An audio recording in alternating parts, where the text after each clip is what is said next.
All right, going live.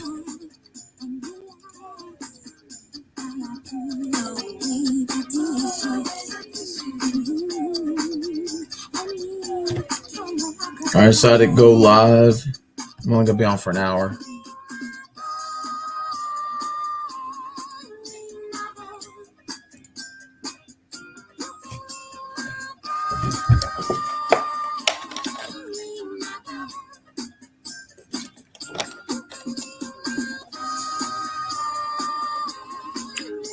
Oh man, I gotta have some water, man.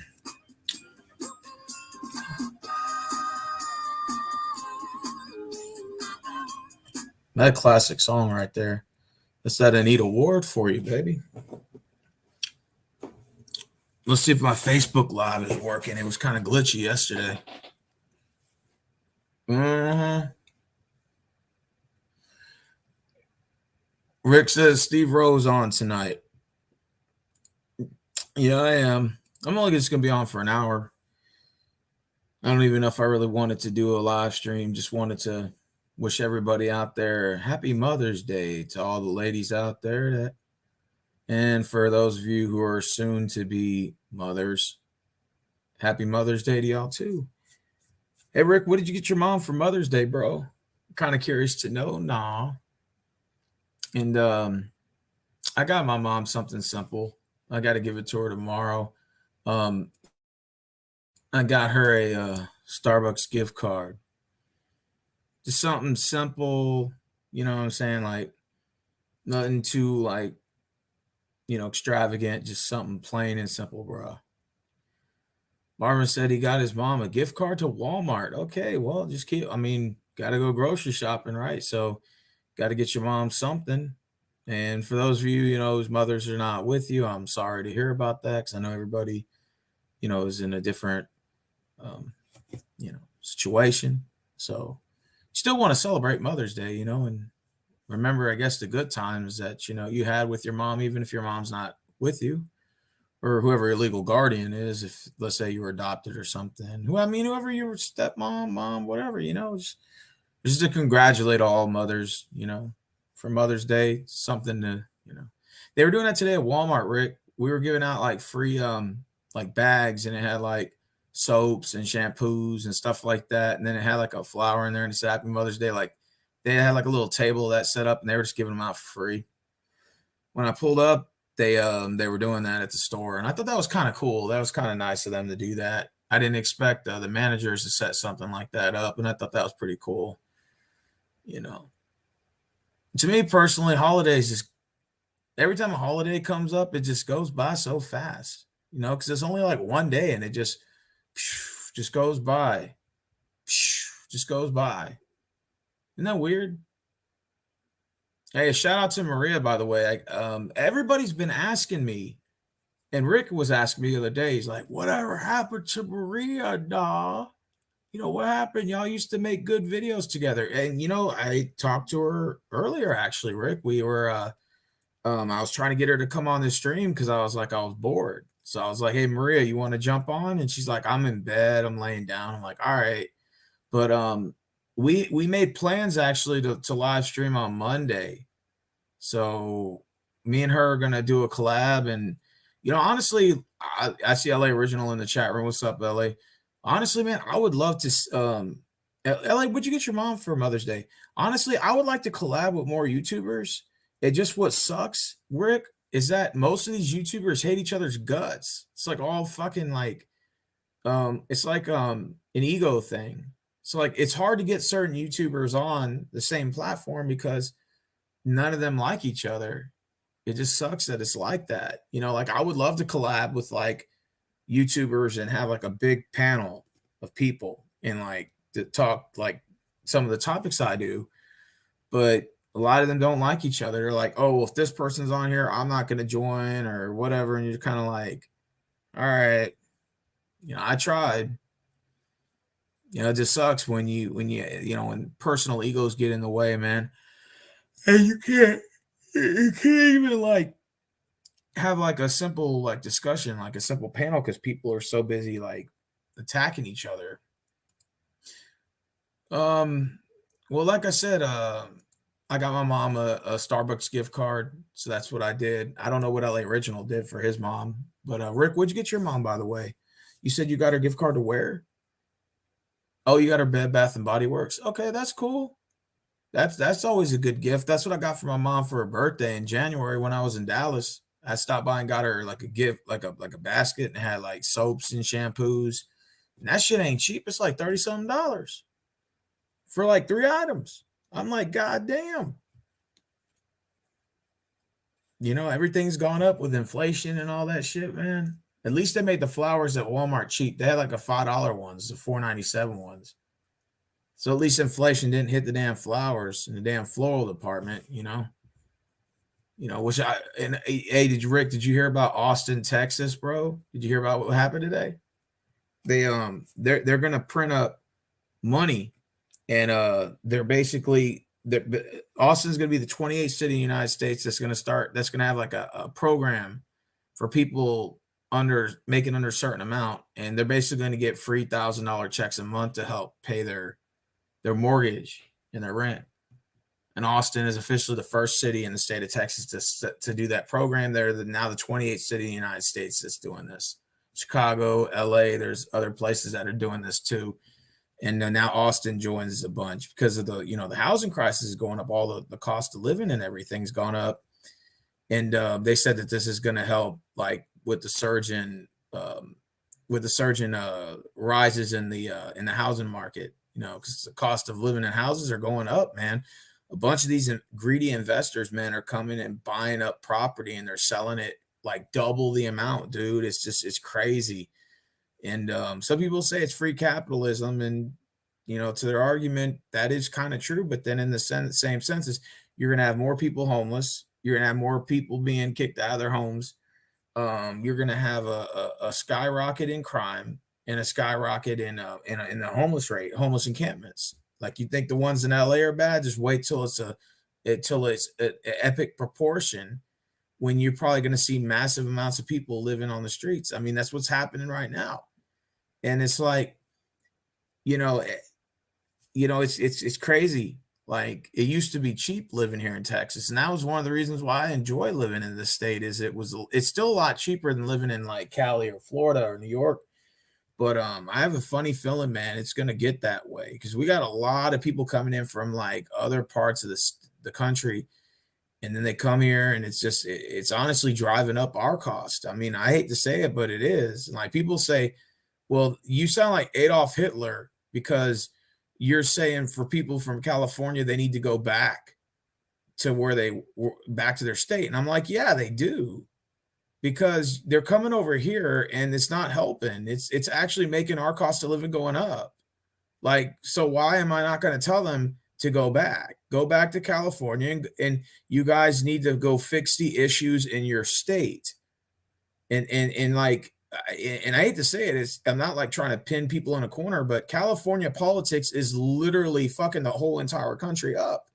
Like, places like Cali, New York is another one. Their politics are literally screwing everybody over, everybody else in the room. So what happens is when the people from California are coming over here, it's like a mass migration. A lot of them are coming over here, bro, and it's driving up our cost of living. Like, so how am I being Adolf Hitler when I'm telling them you need to go back to California and go fix the fucking shit over there? Like, why are you coming over here? Like, I enjoy my low cost of living over here. Like, that's the reason why I like living in Texas. And it's like, I'm not, and they were like, "Oh, you sound like Adolf Hitler." Like, they were telling me that in the comment section today. And then one guy said, "It's a free country if we want to buy houses over there and flip them and charge double. It's called capitalism, asshole." And I'm like, "Yeah, but you do that in California. Like, why are you doing that over here?"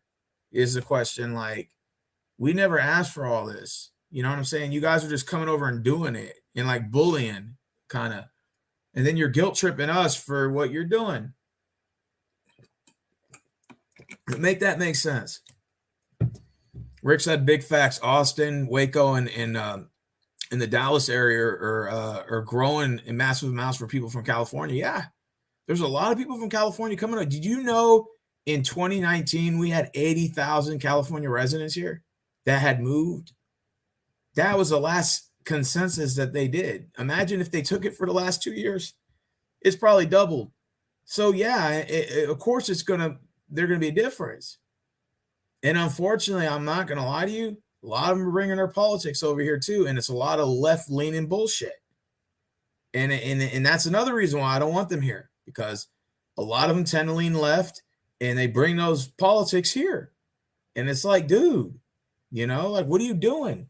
It's like, why don't you fix? I don't see why y'all don't hold y'all's politicians accountable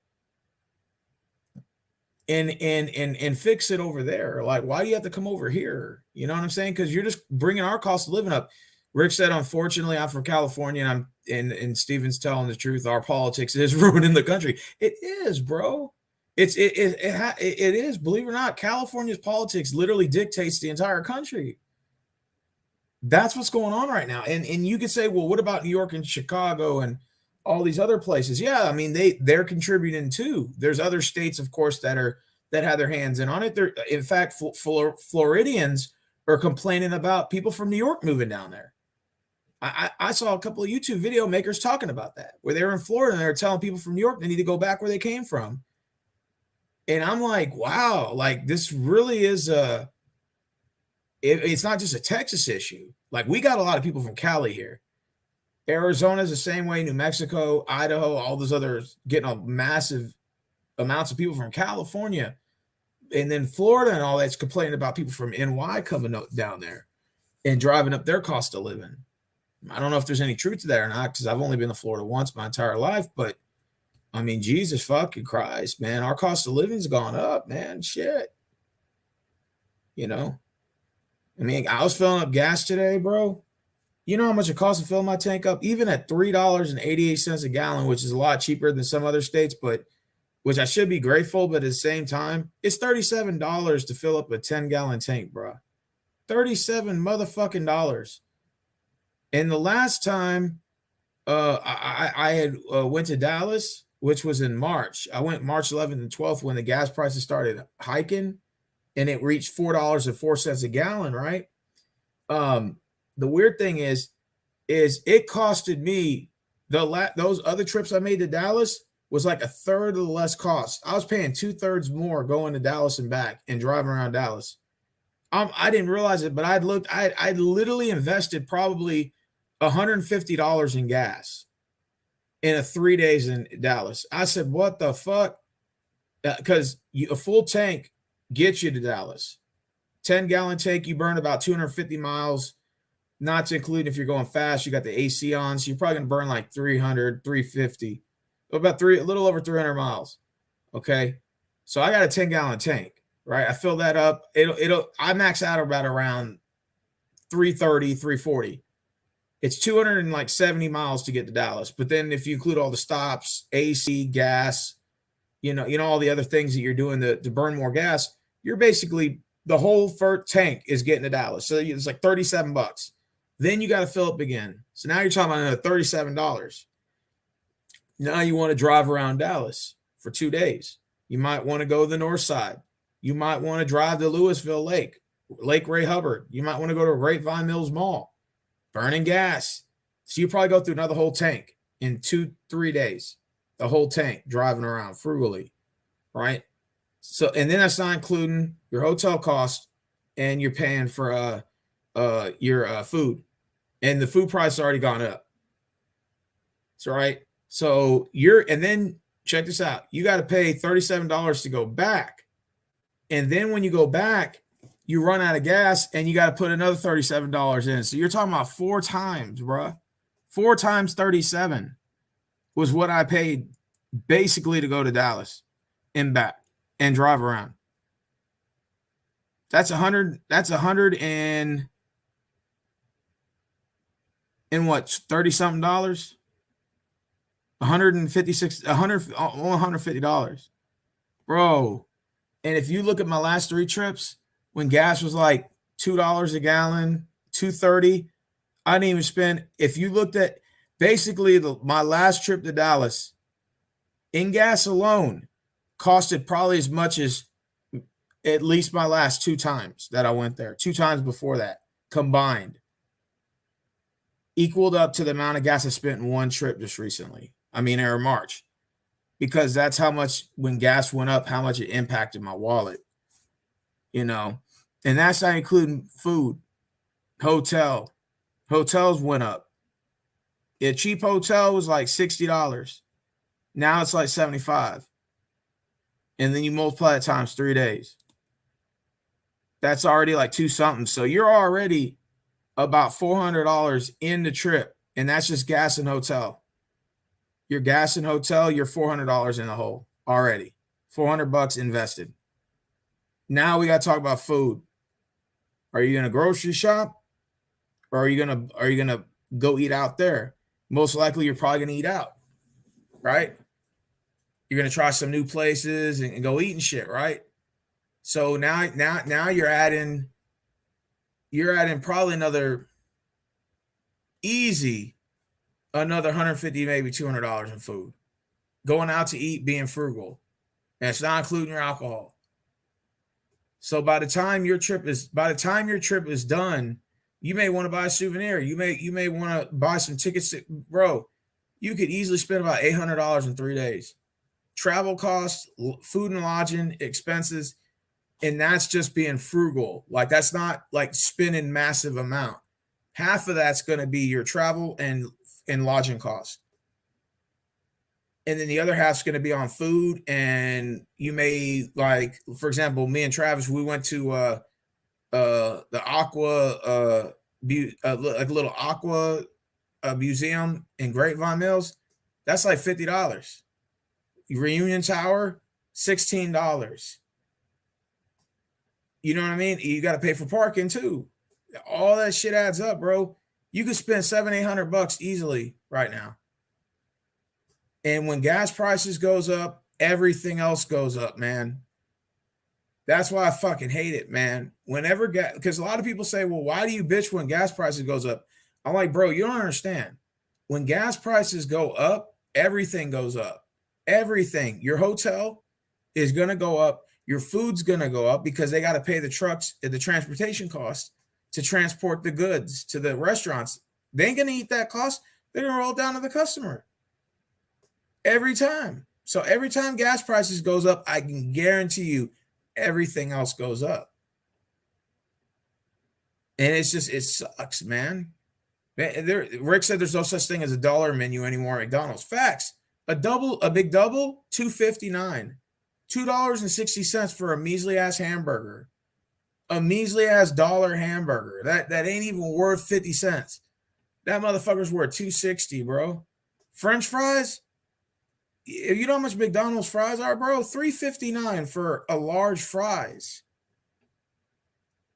A large fries is damn near $3.59. Motherfucker, that's the cost of a meal. You know? By the time you buy a meal is gonna cost you no less than probably about $12, $13 for a large. Any number on the menu of McDonald's, $12, $13, $14. That bitch used to be like $7, $8 tops. $8 tops. That bitch is almost double now. Everything's going up, man. It's fucking crazy. That's why for Mother's Day, I just made it simple. $20 gift card. That's it. That's all I wanted to know.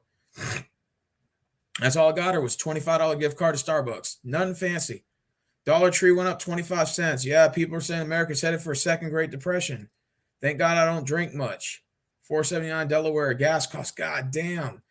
I left Cali back in 2014 with too expensive. Now it's really crazy. Nobody said the left was smart. Yeah. I agree. Crazy. I could buy a decent sized 2-story house for $150,000 to $250,000 around 2000, 2011. Now it's $390,000 for a small size shitty house.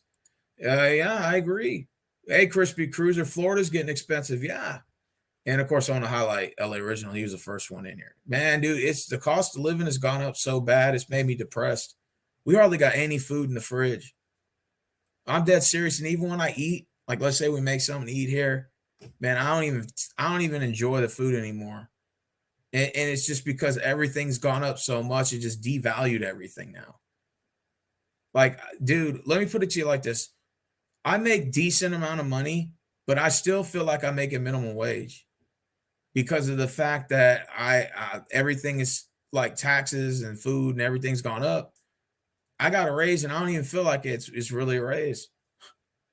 I'll be honest with you. I don't, thanks for voting for Biden, Steve. Hell no, I didn't vote for damn Biden. I voted for Trump.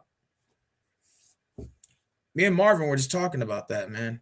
Yeah, we were talking about actually having a Trump hangout. Like we're gonna start doing like Trump hangouts, and then having like everybody who voted for Trump is allowed in the room, is allowed in the talk, or allowed in the room. This should tell you something about the people that are not going to work for 10, 12 an hour because you can't afford to live on that. Raises need to be raised sufficiently. Significantly. Yeah. I only eat meal once a day to save money, but it's helping me lose weight also. Double-edged sword. Yeah. I'm gonna be honest with you. I think me not eating at the house as much has helped me. I feel like we're living in Venezuela, Rick says. Yeah. Because dude, food's getting so expensive. Dude, look, let me tell you something. Just to have a decent meal is like $15. I'm dead serious. If you want a drink and chips and let's say a sandwich at Walmart, it's gonna be like $15, $16. Bro, to fucking have lunch for like $16. Like me, I like a Monster Energy drink. So I'll get like 2 Monster Energy drinks, a bottle of water, a soda, and like a snack. That motherfucker like $10 for all that. I'm like, God damn, like every time you spend money, the minimum is $10 to $15.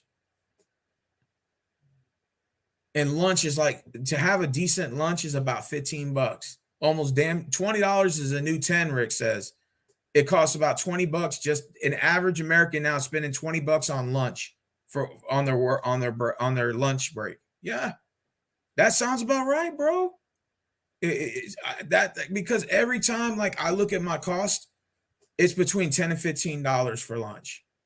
Sometimes almost 20 just to have a decent lunch, which you would think a lunch would cost about $5, $6. You could get like chips and a soda 99 cents, chips 99 cents. You can get a sandwich for like $2.50 and you're like at $4.50 and you're like, all right, bet that's a good lunch. So you eat your lunch and you're good. But man, that for those 3 items, like $15. And like I said, I got a raise and I feel like I didn't even get one. I feel like it's going right in the fucking food and right in the fucking gas or right in the fucking cost of living. Even my phone bill has gone up, bro. Even my phone bill.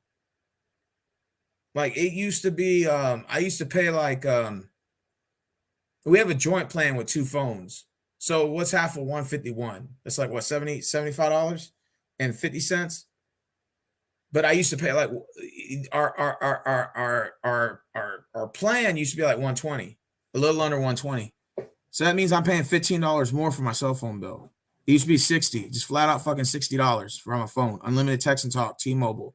Now it's $75. Even the phone bill's gone up. I'm like, God damn.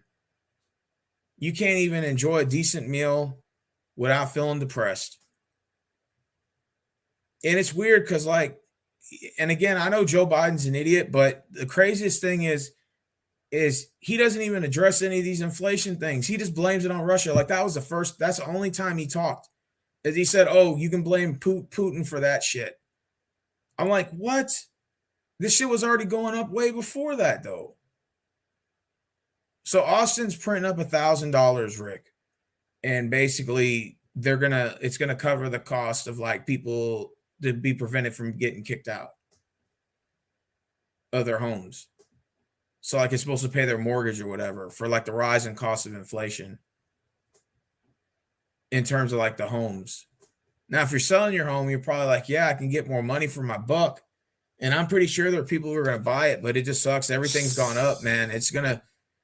This one guy was telling me it's capitalism. If you don't like it, you can go live in a socialist country. I said, dude, what if prices get so high, people are homeless? Like, are you okay with the crime going up? You do realize the crime has gone up, right? Because of inflation, because of the pandemic. Rick said the government made a big mistake of causing these of shutting down the country. They probably set us back 30, 40, possibly even 50 years. Yeah, because people have lost their businesses for the small mom and pop places that couldn't afford to stay open because they had no customers and they had to shut down. And guess what? They still had to pay their bills, monthly bills, to keep the place. We had a restaurant that closed down that's been open since the 80s. It was called it was a pizza place, Lucky's Pub. It's been around since 92, right? They've been around that long. And they closed down during the pandemic because they lasted the first shutdown, but after the second shutdown, they couldn't make it anymore. So they just closed it down. It never opened. And that's just one of many places. So like small mom and pop chains couldn't survive, but of course the Walmarts, the Amazons, the Home Depots, the too big to fail companies, they can make it because they're all multi-billion-dollar companies and they have a monopoly too. So they can actually stay open and you don't have to worry about them ever. Like they said Walmart could shut down for like 30 years before they even lose any money. That's how much money they have. They're just too big to fail. So they can last a shutdown or 2 or 3. Hell, you can shut them down for 15 years. It won't even phase them because they've made so much money. So much money. And also Walmart has a monopoly on smaller companies that try to come up. They either buy them out, which that's normally what they do. Or if they don't buy them out, they have lobbyists fight to put laws in place to tax the shit out of them so that Walmart can be the main company you have to go to. Stuff like that. What I will never understand is they bitch about giving a raise to some of these guys who deserve it, but they can write checks to their COOs and their stockholders for bonuses. That I'll never understand. They can write a COO who's not even a part of Walmart, not even affiliated. Do you know that the COO, the board of trustees for Walmart, there's 11 guys. Did you know 8 of them were never Walmart employees? I bet y'all guys didn't know that. 8 of those guys are from Wall Street, which tells you that Wall Street has their hands in on profits. So Wall Street executives are Walmart board of directors, which means they're making money on 2 different places and they're just milking that shit. And they're getting bonuses. They have invested in some stock, and they're just literally banking. The money's just flowing in. And then what happens is the ripple effect. What happens is it trickles down to the employees, and the employees who've been there for years, they can't have any of that profit. There's no profit sharing. And when you ask for a raise, they get mad. Even if it's $1, they get butthurt. They start crying. But a COO can get a $41 million signing bonus, and it's no big deal. No one even bats an eye. That's why, like, when this debate comes up about raising the wages, you got to look at the bigger picture. No one says anything about these COOs that are racking in all this money, and especially if they're racking in like bonuses. They're a $40 million bonus, and that ain't including the payroll that they're on. And no one bats an eye. And that says nothing to them. But if an employee asks for $1 raise, it becomes fucking news everywhere, like all over Facebook. And they're like, see, that's why you're paying for that bag of chips. That's $4 because you're raising it $1. I'm like, no, that not really. You're paying for the cost of the COO's bonus. That's what it is. But no one really says anything to them. Okay, shut the fuck up. Cat cries for no fucking reason. Go to bed. All right, so let's go ahead and read some more of the comments. Baker's $2, burgers, tacos, and drink. Hell no. But what are you eating? 16-ounce Monster is like $3. 24 ounces like $4.50. Yes, I would say rotisserie chicken at HEB, Kroger's, Costco are not too bad and pretty healthy. Yeah, around 6 to 10. Ingredients. Hey, well, the smart thing to do is find a large Dollar Tree with a large grocery section, including perishable and frozen. It may not be their most nutrition or nasty, but you'll be able to eat a month for $200. How long for President Bozo last? To tell you the truth, man, I think he'll last the entire 4 years, but he's going to be a one-term president. Greg Abbott's making Texas completely open carry didn't help either. It should have just remained concealed carry. Now every untrained idiot can carry a gun and get trigger happy in traffic over nothing. Oh, that is true. My favorite holidays are Independence Day, Halloween, Christmas, and New Year's. Which yeah, I think I could answer that. Do you know their pimping ain't easy? Pretty much. My favorite holidays is Thanksgiving and Christmas. My least favorite is Halloween. Okay, Donovan, you got to tell me why Halloween's not your favorite. I can tell you my favorite. I like my favorite holiday is hands down is got to be Halloween. Because why? Because I mean, well, really, you could say Christmas, Halloween, and Thanksgiving are usually celebrated for an entire month, and every other holiday is just kind of like a one-day thing, you know. But I like Halloween because it's the first of the trifecta of the whole month celebration of something. And Halloween has like, the scary movies are out and you can watch like sci-fi or whatever. Like they have like hour-long marathons, all-day marathons of Friday the 13th and Freddy and all this. You can sit there and watch all those movies. And you kind of like, and it's kind of like cool because it'll say like 13 days till Halloween. They'll have like a little countdown and stuff like that. So it kind of gives you like, it amps you up to the day of Halloween. But the day of Halloween, to tell you the truth, it's not really exciting because no one really trick or treats anymore. And there are some people that still celebrate Halloween, like my neighbors and stuff. They'll like set stuff up and they'll have like the Beetlejuice worm and they'll have like minions and all types of cool stuff in front of their house. And they always decorate it every year. Like there's some fanatics in Halloween. And I enjoy Halloween because of the whole month celebration, but Halloween day is actually kind of boring unless you're going to a Halloween party or going to a scary house, like what do they call like those haunted houses. God, I haven't been to a haunted house in like 2 or 3 years. I want to kind of go back. Okay, so you have that, and then of course my second favorite holiday is probably going to be Independence Day, July 4th. Why do I say July 4th? It's because it's in the middle of the summer. Summer's still like one of my favorite times of the year. And around like July, what is it? March, April, May, June, July. Okay, so right around June the 28th or 29th, you start seeing people are getting ready to celebrate it. All the fireworks stands are open and, and I don't know, I just like it because it's just the middle of the summer. And that's why I like July 4th. Even though I haven't lit firecrackers in a while. Do y'all guys used to like hey, have you guys ever had those fireworks where you had the little pop rocks? They come in a little bag with like, it looks like horse hay and they're like little white things. They're rolled up, look like a little Hershey's Kiss. And you grab them and you toss them on the ground and they pop real loud. You guys ever had those? Because that's what I would do. I just open it and throw little things on there and they'll pop, pop.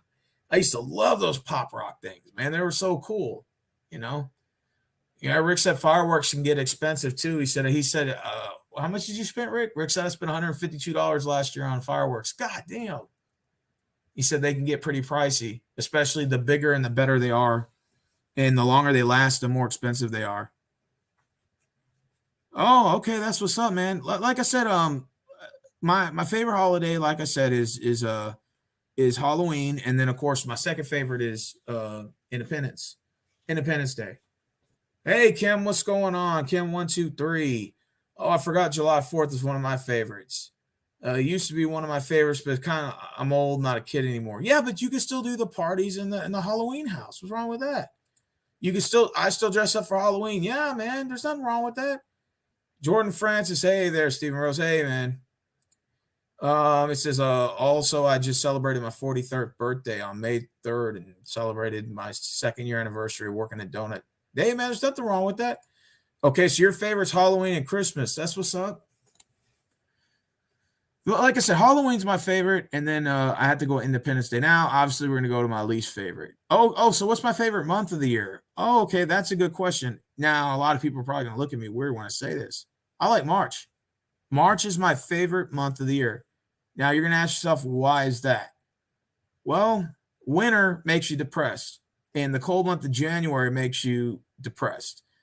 So once February comes, it's still kind of cold. You could tell it's gonna get warm, and then you got that Valentine's Day, and all the crap there. And then after the effect, once March, the mid March hits, about March 12th is officially the start of spring, and March 20th is when you start to see the weather change. Is when you start seeing like 90, 80 degree, 90-degree days here in Texas.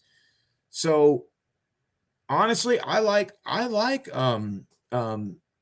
March, because March is spring, and I like that, and it lasts all the way to, like, I think May the 19th or May 20th or something like that is officially the start of summer. And for some reason, like, spring is always, it's warm but it's not hot, so it always leads into summer, which summer's going to be grueling hot. Like right now, we got grueling hot weather here. It was 90 degrees in Texas for the last 5 days, and it's going to be 90 degrees for the next week. I looked all on the weather, and it's hot as fuck right now, like, no doubt. But like I said, springtime, it gets in the 70s, 80s, low 60s. And I like the spring because it kind of sets you into the summer. The summer is going to come, the daylight savings and all that. So I like March. March is definitely, like, it basically sets the table for the start of summer. And I like springtime, because you're like, damn, I'm just glad winter's over with. Tired of fucking waking up to cold weather every fucking day and blah blah blah. Especially when you got to get up early in the morning, man, it can be grueling. So I'm just glad it's over with. Oh, your birthday's on April 18th. That's pretty cool. You said, I'm going to be finishing up high school. I'm going to finish high school on May 10th, graduating on the 19th.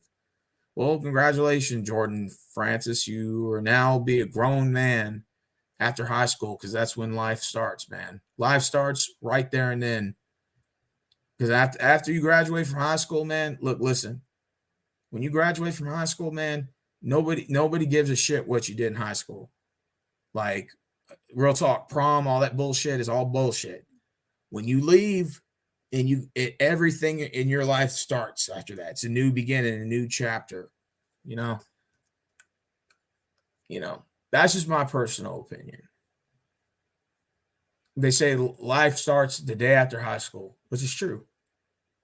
Unless you plan on failing and repeating the 12th grade again, then life doesn't start for you. You can wait another year. Man, I knew motherfuckers that were still in high school and they were in their 20s. When I went to alternative school, motherfuckers were 23, 22 in fucking high school. I was like, how the fuck does that happen?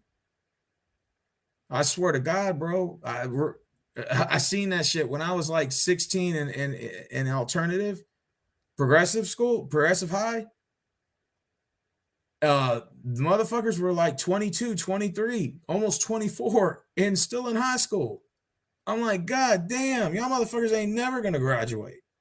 You're gonna stay there forever. Do you guys know by law, if you're paying child support? Check this out. If you pay child support and your kid's still in high school, you got to pay still. Because let me tell you why. A buddy of mine at Walmart, he has a kid, right? And his kid's like 20, and he has a daughter. And he said, when you turn 18, I'm not paying child support no more. Like, I made my last payment. He made his last payment and stopped, right? So he comes up and asks me, he said, hey, do you know how the child support laws work? I'm like, no, why? What happened? He said, well, my daughter is 20 years old. I said, okay, she's about to be 21. I'm like, yeah. He goes, and she's still in high school. I'm like, okay. And he goes, she turned 18. I'm not liable to pay after that, right? When she turns 18, I'm like, I think so. I think once they turn 18, you shouldn't have to pay anymore. And he said, well, can you find out? And I said, sure. So I asked my mom and stuff because she's in finance. She has a little knowledge of that. And she said, by law, if your child's still in high school, you still have to pay child support till they graduate. So even though your child may be like 21, 22, and 23 and still in fucking high school, you still got to pay child support, bro. Imagine how embarrassing that is. And he was mad too. His name was Alan. Cool dude. He was a door greeter at Walmart. Now he's a manager at Lowe's. And he said, like, this motherfucker started kicking boxes in the back. He said, that's the oldest fucking 21-year-old teenager I've ever met. He's like, no fucking way I should still be paying for that, man. He started raging in the back. You know, like you say, rage quitting on the game. Like, this dude was raging. And he was kicking boxes over. He grabbed the whole fucking 12-pack of soda and he threw it across the Bay Area, and they went spewing everywhere. I mean, the dude fucking lost it. He was pissed. Because, I mean, he still has to pay by the month. Really? If she goes to college? Damn. Also, is there such thing as a eugenics war? What's that mean? I do think World War III will happen in 2026. Star Trek timeline of what will happen. You know, I've been meaning to ask you guys that. What do you guys think the world's going to be like in 10 years? Just hypothetically. Because I remember back in like, you know, because of course when 2012 hit, everyone was like, oh yeah, you know, the Mayan calendar ends, the world's coming to an end, whatever. And then, you know, then of course they said, oh, well, in 10 years, everyone's going to be riding like space hovercraft. Well, it's 10 years later and that hasn't really happened. But of course, we do have like those kids going around in those little skateboard things, like hovercraft things. And of course, you know, you got drones and all that stuff too, like people flying drones and shit. You know, they're even using drones in the war, in the Ukraine-Russian war, where they could press a button and it'll shoot at you. So I'm wondering in 10 years from now, what the world will be like. Like, are we going to have spaceships? Are we going to have like some cool like space stuff to fly around in? Like, are we going to be like the Jetsons? You know, I've always wondered if that was going to happen. Hey, I got a drone here. I'll let you guys see it if I still have it. Hold on. Travis gave me his drone. I don't know where it's at. I mean, I think I have a drone somewhere around here. But yeah, I got a drone, bro. And it's pretty cool. You can fly it and stuff, but I had to get it like another battery for it. But these drones can get expensive. If you want a decent drone, it's going to cost you about $500 for the decent ones. And the ones the police use, those drones can fly out 70 miles, 80 miles before even having to come back. That's pretty cool. Like, you can have like usually that your average drone only flies maybe half a mile, if that. But the cops, the ones they got the real fancy high-tech ones. And it can go 60, 70, 80 miles across the fucking land. I just thought that was just fascinating, man. I can't even imagine. Hey, Christina, it was good seeing you again. Yeah, actually, I want to start doing collabs with people. That's what I want to start doing on this channel. Make sure you guys watch my last 2 live streams, man. I've been coming back with some fire on my videos, and I'm going to learn to be a little bit more open-minded and a little bit more patient, if that makes sense. I'm trying to be neutral now. That's like the cards that I've been trying to play. But Austin, Texas is now officially the 28th city in the United States that's going to implement a new program in place to prevent people from losing their homes by giving them $1,000 a month based on a certain income. They haven't yet made any details about it, but it was on Yahoo News today. And I thought that, I thought that would be pretty cool. Oh, Christina, if you like wrestling, I'm not sure if you are a wrestling fan, but I'm going to start working with Booker T. He has a gym in Texas City, and he wants fans to start filming. And, you know, I used to do that, but I used to do it just for the hell of it. Now he actually wants me to start filming from fans' perspectives and stuff. And I got to talk to him and Queen Charmel just last weekend when I was there.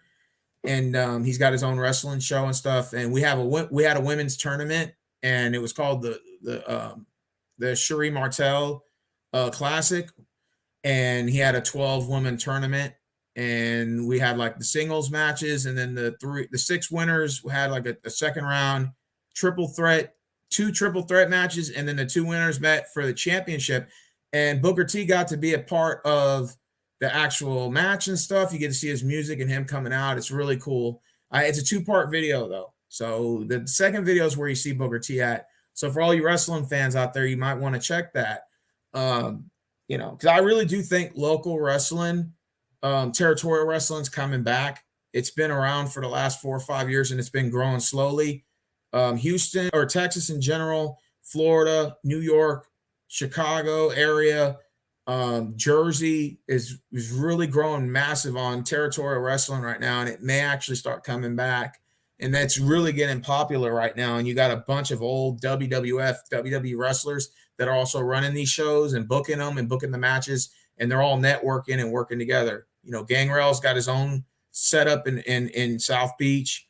You got Hulk Hogan supposedly starting his own wrestling show up in where he lives. Allegedly, John Cena is going to have one on the side too, and it's going to be pretty cool, man. To see that there's going to be other like wrestling promotions and promoting the next guys and helping them develop characters and bringing back wrestling the way it used to be. So I just thought that was pretty cool. You don't have to watch mainstream WWE anymore. You can watch you can support your local companies, and that's pretty cool. Like just to kind of see that kind of stuff. Hey Maria, what's going on? But you know what, man? I wonder seriously what the world's going to be like in 10 years. Because another thing with not just inflation, but the lack of people in the workforce. Now, we can have the debate on rather, are people lazy? Are employers bad? I think it's both. I think we as a society have become lazy and entitled to a degree, but also think a lot of these companies that have bad business practices, no raises, no adequate training programs to help you excel, and just getting you for cheap labor and exploiting you are also getting exposed too, like the Walmarts and all these places. So it's a two-way street. I said this before, I'll say it again. It's you treat your workplace like you would your friend or your boyfriend or girlfriend or whatever, like a relationship. That's how it works. And the straw man boss, get back to work. You're going to be loyal to me for 30 years and I'm going to pay you $4 an hour. That doesn't work anymore. Why? Because employees have the options to go elsewhere. They have the options to go to other jobs. They don't have to be loyal to you. And that's where, like, if you're an employer that has that mentality, that old boomer mentality, where it's like, well, I hired you, didn't I? Yeah, you did, for $5 an hour. And I found a better fucking job. So go fuck yourself. And you treated me like shit the whole time. I've worked for companies like that in the past. I used to work for an arrogant dickhead manager at Kroger's, and he was a rude fucking motherfucker. And he was arrogant. He was a smartass, and he used to antagonize me, and he used to antagonize other people to try to get them to rage. He did it on purpose. And he would call you, and he would make you do all these things that were irrelevant to your job description, and he would laugh and hang up the phone, and he used to get away with it. And then finally one day I said, you know what, man, fuck this guy. So finally he told me something like, you need to go and change the bulbs out. I'm like, what? I'm like, I'm not going to electrocute myself in that. There was water running out of it. He's like, you do what I told you to, boy. And I said, you know what? Fuck you. I'll go find me another job.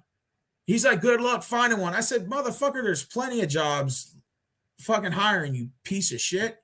I told him straight up, you're a piece of shit. So I went and clocked the fuck out. Yeah, I fucking clocked the fuck out. And he's like, man, I hired you, didn't I? I'm like, yep, and you treated me like shit the whole time. And for what? For $7 measly an hour? I mean, get the fuck out of here, man. Fuck out of here. I'll find somewhere else. I mean, you ain't gonna sit there and put up with that bullshit. Someone talking shit to you like that. So employers like that are the main ones that are getting exposed. Main ones. You know, you treat people like that. Oh, well, bye. Employees have the options now. And you got some of these employers, like I said this before, I'll say it again.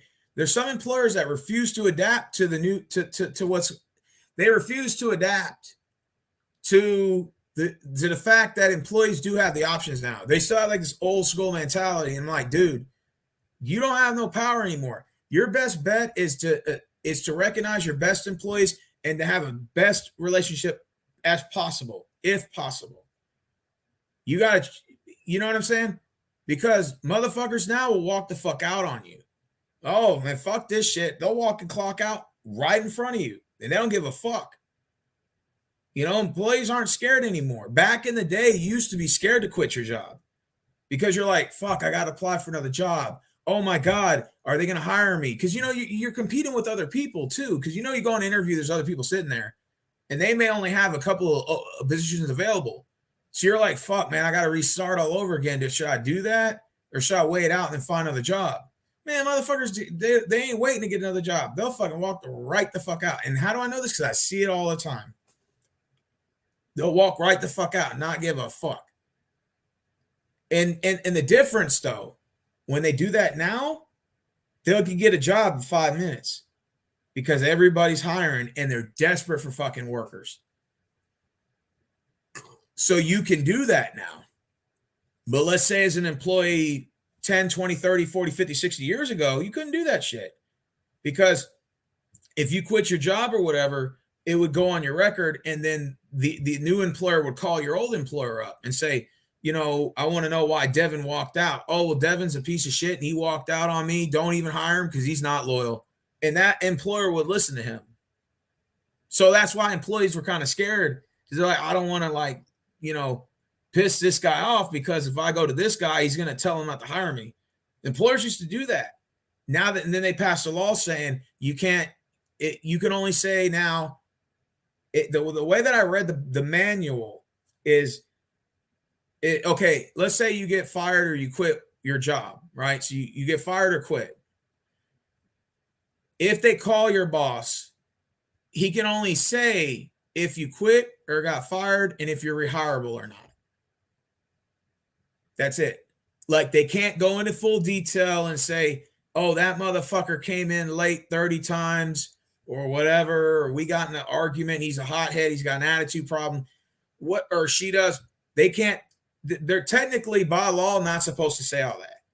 Now, I'm not saying they don't have those discussions, because of course you're not on the phone to verify it. But by law, they're only supposed to say two things. Did he or she quit or get fired? And was it, and are they rehireable at your job? Yes or no? Simple. Those are the only two questions they're allowed to discuss. Because if that's the case, how's anybody going to get hired at a new job if your employer holds a grudge against you and just badmouths you to the new guy? So then you're just going to be stuck on unemployment, and then the government's not going to want to keep hassling your old boss to pay you forever. So they rather just keep it simple and just leave it at that, and then let them determine based on the interview process if they want to take that chance with you. Now, of course, if you fast forward to 2022, they're not going to, dude, you can lie on your resume and add all these extra jobs that you have. They're not going to check because they don't have this. They simply don't have the time. Now, if let's say you're applying for a government job, then yes, they'll probably do an extensive background check on you or something. So that's when you want to be honest and say, okay, I worked at this place, here's the number. I don't know if that manager's still there, because we're talking about years. It could be 2 years and he could have gotten fired or found another job, but I'll just put this manager here, the number here, and that's it. So they may call and verify your employment there. That's probably what they'll say is like, did this person work from this date to this date? Oh, okay. You know, stuff like that. And then they'll check your criminal background and all that type of stuff when you're applying for a state job. But nowadays, they don't even check your record. They don't even check your resume. Really, your resume is really irrelevant now. unless you're applying for a government job, if you're just out here in the private sector, some rinky-dink fucking shop right down the street, man, I don't give a fuck where you work. They'll just take one look at your resume. When Walmart hired me, they said, "Do you have another job?" "Yes, I work in construction." "Oh, okay." That's all they said. And then they said, um, verify your name, your social, blah blah blah. "Yeah, is this your social?" "Read it out, say it on the phone. You say the last four digits." "Oh, okay." And then they're like, "When are you ready to work?" That's it. In fact, from what I'm told now, Walmart, it just takes 5 minutes to hire you. They had a hiring room in the back now. They're so desperate for workers that a motherfucker just walk back there. If they need a job, you walk back there, you fill the form out, you turn it in, they give you your uniform, you start work right there. You don't even have to wait. And they clock you right in. That's how desperate these companies are for work, bro. They're literally on their hands and knees begging for motherfuckers to come work for them. You know? Rick said the sad thing about it is in France, they have how many weeks of paid vacation? Up to 16 weeks of paid vacation for all their employees, part of full time. In the United States, that you only get 1 week, and that's even if they want to give it to you. Yeah, that is true. You know, that's sad that you can go to France and get treated better as a part-time employee than you do as a full-time employee here. Over here in the United States, they can work you full-time and you're still in the system part-time. Now, why do they do that? So that way they don't have to give you the benefits that it comes with full-time. So they'll say, "Oh, well, you work 40 hours a week, you're full-time, but you're still in the system as part-time." When you work at all these jobs, they specifically put you in the system as part-time, even though they're working you full-time.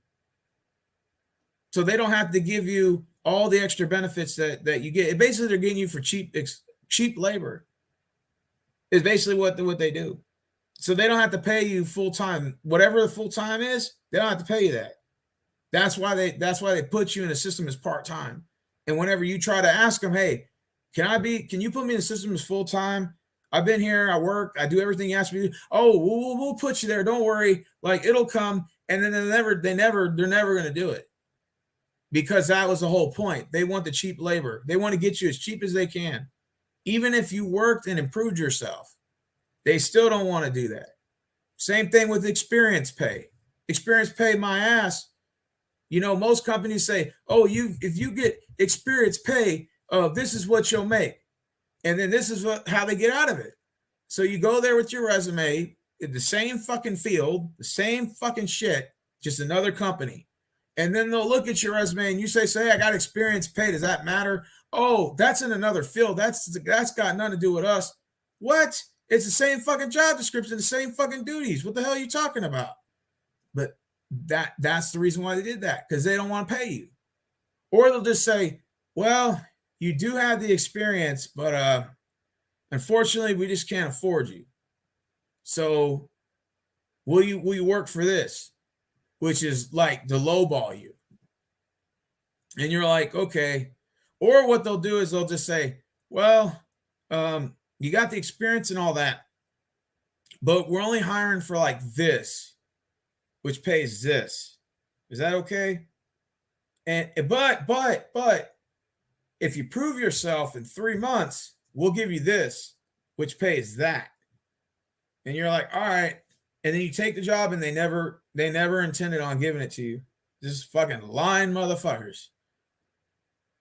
That's why what I did was when I went to Walmart and then I went in the interview, because I had so much experience going to interviews, I already know what to ask. And they say it's always rude to ask what you're making. I don't give a fuck. I'm gonna ask. Fuck that shit, man. Because don't waste my time. You know what I mean? So I told the lady in the interview, "Look, listen, I got experience in this position. Any position you put me in the store, I've got previous experience. The resume speaks for itself. I want to know what's the highest starting pay for a non-management position." "Oh, overnight, $16.50. That's the job that I want." Even I didn't want to work overnight. That's what I want. And I said, "Okay, I got experience pay. What do you have to offer for that?" "Oh, we'll give you $1 raise for that." "Okay, bet, cool. So that's $17.50 right there. automatic starting. And I asked it in writing. I get that. Not just you telling me. I want it in writing. I actually want it in writing. And she wrote it down that was what I was going to make. I'm not playing these I'm not playing these fucking games anymore with these motherfuckers, you know? And that's especially like with employers. With employers that are like snake oil salesmen, like I talked about in my last video. That bait and switch, you know, that I'm not gonna fly by that shit because I've been dumped a couple of times. I've been ripped off a couple of times by previous employers. That's why I made sure that I went straight to the point in this interview. I said, I'm not fucking playing these games with y'all anymore. But this is bullshit. I'm gonna get the best possible package deal I can get. I'm not, and if they're not telling me what I want to hear, I'm walking right the fuck out.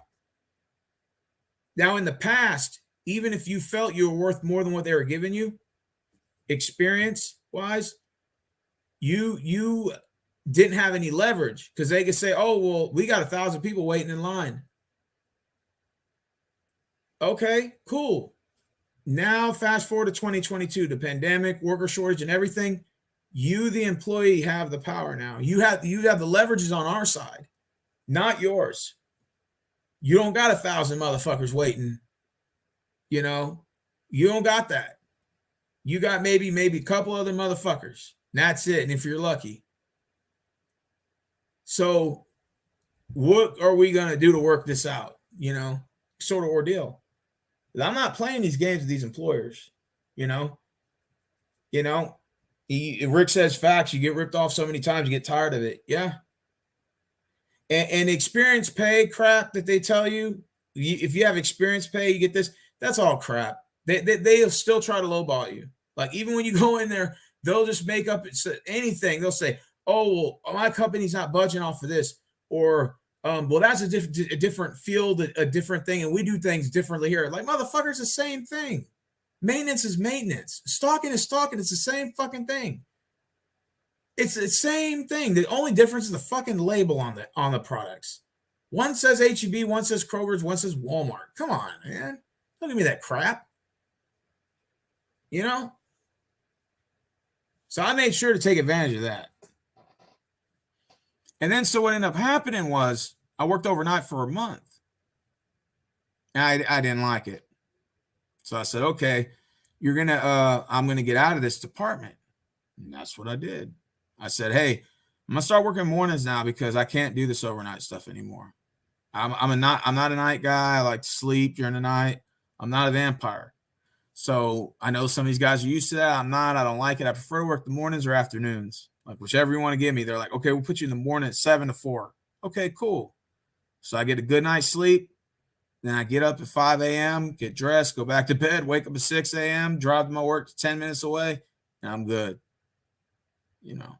And I thought they were going to take my raise away and take my starting pay away and bump me down to like 13 or 14 an hour. And they ended up didn't. So I'm like, interesting. That's cool. So I guess I must have made a really good impression in the interview. So they didn't take any of that away, which I thought I was expecting them to, because I kept checking my pay stubs for the first couple of months. I'm like, did they move me down yet? I'm like, oh no, they didn't. I'm like, oh shit. And then they gave everybody $2 raise at the front end, which meant me too, because technically morning maintenance was front end. And so that's when I got my raise, $2. And everybody got a $2 raise, including me. So I went from 17 to 19.50. Boom, right there. And then we got another raise, 50 cents. And then we got a 70. And then I got like another 60 something cent raise. So I'm like at 20.67 or something like that. Or 21.67, something. $20.67. So I'm like, all right, bet. You know, so that, you know, I was kind of happy that I got this pay because I'm like, damn, this is good money. And not only that, but, you know, I wasn't going to let them fuck me in the interview. You know, I wasn't going to put up with that shit. I'm tired of it, man. I'm tired of these employers doing this to me because they've done it to me before in the past. And you get tired of it. So you start learning. It's like being in a bad relationship and somebody keeps burning and burning you. Like, let's say you get burned or get used a couple of times. That happens. We all go through that. And then so when you get into your next relationship, you can read the red flags better and sooner and react sooner than when you did in the past when your guard was down and you loved the person and you sort of let them get away with anything. Then after, your relationships and at the beginning, and then they fail, but it makes you stronger going into the next one. So it's like, okay, I can catch on to the red flags more and sooner, and I can have a different reaction based on my previous experience of failures. And you can use that to your advantage and say, man, yeah, I had some fucked up relationships. Yeah, I got burned a couple of times. I've had some bad dating experiences. That happens. No one's going to avoid that, okay? It's just part of the name of the game. But you know what? At least I can take my experience into and I can see the flag sooner, and I can know to react to it sooner and handle it differently. So it sort of like makes you more wiser, smarter and wiser as you get older, and I think that's so Rick said it's not about how many times you fall down, it's about how many times you get back up and keep trying. Exactly. That's how you do it, man. In fact, I was always told that you're going to fail more in life than succeed. See how that works? You're going to fail more in life than succeed. You just have to keep trying and not to give up, not to give up. That's how you do it. I've been ripped off by previous employers. They've been giving me promises they never kept. They ended up fucking me over a couple of times, which is not rare because other people have been through these experiences as well. And that's why you say, you know what? I'm not going to let this next motherfucker get me. I'm getting tired of this shit. You get tired of it, bro. You get fed up. You get just done with it. No more Mr. Nice Guy anymore. I'm going to be firm and stern about my demands. Same thing with relationships. Same thing. It's the same fucking thing. Your work life, your family life, everything. It's all one big, huge circle. It's the same thing. You're going to fail. You're going to fail at a lot of things in life. And you got to keep trying. That's how it works. You're going to fail more in life than succeed. So the idea is to keep trying and not give up and adapt, I used to, cry about past relationships that didn't work out and past it. Man, now I look at it like, I don't even care. I just laugh it off because that's just a learning experience to learn what types of people you're dealing with and how to overcome it and how to, when you're in your next relationship, how to be better, how to make it better. I've never been a controlling person at all. I'm not that kind of guy. Never have been, but in the past, you always worry if you're afraid to fail, then it happens. You're not going to embrace it. You know what I'm saying? So in other words, if you're afraid that this person's going to leave you, right? Then when it happens, you're going to go ape shit. Like you're going to lose control. But if you kind of embrace the impact and you kind of know it's going to come and you're kind of like, you know what? I don't give a fuck. Then when it happens, you take it a lot better. You don't take it personal. Just don't take it personal.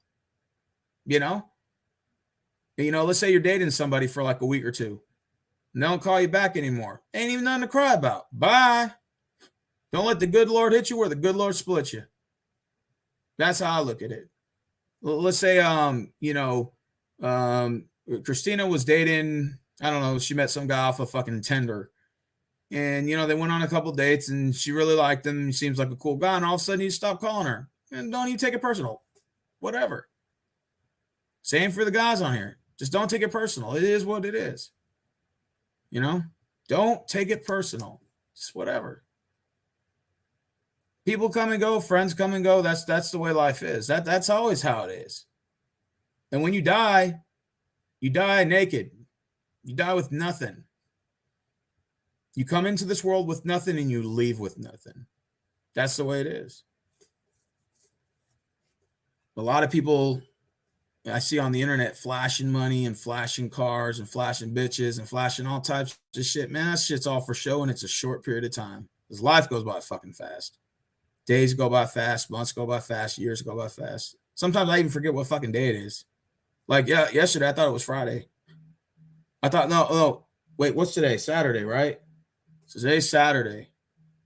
Rick, why are you fucking calling me, bro, on my fucking Instagram when I told you I'm on a live stream and you know I'm on a live stream? Doesn't make any fucking sense. Anyways, you still won't hang up. Hey, oh, now you hung up. Now I got a missed call. Come on, Rick, you know better than that. Just fucking call me. Said, what's on your mind? Well, you hear me talking, don't you? Jesus fucking Christ. I don't know why he's fucking calling me. Let me decline that. How about I send you the link and you jump in here? God damn, this guy's been calling my phone. No, with a damn live stream. I hate being interrupted. Rick says you are hitting home runs tonight. I just thought I'd have to add something in to be a smart ass. Well, Rick, that's why you can tap the link. Come in here. Good old buddy, old pal. Your is live stream is messing up. Is it? Really? I don't see it messing up. Christina, I love that fucking cat you got. I don't, man. My prediction is fly car, super MAGA, fast trains, and robots.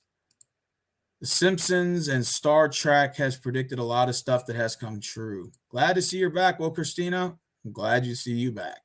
It's really weird to see so many people help wanted signs everywhere. So many employers are abusive. Yeah, you're absolutely right. I've never seen anything like it. See, and that's why I talked about it. It said to people is not your problem, it's a problem. Yeah. I'll tell you the reason why the job market sucks so bad. Okay. The reason why the job market sucks so bad is because you have companies that refuse to adapt. There's no incentive to work hard. No one communicates and no one works as a team. And that's just the way it is. Hey, Washburn Billy, how's it going? Hello, y'all. Hardware means they would wear you out. No one works as a team. Companies need to stop making it taboo to ask about your salary until you have an offer letter in hand. It's the only thing that matters to employees and should be discussed immediately. We need more car rants, Mr. Rose. Well, man, I used to do them and people just don't comment them anymore. It's just not popular for car rants anymore. You lose live streamers, I get more hits from that. My channel's a dead channel and it's hard to pick people up. And people then say they don't see my notifications and stuff. You just get burned out. And working 2 jobs, it can be difficult. And then having severe lower back pain, which sucks. I got to go in and get my spinal cord injected on Monday. That's not pretty. No, but again, the problem with a lot of companies is there is no incentive for hard work. You bust your ass for a company, especially these rinky-dink companies down the street. There's no incentive for hard work. So you think, okay, what's the big deal? Well, I'll give you an example. Let's say a Walmart, you bust your ass. And another guy busts his ass, and you got 8 lazy employees that don't do nothing. They all get paid the same for the same work, even though they didn't do anything for it. So you feel like, okay, I'm busting my ass. I don't get anything. And I'm doing extra work because other people aren't working as fast, or they're not, or they're simply just not doing anything and they're not motivated, whatever the reason may be. But I feel like, okay, I'm overworking myself. What is the incentive for this? And then they expect that from you, like Christina was just saying when she said at one of her jobs, or old jobs, I think she said something about some guy told her, don't put too much into it because then they expect you to. Yeah, she's absolutely right. I'm actually starting to see that now. It's the more work you do, they just keep throwing more work on you. That's your incentive. They just don't care. They don't care to give you a raise. They don't care to incentivize you for it. There's no incentive for none of these employees who do work hard. That's a reflection of the company there, because their attitude is, I don't care how the work gets done as long as it gets done. And I care about the bottom line and my bonus, which are a lot of these managers are. A lot of these managers get bonuses. And the same thing for the district manager, the regional manager, and the COOs in corporate. They all get bonuses, and they don't give a shit who's working and who's not. They don't care about none of that. They only care about the bottom line, and that's the money that's coming in and their bonus. And it's not, as long as it doesn't affect their bonus, then they won't care. And that's, unfortunately, that's bad, because it's like, yeah, of course you're going to get your bonus and stuff. That's cool. But what about the rest of these employees? What about the guys that work hard? Like, there's no incentive for them. Like, you're literally saying your only incentive is that we're going to give you more work and more work till we drown you with most work we can do and burn you out. That's basically your incentive for a lot of these companies, is to exploit you for cheap labor. Then they got you doing other people's jobs. They got you doing other people's different positions.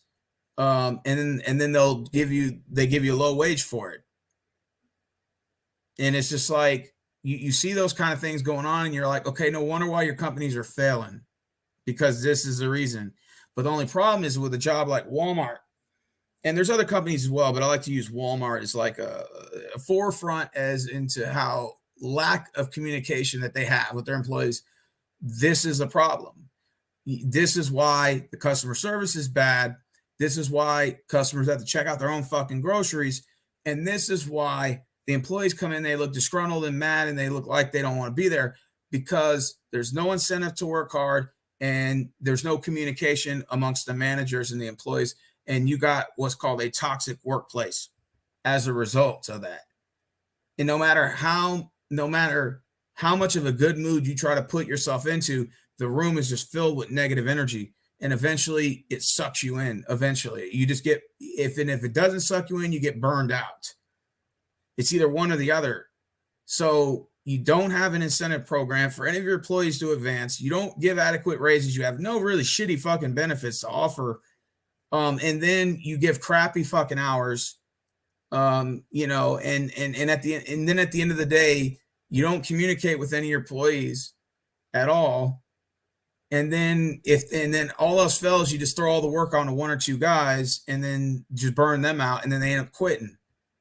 So then you're just stuck with a bunch of disgruntled employees, and it's not a good look.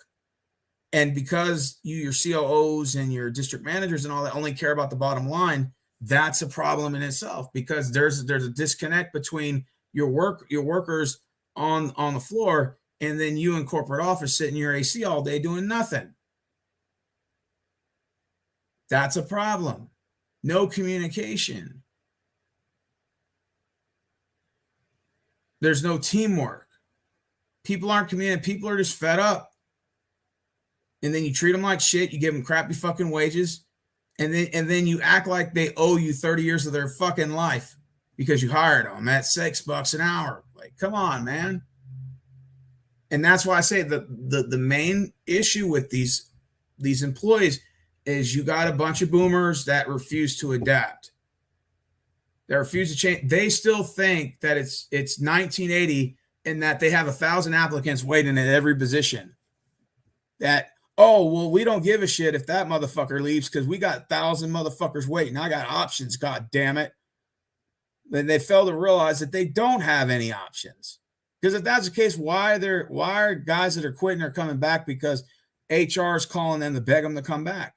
Because why would you beg somebody to come back that quit or got fired? Because you know why? Because you have no options, motherfucker.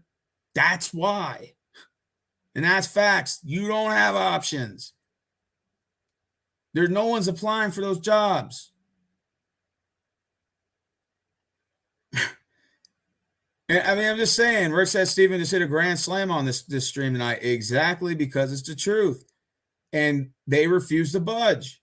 They don't want to budge off their old ways, man. They still think it's 1980 and they got 1,000 people waiting in line for a fucking shitty ass job. They're just going to treat you like crap anyway. It's not like that, bro. You ain't got no motherfucking options. You know, it's sort of like in the dating world. You know, people who say they have options, you know, always tend to be the most arrogant people because they got a bunch of options. But like Father Time catches up with everybody. And one day you're not going to have those options anymore. So enjoy it while it lasts. But one day you're not going to have your looks. You're not going to be able to swindle people anymore. And if you don't have a personality or you don't connect well with people and your looks, you can't play your looks to your advantage anymore. You're lost up shit creek without a paddle then. Same thing. When your options run low, then that'll be a humbling feeling when no one's knocking on your door. You know, I'm not saying it to kiss anybody's ass to be friends with them, but same time as you should treat your employees with respect, with some sort of fucking respect, and have a system in place that incentivizes hard work. And you got a bunch of managers, you got a lot of managers walking around and not communicating well. And they're just doing their own thing, and half of them don't even work. They just sit in the fucking office all day and do nothing. And when it's busy, they never come out and help. All that shit's going on in the workplace, man, and that's what's the problem. That's why we run into these issues. And I know Walmart's not the only place that does this. There's a bunch of fucking companies that do this shit. And it's facts. Now, Christina, since you're here, Washburn, Billy, since you're here, what are your favorite holidays? We were talking about that earlier, hence the title of the video. My favorite holiday, once again, I have to say it's Halloween. Why? Because the whole month of Halloween, they have nothing but specials on TV. Monty and them always sit in the living room and they love to watch all the Halloween 1, Halloween 2, Halloween 3, Halloween 4, H2O, blah, blah, blah. In the Nightmare on Elm Street, Friday the 13th, they have like a whole special Puppet Master, you know, and all other types of scary movies. And they show them all the time, all day on Sci-Fi. So if you're off that day and you click on Sci-Fi, you'll be watching nothing but Halloween movies all day. Child's Play, everything. Aliens, everything. Anything scary, they'll show it. And the thing I like about Halloween is like the whole month of October is a big celebration of Halloween. In fact, every day up until Halloween feels more like Halloween than actual Halloween night, because no one really celebrates Halloween on Halloween night anymore. They don't do the trick-or-treating. You might have an adult party here, adult party there. They got the little like haunted houses open. You can go to a haunted house, but nobody really trick-or-treats anymore. That's a thing of the past. So really, it's the hype of Halloween up until the day. And that's what gives you a whole month feeling of Halloween. As soon as October 1st hits, you feel Halloween right there and then. And you celebrate it for the entire month. And that's why I like Halloween. You don't get that same feel for Thanksgiving Day. And you don't get that same feel for Christmas necessarily. Only on Christmas is like a week till. And you're like, oh shit, I got to buy gifts for people. Fuck, man, I need to have some money. So you got to make sure you got some money so that you can go out and buy gifts. You know, and then, you know, you limit yourself and say, you know, because you can easily spend a lot of money on Christmas gifts. Oh God, especially let's say if you're like, you want to be super nice. And I got 15 people on my Christmas list. Now I multiply $20. You want to do gift cards with $20? Shit. It's a lot, man. That's like almost $500 invested. You know, on Christmas. See, so then you say, okay, I'm gonna pick 5 people out, the closest people to me. That's usually how you do it. You know, like last Christmas, what I did was I actually got 5 people in my family something, and then I picked like 2 people closest to me and got them something. Which I got Marvin and Marquise Walmart gift cards. So they were the 2 random people. And that made it kind of cool, like kind of mix it up a little bit.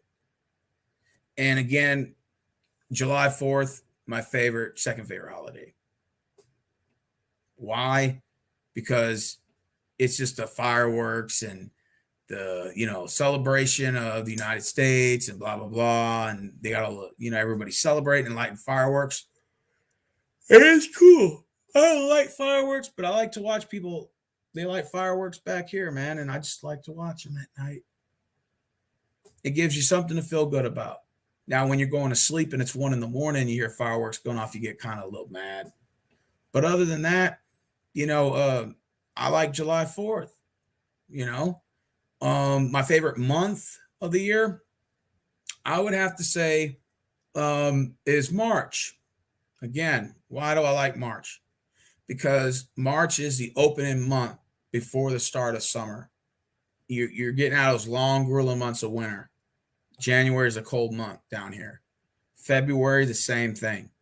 As soon as March hits, it gets in the 60s and 70s. So it like gets a little warmer. And then right around March 20th is the official, no, March 12th is daylight savings. March 20th is official start of spring here in Texas. So as soon as it hits March 20th, you can start feeling the spring, the flowers and the blue bonnets and the daisies, and they're all growing. All the parks that I walk at too, where all the trees are dead and the brushes are all dead and it's all flat. It gives like a dead like feeling. They're all blossoming and growing, and bushes are built or growing high, 10 feet tall.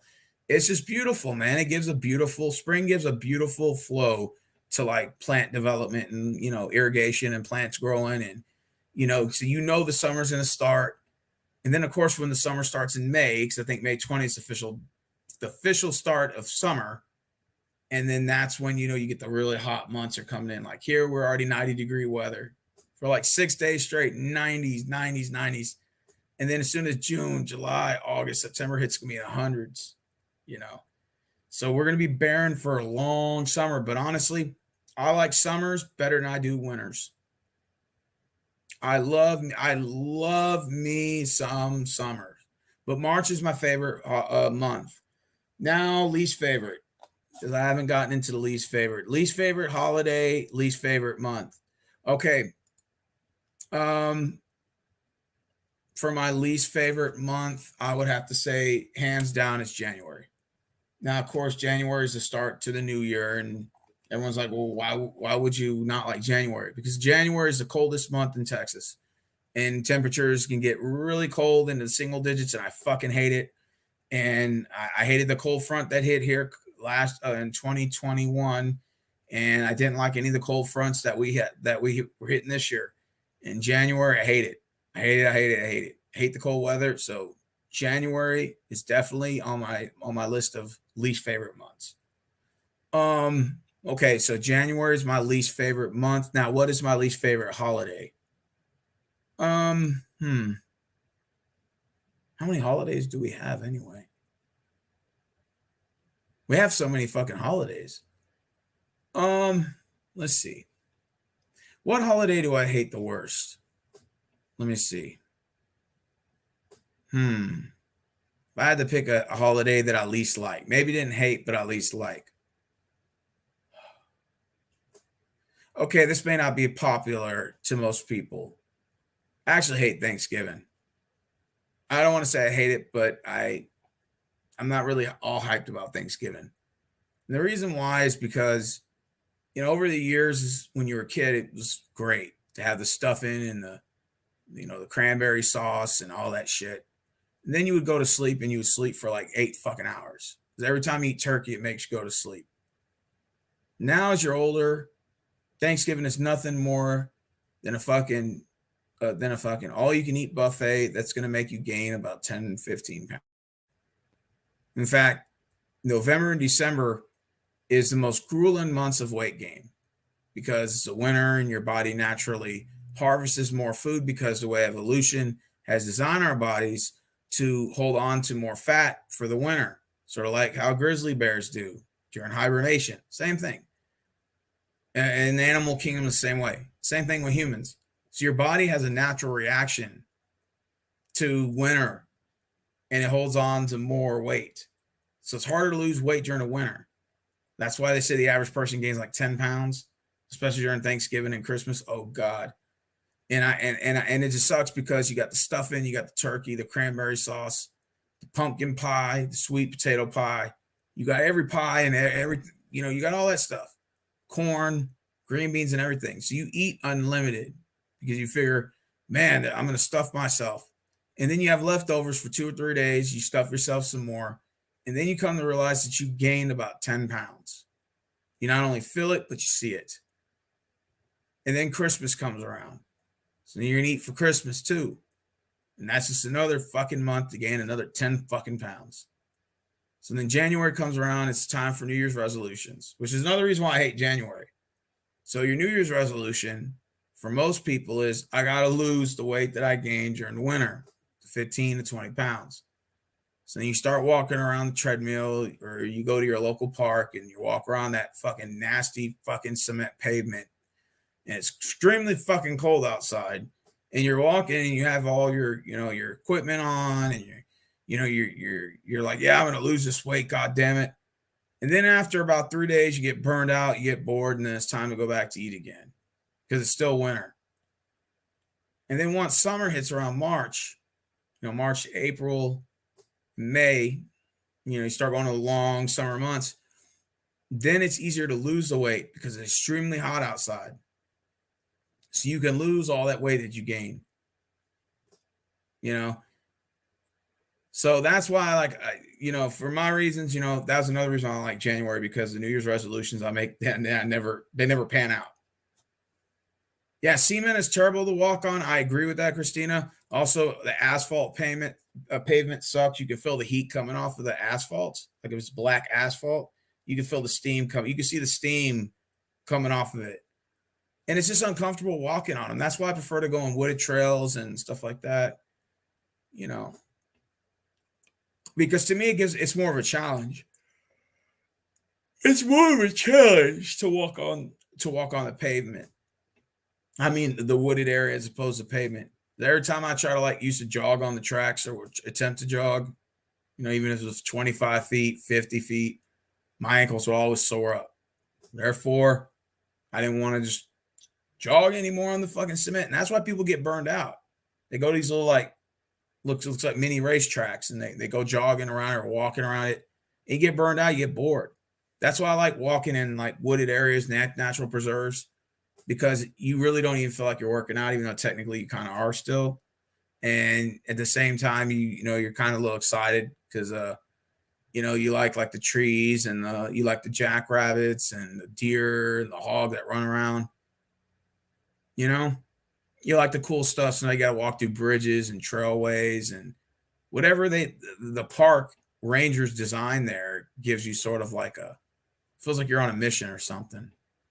And that's why I kind of like doing the nature preserve trails, because I feel like you really get your workouts worth. Yeah. Now my least month I hate, January. January is definitely the least month I hate. March is my favorite month. I don't know why, it just is.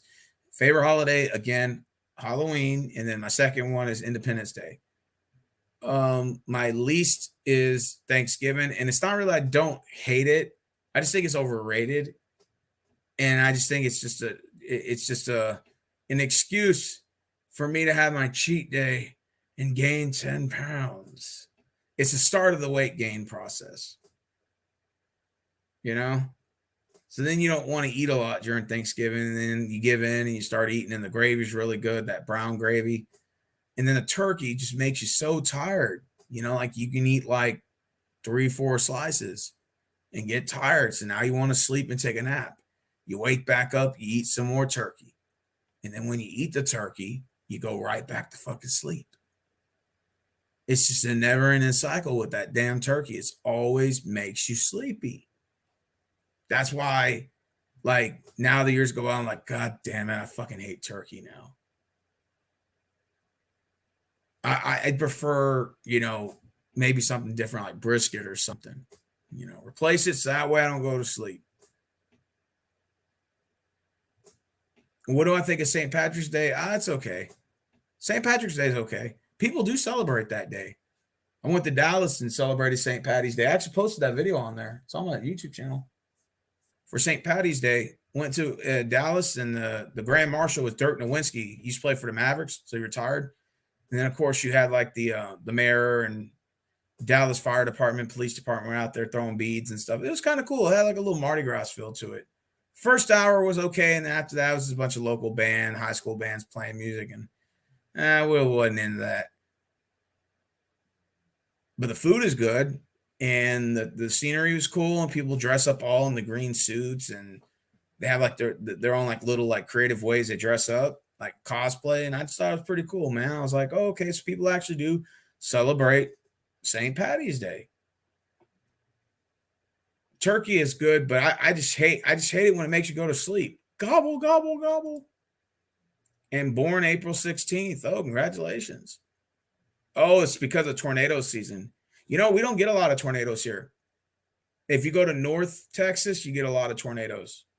Like towards Dallas, they got the sirens up there for tornadoes. We don't have sirens down here, but we occasionally get tornadoes. Occasionally, we don't get them enough like they do up north.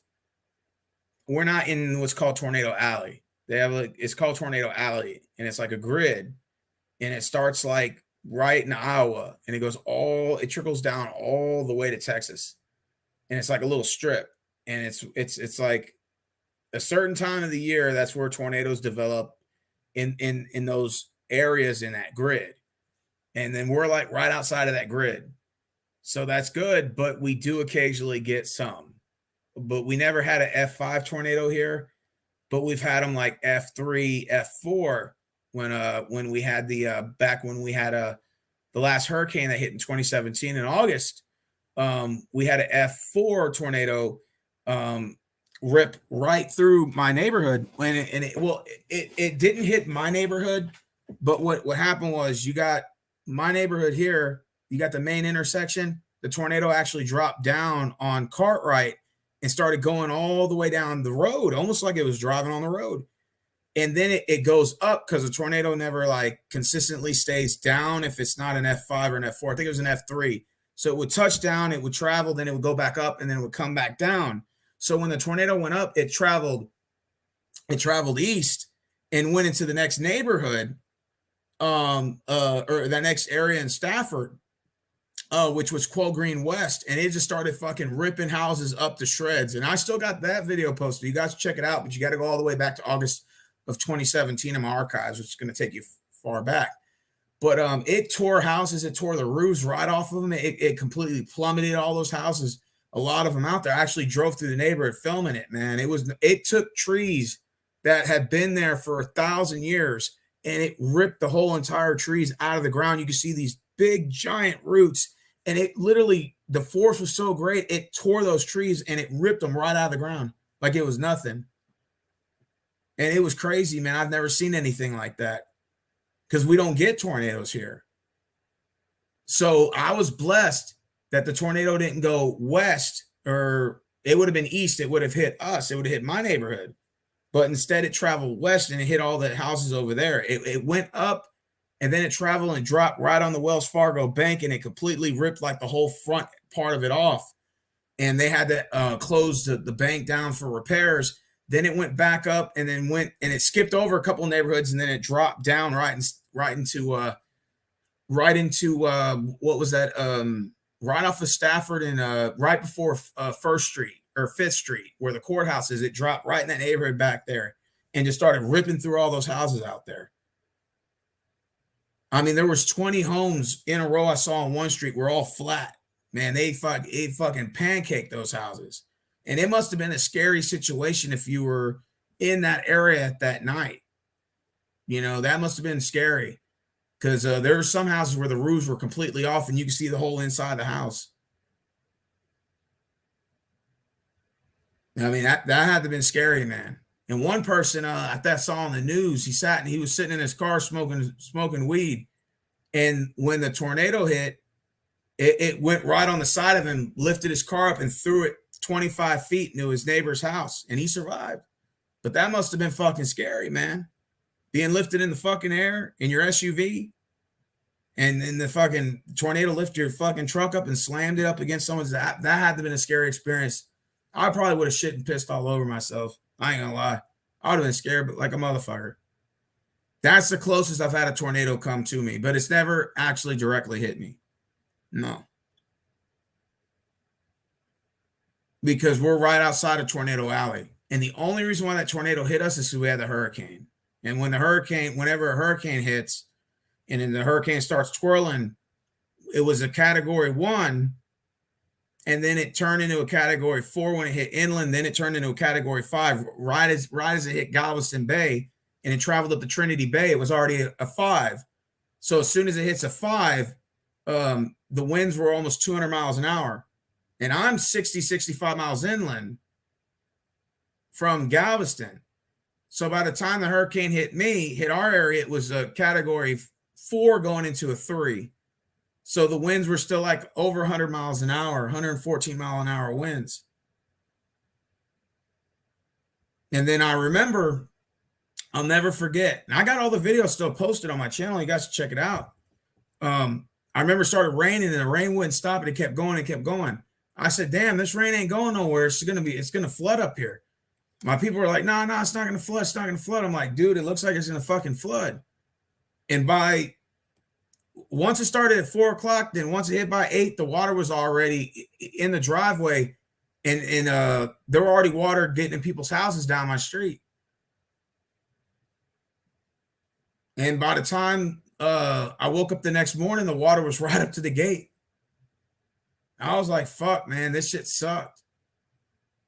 You know, thank God it didn't get in my house, because my house, the way my house is designed, it's got like 150 feet of concrete that you got to go up the driveway. We got a real long driveway.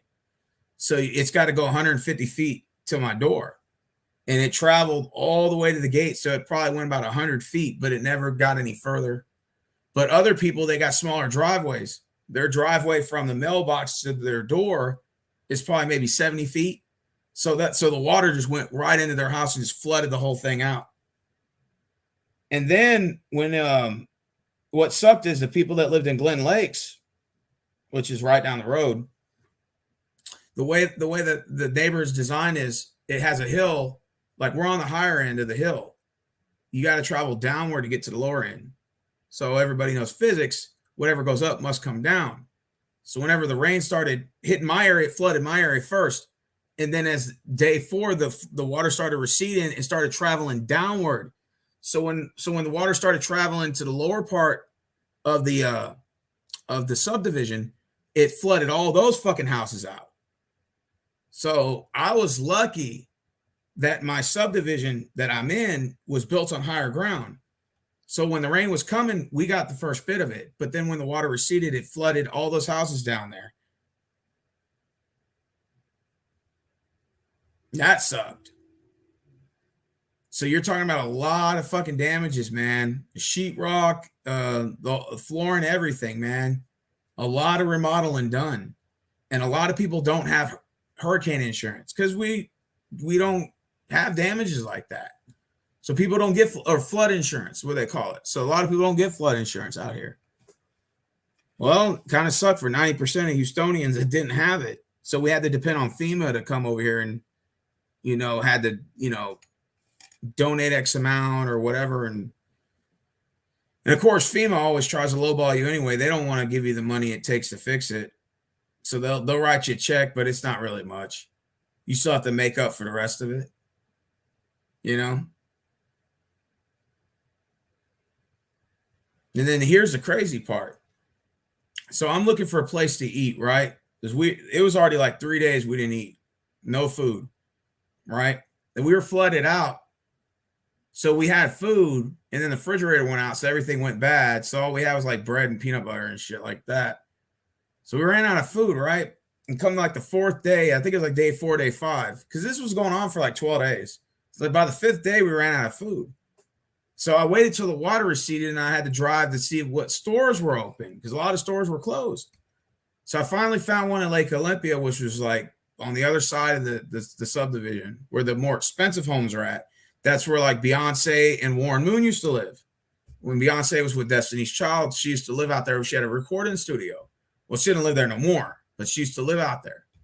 So you drive through that area to get to Highway 6, then there's a gas station there. So I went to the gas station, nothing was there. Right? They said, all we have is just like can this and can that. So I just bought it and then left. I'm driving down Lake Olympia Parkway, and the subdivision that Beyonce lived in had a huge lake. It's called Swan Lake, or Island of Swan or something lake, right? It's a huge lake. And it had a barrier that was around it, like a levee system that holds the water in place. As I'm driving right past it, and it must have been a pure grace of God because I had my camera on me. All of a sudden, boom! This one of the levees broke, and you could see the water just shooting out of it. Water is shooting out of it. So I had to get it on camera. So I actually recorded it and pulled over. And then you can actually see the other levees giving out because one gave out, and then the other started. It's like a domino effect. Then the other one, boom, boom, boom. They all started. Like you could see it just a bunch of holes coming in, and the water's going through. So when the water came out, it went across Lake Olympia Parkway, and it's a hill. So there was a hill of new houses on the other side. There's like two cul-de-sacs full of houses. And so as soon as the water went over, it went swooping down into that neighborhood, and all those houses out there got flooded. And in the video, you can see the people actually driving around, and they said, "Hey, where's that water coming from?" I said, and I'm telling them that water's coming from there. The levee broke. And they're like, "No shit." And I'm like, "Hey, did the water get in your house?" They said, "Yeah, I already got 3 inches into my house." I'm like, "Oh, fuck, dude, I'm sorry about that." And that's on camera too. And you could see him holding his head like this because he already knew he didn't have any insurance. He didn't have flooders insurance. I said, "You have flooders insurance?" He said, "No."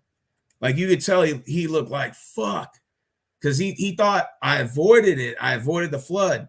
But when the levee system came out and all that water went down there, flooded his house out. Or all those homes out there got flooded. I was like, man, that sucks. You know?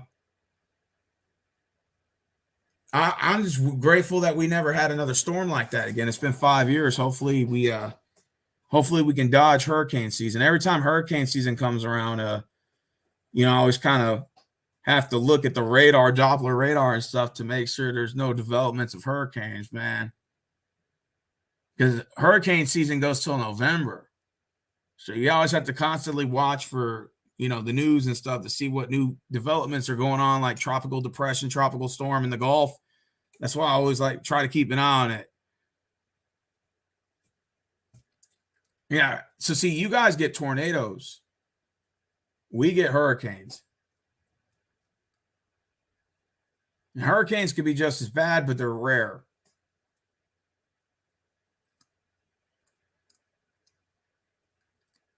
Yep. So look, I gave y'all a little she said, "I don't mind sleeping." You don't mind sleeping? Oh, I want to give you guys a little advice on beds. As you can see, my bed's low to the ground. I took my box spring out and I threw it away. Now, why did I do that? Because the box spring is so old that it threw my bed out and it threw my back out. So if you got a bed, guys, and your back is hurting, chances are your bed is the reason why. When you buy a bed, they tell you, "Oh, for 10 years, you'll never have to get another bed." And you got warranty. It's a warranty ain't worth shit. Because every year it goes by, it depreciates the value of the bed. And they don't want to give you a whole check for a new one. So they try to weasel their way out of that too. So much for having warranty. So my back's bad, and then sleeping on that bed is bad. So I was sleeping on the floor for a while. I got the little mat here, and I was sleeping on the floor. And then I finally threw the box spring away because when I was filling in the box spring, it kept dipping low and coming like this. And I said, "You know what? That's probably the reason why my fucking back is bad, because of this shit." So I had to grab the box spring and toss it out today. And I slept on my bed for 2 days now. And my back's not hurting anymore. So that's good. Oh, I got lower acute back pain, Christina, in case you're wondering. It's caused by heavy lifting and stuff, but I also think my bed had a lot to do with it. So the box spring. So I threw the box spring away. But if you have a new bed, the guy told me 5 to 8 years maximum. 5 to 8 years maximum, your bed will last. Your pillows, you replace your pillows every 6 months, 4 to 6 months. and your beds, you after 5 years, your bed starts to get bad.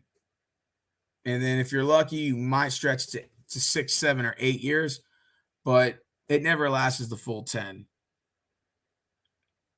But you'll know when your bed gets bad because your back will start feeling like shit. And you're like, man, I got to get a new bed. Fuck this shit. I had this bed in December and I already started having back problems. But I think it was from the heavy lifting, but I think my box spring was also a problem. When I threw my box spring out, I didn't wake up with back pain like the last 2 days. But yeah, my back was so bad on the 25th of, what was it, April? It was, what are we in, May, right? It was in April. Yeah, I was in emergency room. My back was so bad I couldn't sit for 5 days. I couldn't even sit on the toilet. It was the most excruciating back pain I've ever had. So I can't do any heavy lifting or anything like that could re-aggravate my back. I had to tell all my bosses that you're gonna have to put me doing something else. So they got me on lot duty, which basically is like just making lines and then they bring them in. That's all I've been doing and probably for the next couple months. So I'm sorry, that's all I can do. My back's out. I don't want to fucking pull my back again. What's up, Malik? But yeah, I had to start stretching my back out, and it's been working. Every 2 to 3 hours, I stretch my back out. So yeah, Rick says he had a herniated disc. Oh, that sucks. Yeah, I got to go in on Monday at 11:45. I got to go see my doctor. It's called like a pain management doctor, and he's supposed to administer shots in those areas of Teradol. He puts those shots of Teradol in you, and it brings the swelling down in your muscles, in the inflammation directly in those designated areas. Oh, you have scoliosis? That's where it has like a curve in your back, doesn't it? I think, Christina, or something like that. Oh, I will get better. Oh, you got hurricane season in Florida too, man. Florida's even worse. Oh, what's good, Malik? Did you see that Dallas mayor wants the second team in NFL? I heard about that. He said at the Manistee National Forest as we speak, it was a gorgeous day. Oh, man. I would have loved to go there. March means steelhead fishing is at hand. Damn, scoliosis sounds like, I think it's like a curve, right? Or it's like an S or something like that. Like where it has curves in your spine. Yeah, I have to take a shot in my spinal cord on Monday to take the swelling down. Because I took the Teradol shots in my shoulder and they only work temporarily. I need the shots directly there. I threw my back out at work. I was tossing the truck and I threw my back out. I was on the ground pounding the floor. I had to call an ambulance to come get me. My insurance covered the ambulance ride and they covered like 80% of the bill. The other 20% I still had to cover, which was like $200. Not too bad. And they put me on a bunch of steroids and a bunch of fucking muscle relaxers, which they do help for like 2 or 3 hours, but you have to stretch all the time. Keep stretching. And but I couldn't sit for 5 days. I was in the emergency room for 3 days. Shit sucked. Throwing your back fucking sucks. And I had 2 cracks in my lumbar. So I even had to go and buy a cushion in my car. Try sitting in your car, it throws your old back out. So you buy this like a lumbar, and it's got like a cushion. It looks like a mini cushion, and it's got like little like holes in it, and it's got like gel. And you put it on there, and you rest your back on there, and it actually takes a lot of. It helps with your posture, and it doesn't throw your back out. But yeah, if you sit in the toilet, oh my God, man, you try to get up, it feels like somebody punched you right in the back. That shit hurts like a motherfucker. It said for thousands of years, humans do not sleep on beds. I have the best quality sleep in my basement couch.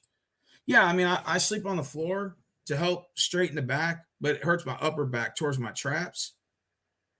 Um, but again, like I said, I've been stretching my back out and I've been sleeping on the bed. So I've been sleeping very comfortably. But stretching your back 5 minutes a day helps. But I do it every 2 hours at 5 minute intervals, 5 minute intervals, 5 minute intervals. Yeah, and then your back, you have to treat your back right, man. You got to stretch and stretch your back out. And nothing's worse than throwing your back out and then you have to wait for the ambulance to come get you, which also is another reason is what's scaring me about this workforce. It took me 2 hours to see a doctor. I had to lay on the floor for 2 hours. And the nurses and doctors look like they didn't even want to be there. They look very fucking angry, bro. They didn't look like they want to treat me. I'm gonna be honest with you. They just like they didn't want to be there. Like they hate it there. And I'm not saying that they don't have a reason to, but I've never seen it that bad. Like almost any place you walk into, everybody looks disgruntled. Like they hate it. You know, you walk into a bank or a restaurant even. Some places close the dine-in. Some places close early because no one wants, no one wants to work those jobs. And reduce your consumption of sugar, salts, and fats. Okay. Well, yeah, that's what I want to do. Definitely have to follow that. I have malformed vertebrae in my cervical spine and thoracic spine that causes the curves. Oh shit. Well, but your back's okay for the most part? Like, do you have good posture?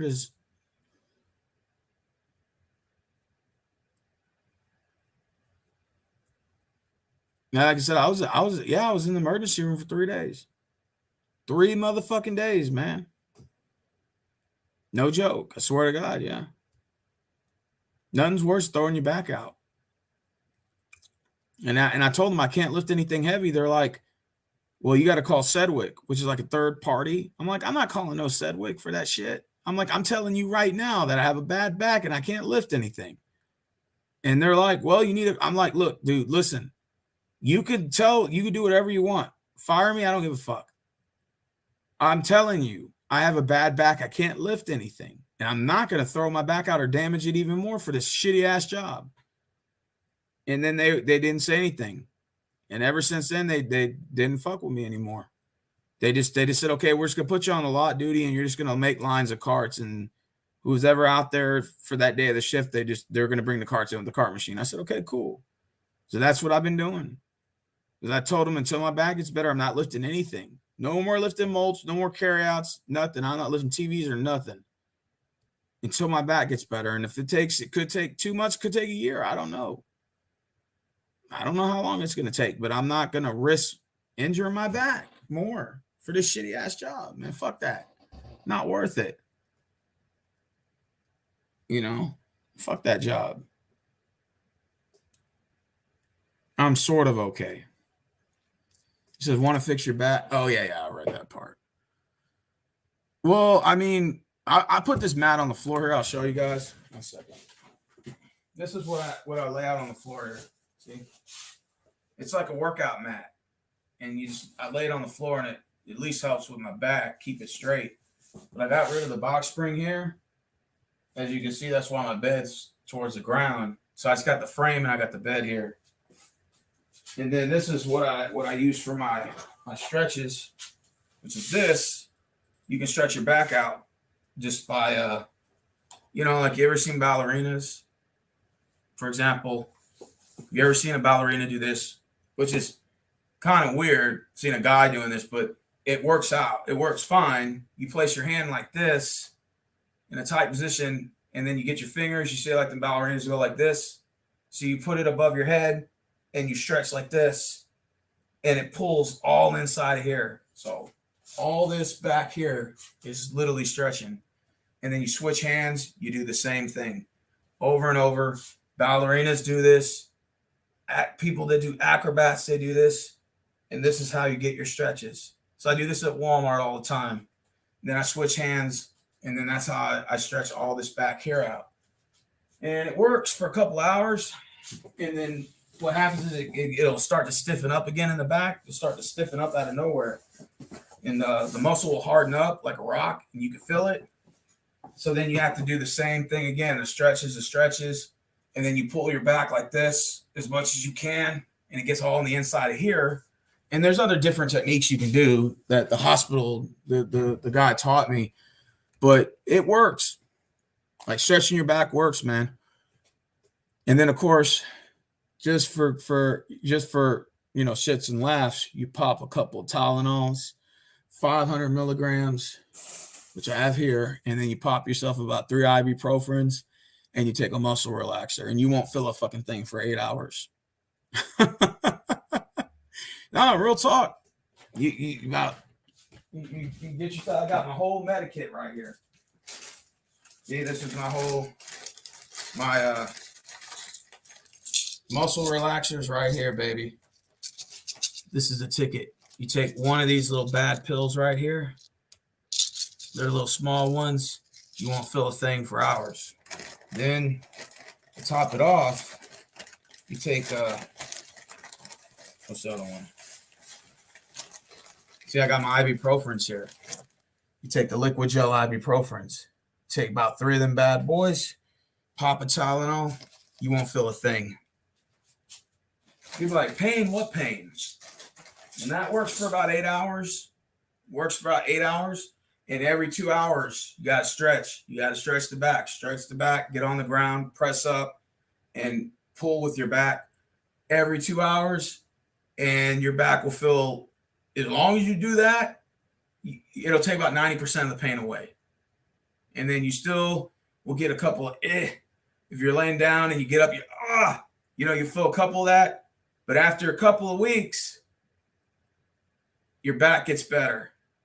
But you have to keep up with it, or else you're back at square one again, and you develop what's called chronic back pain. So it's acute back pain. Acute lower back pain lasts 4 weeks. I'm on my 3rd week now. Now, if I don't do anything to treat it, and I don't, treat my back or anything, and I just say, oh, fuck it, I don't care, and I go back to lifting, and I'm, doing my thing, not bending my knees, not wearing a back brace or nothing, then it develops into chronic back pain.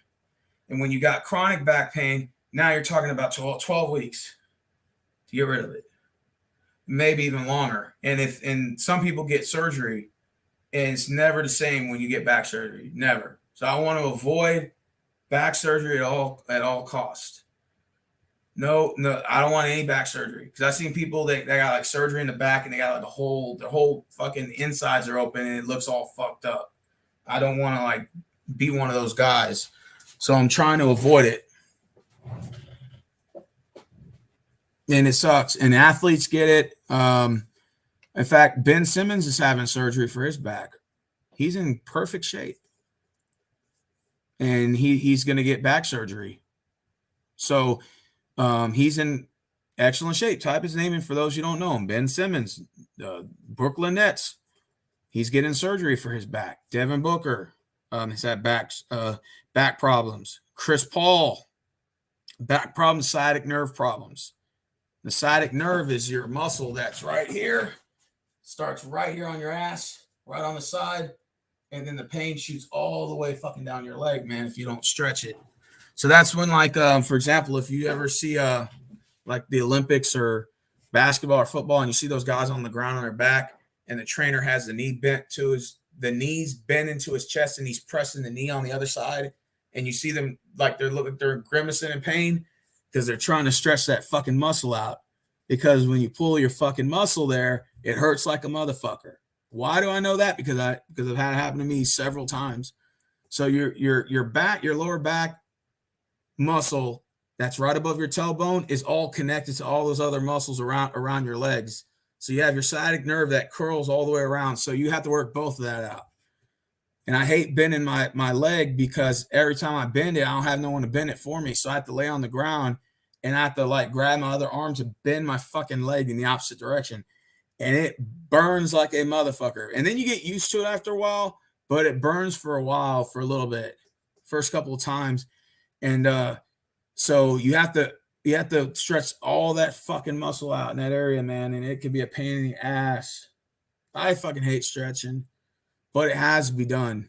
Otherwise, you're going to be in a lot of pain, and that's when you pull a hamstring, or you can get injured doing other stuff because you didn't stretch. That's why I'm trying my best to try to get my stretching done in those areas, man. Sciatic nerve pain sucks. Yeah, because your sciatic nerve is right on the side of your leg. It's right by your ass, but it's on the side of your ass, like on the side of your leg. It's like that muscle right there, and it'll get kind of sore. So whenever you're walking and you take that step, you feel that jolt right there, and you're like, if you're like, what the fuck? So you'll start taking those steps, and you feel that little muscle right there twitch, like back spasms, and it's like twitching. So you kind of rub it, and you feel it kind of sore. You're like, all right. And the only way to work it out is you have to lay on the ground on your back, because it's in a weird place. You got to bend your knee, and you got to push your right. If it's your right side, you get your right leg, bend your knee back, and you got to press it going in the opposite direction than where you're going. And it stretches that whole muscle out. But you have to do it, because if you don't, then what happens is it flares up, and then the pain starts to shoot further down your leg. And now you're talking about your hamstring and all that shit. So you have no choice but to fucking start stretching. I was in the hospital for 3 days stretching out. The whole time, all they were doing was showing me different ways to stretch those muscles. Now I was in pain, and I felt like my bones popping down there. I've never had that, but it relieved a lot of like the compression and all that. Because what happens is you don't stretch out, all those muscles start to harden up, and they start to compress, and then they tighten up. And so when any sudden fucking movements, you start, like what the fuck? So you have to start to stretch those muscles out to loosen them up. And that's what muscle relaxers do. Muscle relaxers, you pop one of them bad boys, your muscle goes like this. And it's like a spasm, and your muscle starts to squeeze, and it starts to go like this, balls up. So it hardens up. And what the muscle relaxer does is it goes in there, and it relaxes the muscle. So the muscle goes like this, and then it goes like, it releases it. It releases the pressure and the tension. You have to do that, and you got to do your stretching. They gave me a whole pamphlet right here on nothing but stretches and workouts, like to work those muscles out. And I have 2 cracks in my lumbar, like 2 what they call stress fractures. And then the lumbar, and then the disc starts to come out. It pops out and hits the nerve, and then it just starts to swell up. So if you I put my hand behind my back, I feel like kind of a little knot there, but it's not as big as it used to be. But it used to be swelled like a golf ball. But after all the stretching and the techniques and the medicine or the pills, plus not lifting anything heavy, it's gone down significantly. But it hasn't gone down the way that I wanted to. So what I got to do is I got to go in and get what's called an injection.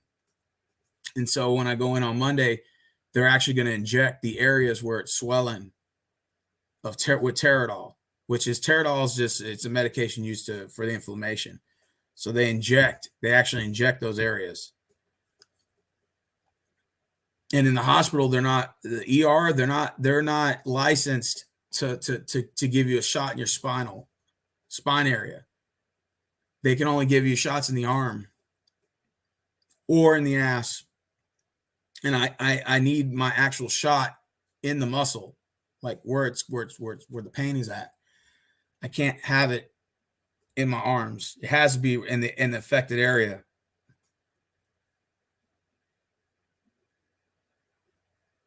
They can have some very nasty side effects if used long term. Oh, well, like what kind of side effects? Oh, your Warriors won. That's what's up. Yeah, Bucks won today too. Yeah, she said, yeah, I do exercise also. Avoid it at all costs. Sciatic nerve pain. Yes, it does. Yoga mat. Yep. She said, I'm very lucky it hasn't been worse throughout my life. Damn. He said, well, like I said, they only prescribe me to methylprednisolone, which is a steroid. And those steroids are only Uh, and I'm already done with those. They only gave me a 6-day supply. What I'm taking are muscle relaxers. But yeah, but man, I have to take the muscle relaxers, man, because I don't take them, they don't work. Then my back's in a lot of pain. You know, I wish they could just go away, but I still got another 2 weeks. I got another 2 weeks of having to deal with this crap. And as long as I'm not lifting anything and I'm treating my back, it'll go away. Yeah. But you gotta watch for your health, man, because man, ain't no fucking joke, man. Getting hurt over a fucking funky ass job like Walmart. Nothing is worse than that. You could become super dependent on it and have withdrawal symptoms coming off of it. I didn't know that. You could take them, just saying be careful long term. I took opioid painkillers from ankle surgeries. They're very addicting. No, I don't drink. I don't smoke cigarettes. No. I just smoke the ganja, but that's every now and then. And really, that's just very few blue moons. I don't really smoke weed like that. And I don't drink. I'm more of a, what you call a social drinker. Like, for example, I think like this year I might have drank like 2 times. I'm just what a social drinker, not really yeah, but like I said, these are well, the reason why the bar is pink, Rick, is because it's my auntie's. She gave it to me.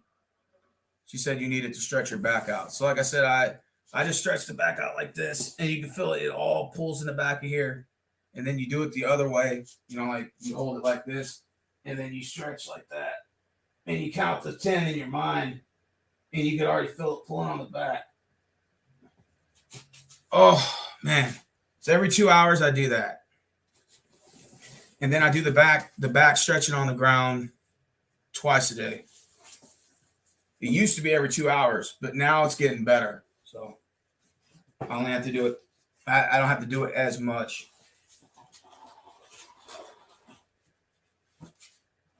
And then your sciatic nerve, like I said, you have to bend the leg back and bend it the opposite direction, and it hurts like a motherfucker too. It burns, but it works because then all that sciatic nerve gets all like the muscle starts to relax, and then boom, there you go. Well, maybe one day. It won't be this year. Win the Super Bowl this year. Probably it'll be in the future. Maybe 4 or 5 years down the road. Who knows?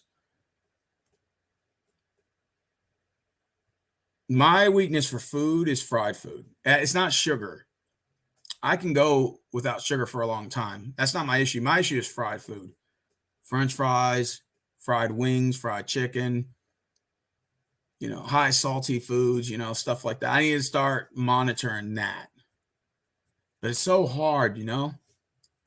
Especially fried chicken with mashed potatoes and green beans with a little gravy on the side and a little bit of barbecue sauce on the side for that chicken, man. It's so hard to resist, man.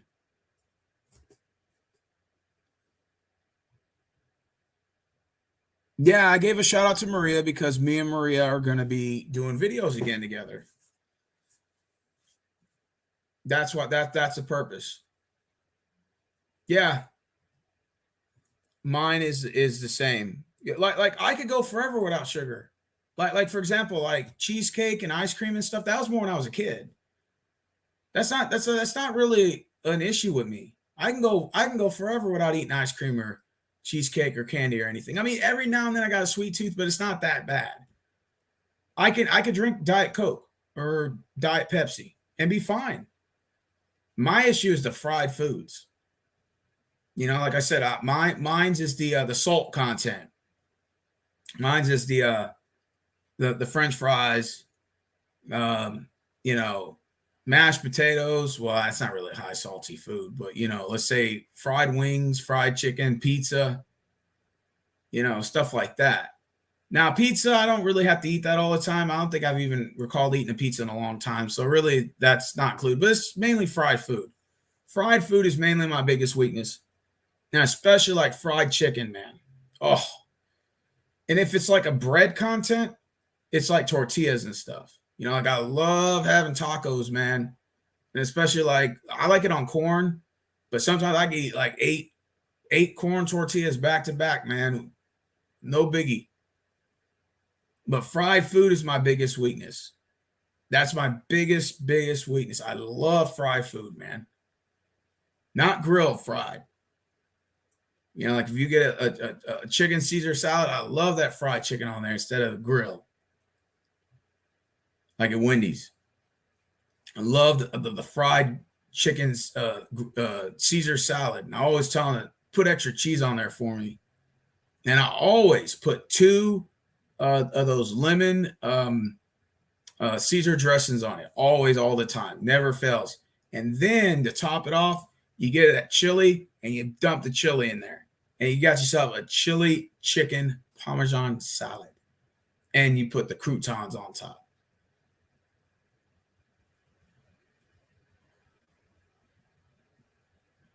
And Taco Bell's kind of my weakness too, because Taco Bell's right there by Walmart. I can go right to Taco Bell and get that white ranch burrito. It's got those nacho fries in there. And it's got like beans and rice and all. Oh, man, so good. I had one today.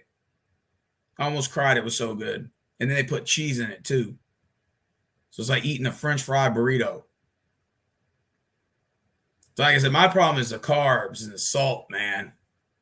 Sugar, I can go for whatever. You know, I can go, you know. Yeah, sugar is horrible. It is. She said fried and salty foods. That's me too. I'm telling you, man, fried food's my weakness, man. French fries, let's say chips and salsa. I love me some chips and salsa, and I can't just have one chip either. I can eat a whole bag of them by myself.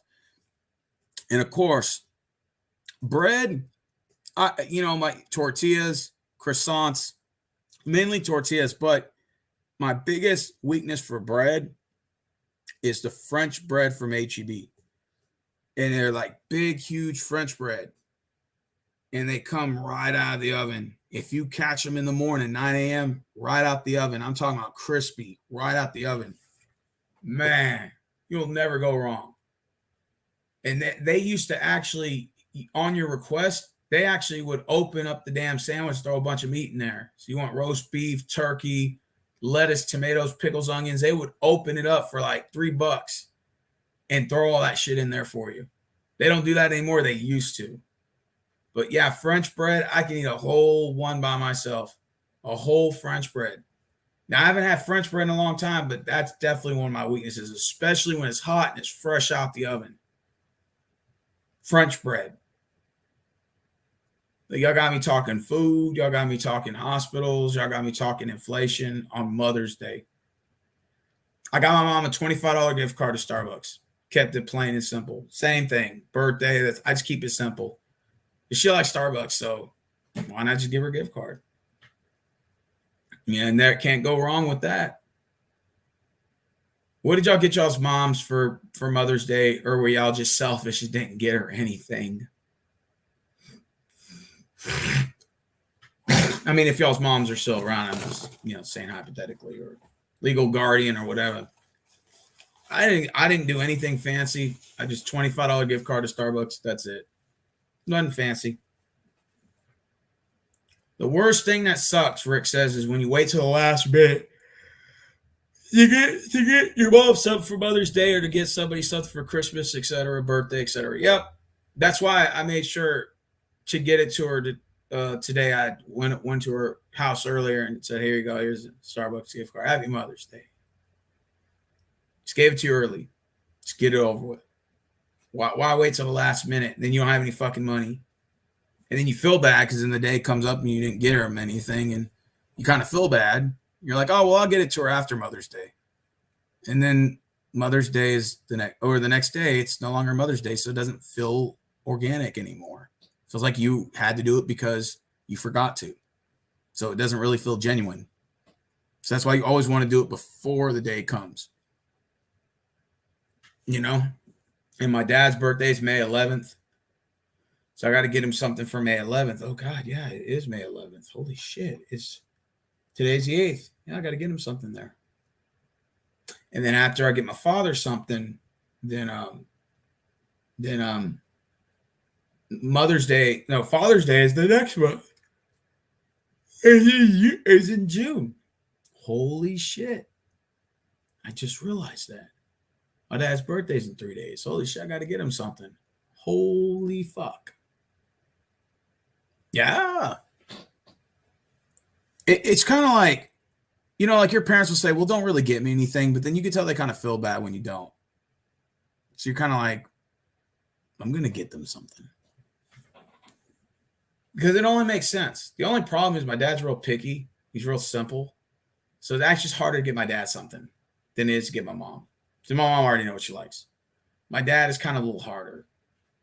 He doesn't really go out a lot, doesn't go to a lot of places and stuff. So you're kind of like limited. You're like, okay, well, what should I get him then? Fuck it. I guess get him a shell card. I guess that makes sense. I mean, that's all I can think of.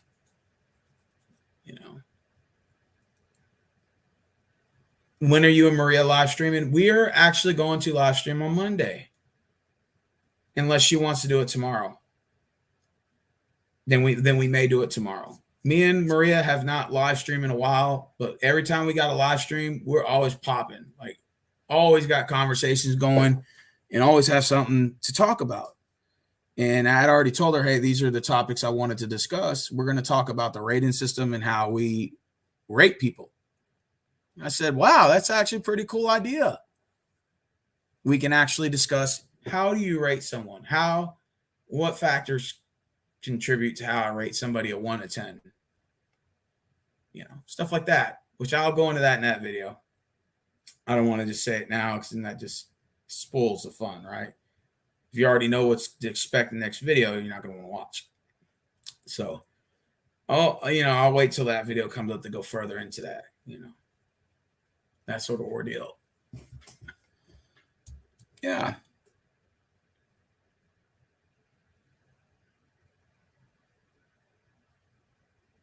Yeah, and then also I'll ask everybody in the room, like, what do they rate themselves and why? That would be pretty cool. I would rate you guys, but I don't know what none of y'all look like. Maybe send me a picture to my email, and then we'll do a rating on that. So we're going to do the rating system. We're going to talk about that sort of ordeal. We're going to talk about the pros and cons of dating websites. So I thought that would be pretty cool. And then we may go into like a little bit of like like personality and stuff like that, and talk about that sort of ordeal. And is it best to be friends with people who match your personality, or are you more of a polar opposites person? Like, you're attracted to more polar opposite people? And that's sort of what we're going to talk about in the live stream with me and Maria when we get into that discussion on Monday. I mean, we may do it tomorrow night. It just depends on how she's feeling. I just got to see the doctor at 11:45 a.m. on Monday. That should be interesting. Yeah. See, everybody thinks that I'm being some kind of like judgmental piece of shit, when it comes to like the job sector and stuff. But to tell you the truth, like, I don't blame people for not wanting to work for these jobs. I don't blame them. I'm just saying, what's going to happen if my back goes out again and I need to go to emergency room and nobody's working behind the counter? Now that's going to be scary. They say, oh, automation is going to take over, Rose. Don't worry. You think too much into it. And I'm like, okay, how would you feel going to the emergency room and your back's out and you can't fucking move? Because I didn't ever anticipate that was going to happen to me, but it happened. And when I go to the emergency room, I don't want no damn robot working on me or having to see a robot. What if I wanted to talk to a live person? It's going to be kind of scary, because it seems like that's the times we're moving into, like some iRobot fucking shit, Will Smith. I mean, imagine, being in the emergency room and you need surgery. You never know what could happen. So you need surgery, and there ain't no damn doctor, because your damn doctor's on TikTok or your nurse is on TikTok. That's scary. You know, I mean, imagine in 10 years if something like that happens. If you think the workforce is bad now, wait till 10 years from now. And imagine that. Imagine like no one wants to be a nurse or a doctor. No one wants to be a truck driver. Those are all high paying jobs. And nobody still wants those jobs. And who's to say if these robots are even going to work? If it's even going to work? Then it's like, okay, what happens next? And that's when it's scary times, man. Oh, I had to crack my arm. I felt it crack. What do I think about Dave Chappelle? I like Dave Chappelle. I like him. I always think he's a stand-up guy. He's a very intelligent guy. He's funny. I watched some of his shows. He's a very articulate person. I think the person who attacked him was like a trans guy, and that's why the comedy's kind of dead because of cancel culture. But then that's really why everything else is dead too. But especially like comedy, you can't like joke around if some person gets offended and they want to attack you. Like that's the times we're living in now. So, he got tackled or whatever, and thank God he didn't get too hurt. But I like Dave Chappelle. I think he's a good dude. He's a funny guy. Makes me laugh. Especially when he was my favorite episode of Dave Chappelle was when he was a white guy. Oh no, what was he? He was racist against blacks, but he was black or something like that. I don't know. He did some skit like that. And it was fucking hilarious. And then he had the race draft. Remember that one?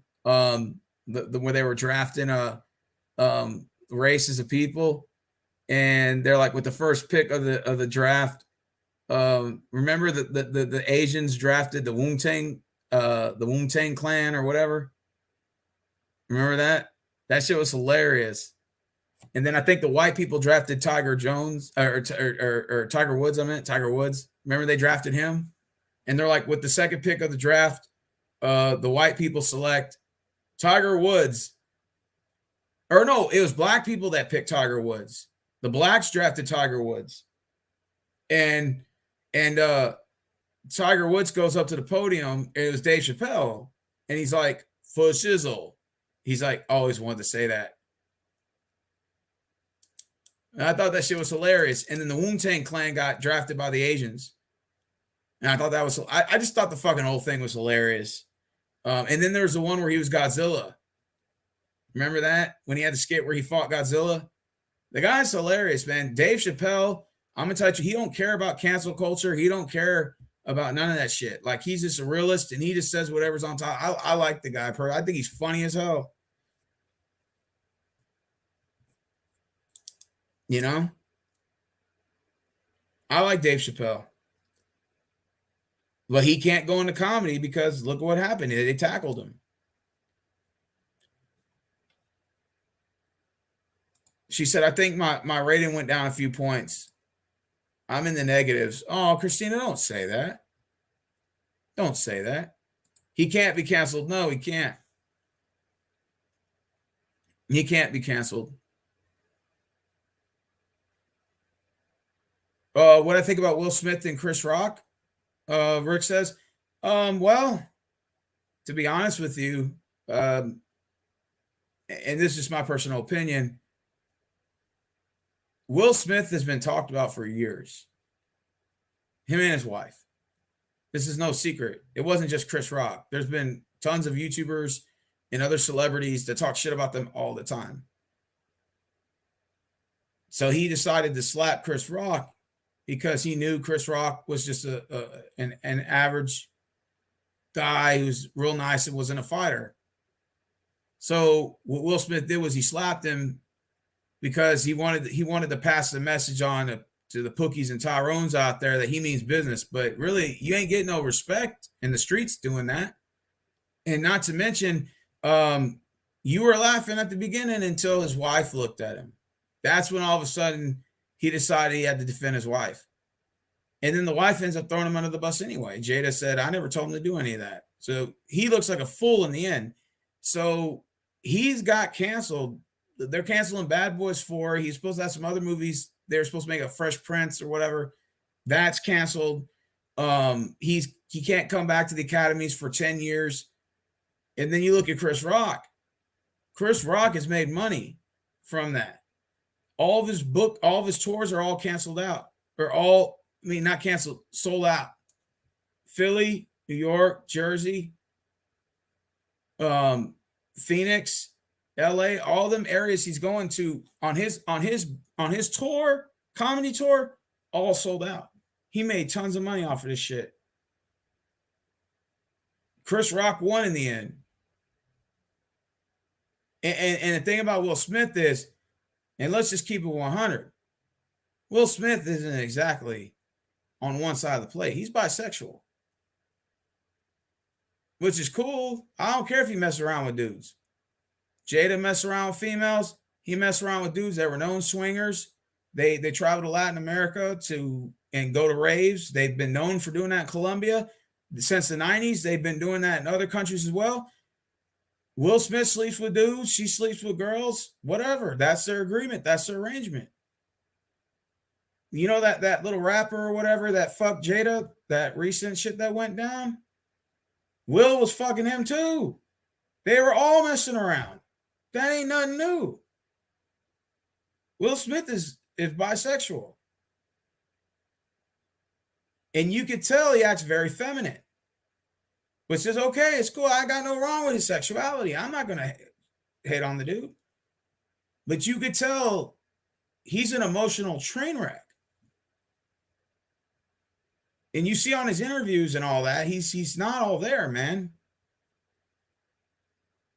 And this is just my personal opinion on Will Smith. I think honestly, he allegedly claimed he was molested in Hollywood when he was a kid. Like to get on Fresh Prince of Bel-Air. Did y'all hear about that shit? To have that show, he had to fuck the producer. He openly admitted it. He said he was forced to do it. I don't know if it's true or not, but I mean, it wouldn't surprise me if there was some truth behind that. But Will Smith is been messing around with dudes. He messed around with that rapper that was banging Jada and all that. Listen, they wanted to open marriage. They both agreed to that terms.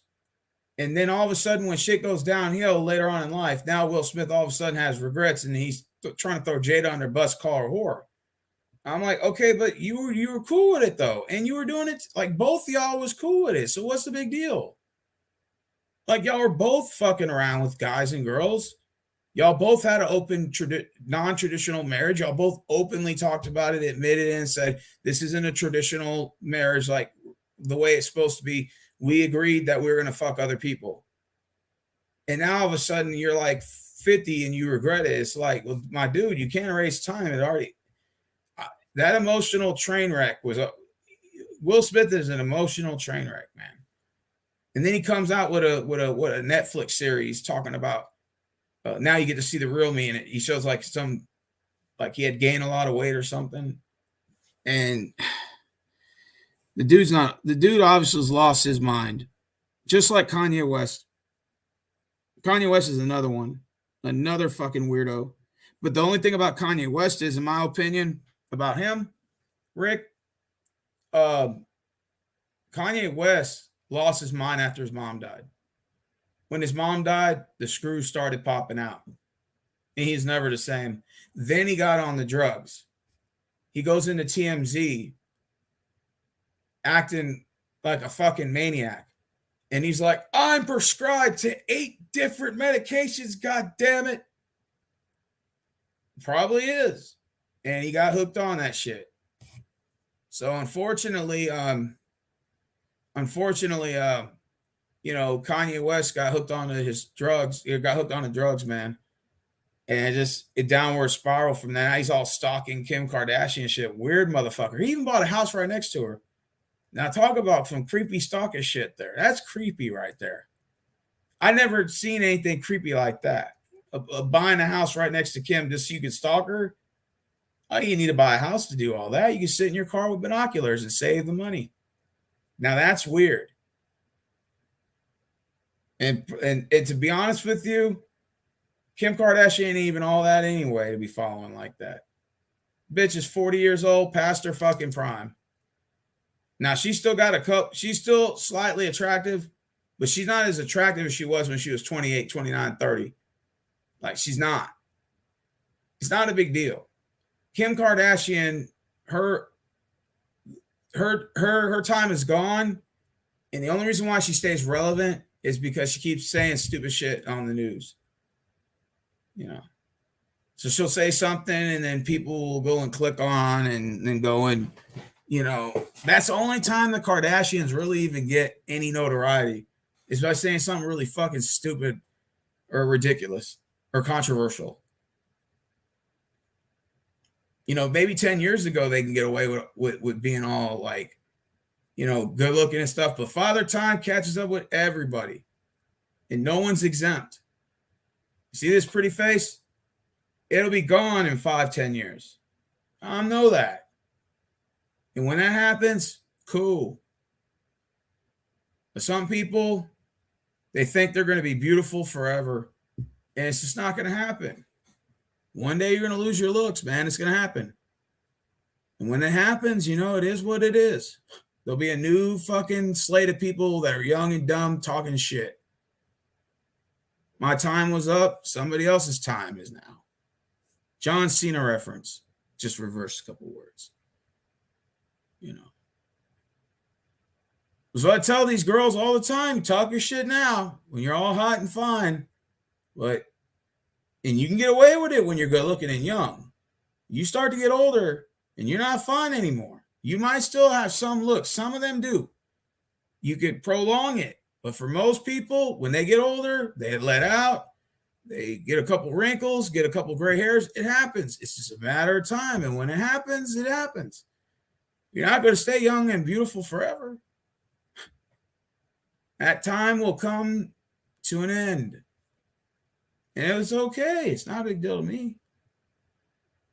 See, I guess, you know, because I look at it from like a guy's perspective. Most men don't care about their looks anyway.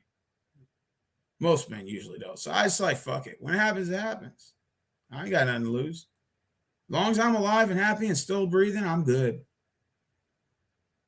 As long as I'm happy in life, that's all I really care about at the end. All I care about is keeping my sanity. Mentally, physically, emotionally. As long as I'm happy, that's all that matters. My happiness comes first. When you're younger, it's all about making everybody else happy. You want to impress people and think people are cool. And I got to make this person happy because and you even sacrifice your own happiness to a degree. Yeah. You sacrifice your own happiness to make others happy, but you're miserable because you're focusing too much on the wrong thing. Like trying to make all these fucking idiots happy. Bunch of these ain't shit motherfuckers. You know. And then as you get older, you see, you know what, man? Fuck these motherfuckers. It's about me now. I got to be selfish. I'm about making myself happy.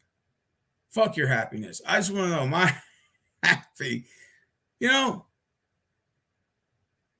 there's nothing wrong with that, by the way.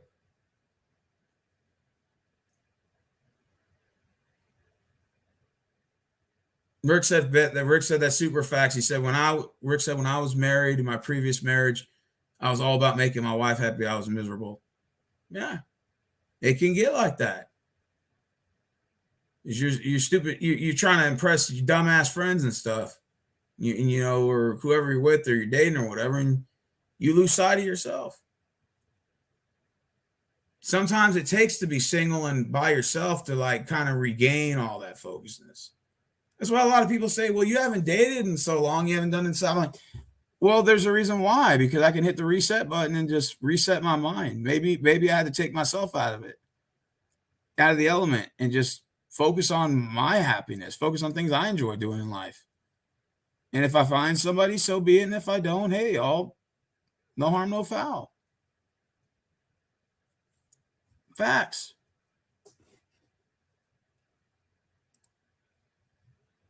Yeah, he did laugh at the joke, Christina. I'm glad you sensed that. He has dementia. Probably does. Will Smith is confused. Holly weird. So that's sad if all those meds messed his brain up. Yeah. Yeah, drugs can fry your brain. You ever remember those old commercials?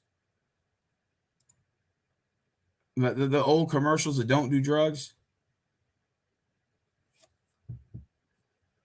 This is your brain. This is your brain on drugs. And you say, any questions? That's true. You fry your fucking brain out. Oh, Scamella Harris. Carmela Harris, first female president. Oh, God. I hope not. Yeah, I plan on going to Dallas next month.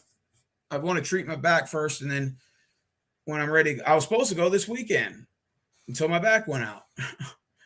That's why I said I'm going to try to get my back better and then go to Dallas again, probably next month in June. I'm going to the Cowboys-Texans game whenever the schedule release date comes out. I think May the 12th. And whenever we play Dallas, I'm going to take that week off to go to Dallas. I'm going to do the whole thing on YouTube. Rick said, can you also talk about what type of women are you into in your next video? Yeah, I can do that. I could definitely do that. When me and Maria get together. Believe it or not, I was having thoughts about writing a book, and which I thought it would be a good idea about like an apocalyptic scenario. And basically, I'm in the military. Should have joined. Right, my father was in the military. He was a paratrooper. His twin brother was a paratrooper for the 82nd Airborne. My cousin was also in the Marine Infantry and fought Desert Storm, and also fought in the Iraqi War, and also fought 3 tours in Afghanistan. My grandfather also was a Korean War veteran and was a cook in the United States Army from 52 to 55 because the war only lasted 3 years in there. It was also another waste of time in those priceless wars that really made no sense to have to begin with. And then, so I've had a long list of line of family members who have served. That's why every time I see a service member in Walmart, I always tell them, thank you for your service. Vietnam veterans, Korean veterans, Desert Storm, whatever. Iraqi vets, I always see them and I always tell them, thank you for your service. Never blink an eye toward it.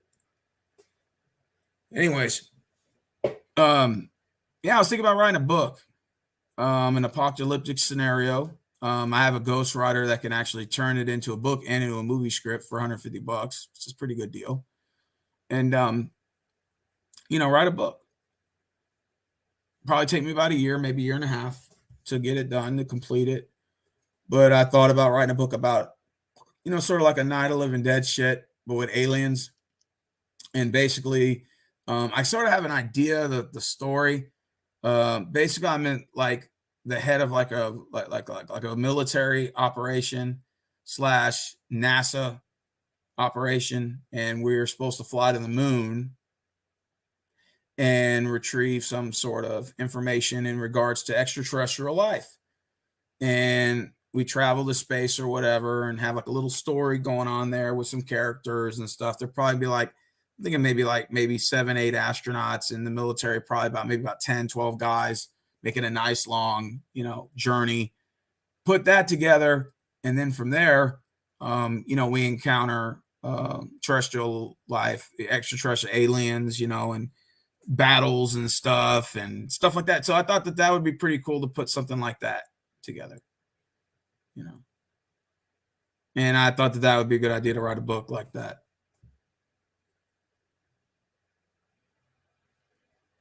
Yeah. So I want to take a year and a half to put it together. I've already wrote a rough draft on it, believe it or not. I already got about 5 pages filled out.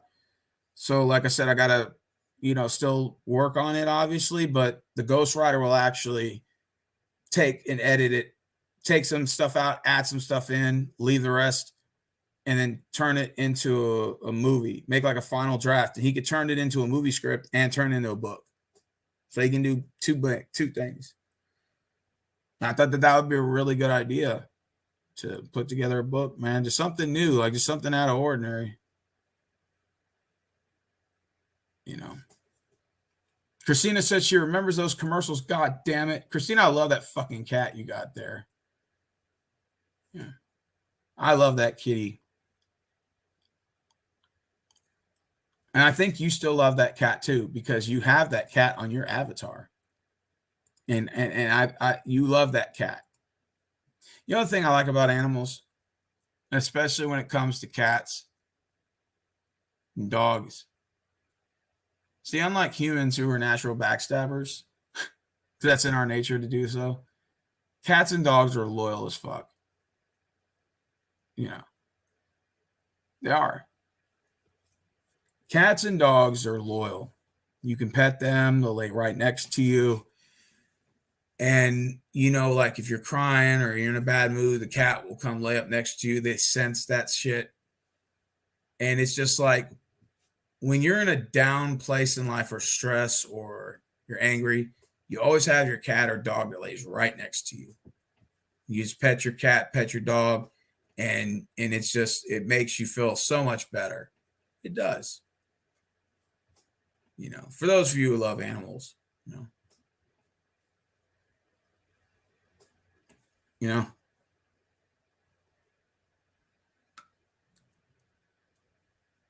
like Little Paws, he'll lay right next to me all night. You know, sometimes he'll sit on my lap. Sometimes he'll sit on top of the computer. You know, like right now he's sleeping. His little lazy butt's over there on the other corner, and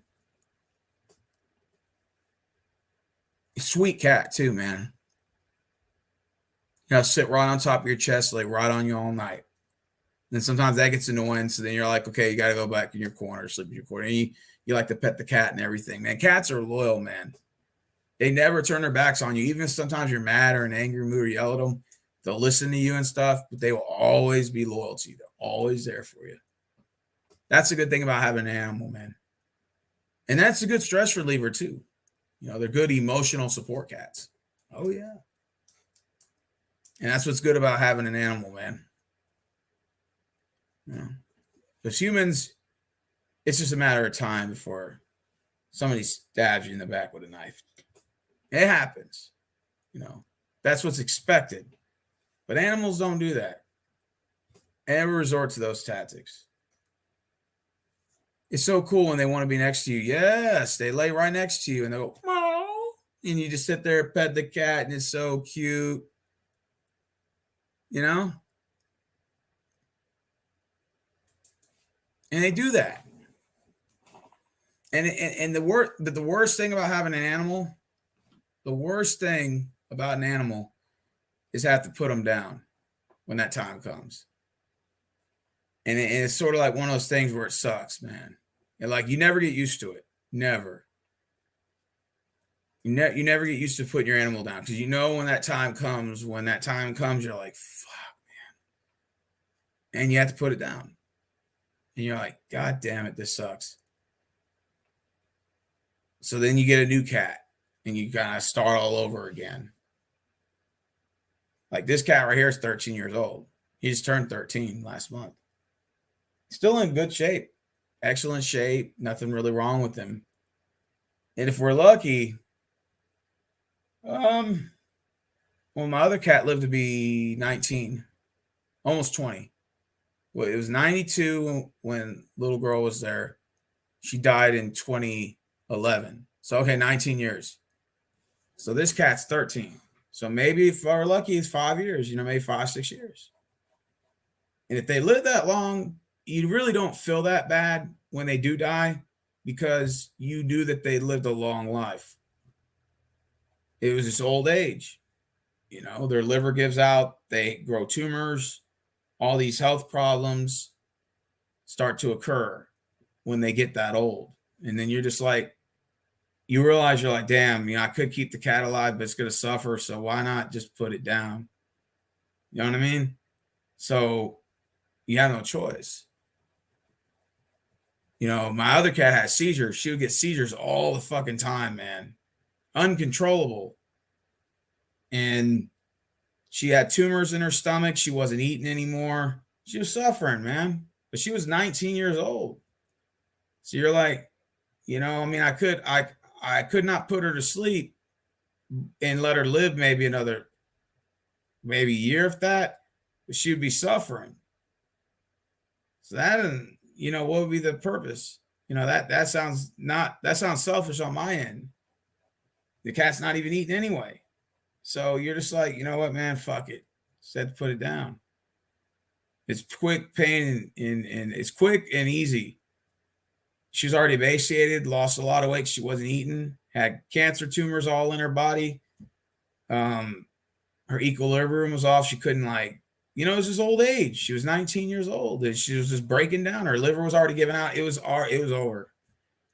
So, I mean, I could prolong her life maybe 6 months, but what would be the purpose of that? So the tough decision had to be made to put her down, and that's just all I could do.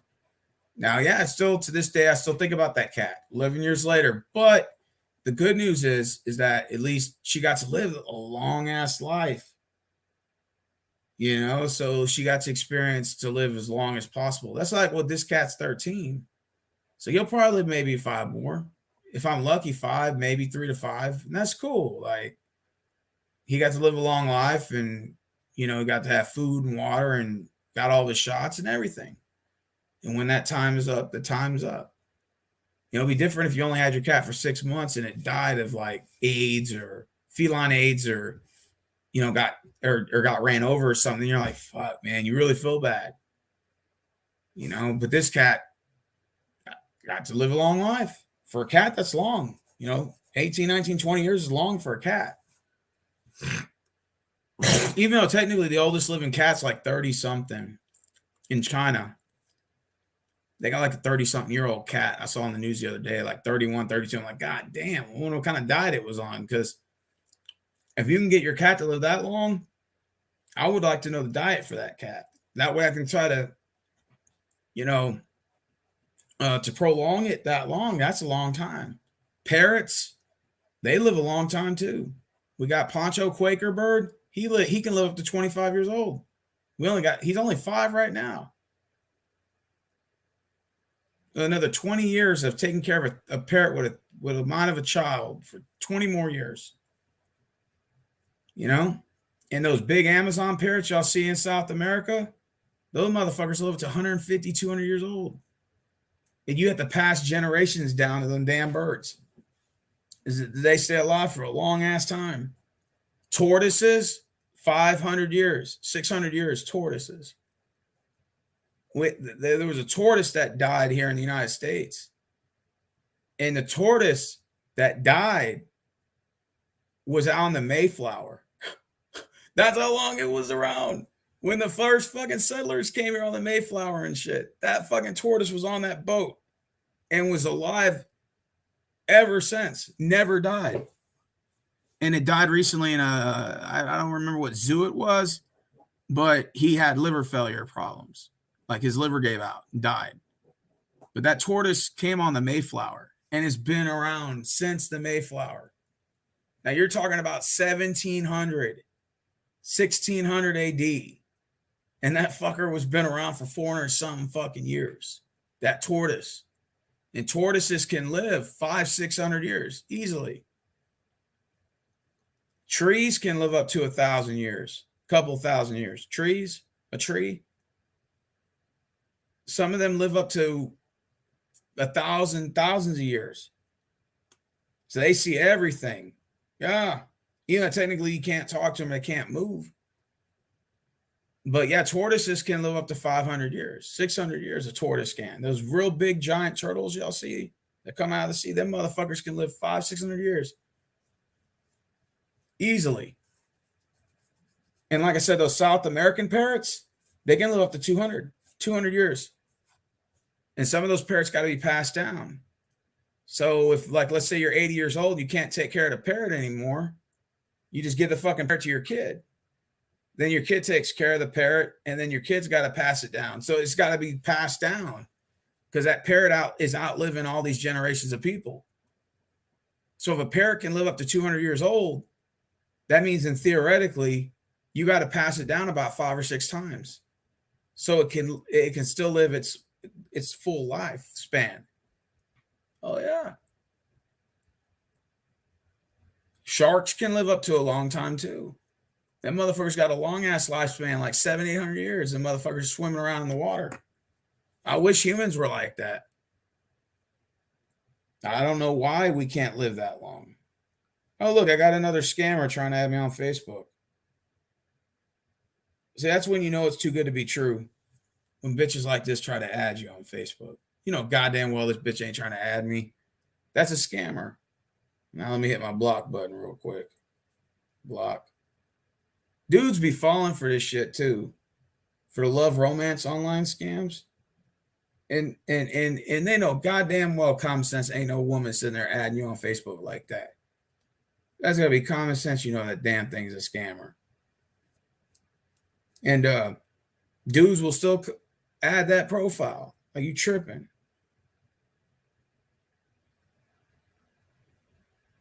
When it's too good to be true, it's too good to be true.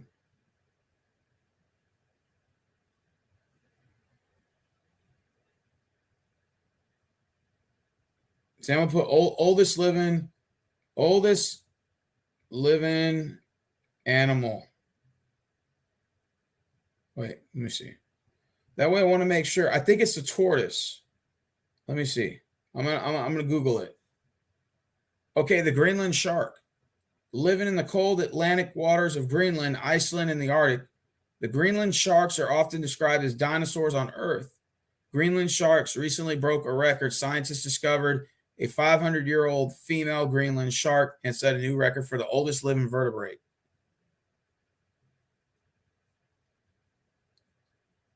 Okay. The oldest living land animal was Jonathan the tortoise. It said this historic photo was taken in the late 1800s, shows Jonathan to the left and another tortoise now deceased.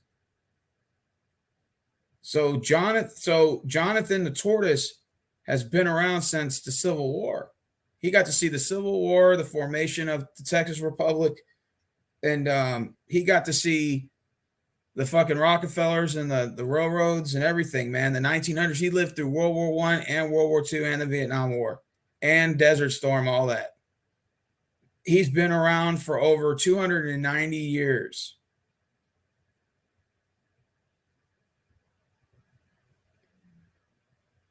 Wow.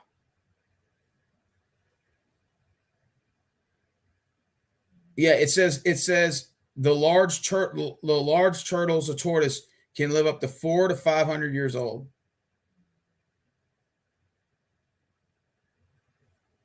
Wow.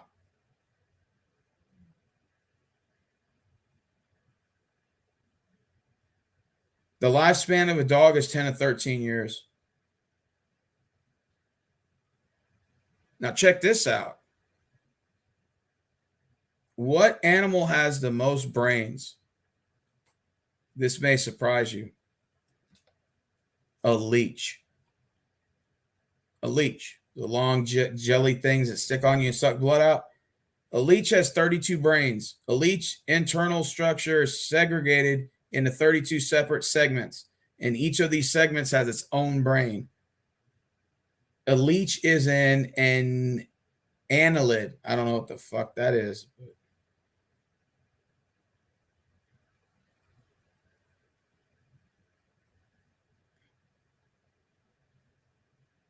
Man, that's crazy. A pig's lifespan is 15 to 20 years. A human's lifespan is around 80. The average length is 80 for humans, but can be over 100. Oldest living human was 123 by the Guinness Book of World Record.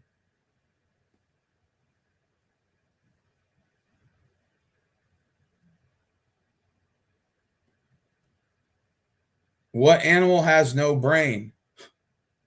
Sponges. Animals, almost all animals have a brain, but there are a few exceptions. There is an organism that has no brain or nervous tissue of any kind, the sponge. Sponges are simple animals surviving on the sea floor by taking nutrients into their porous bodies. That's interesting.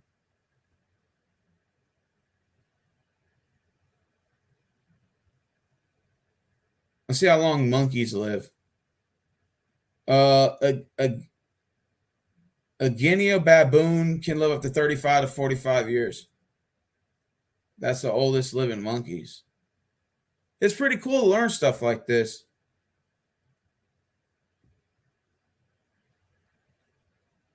Wow.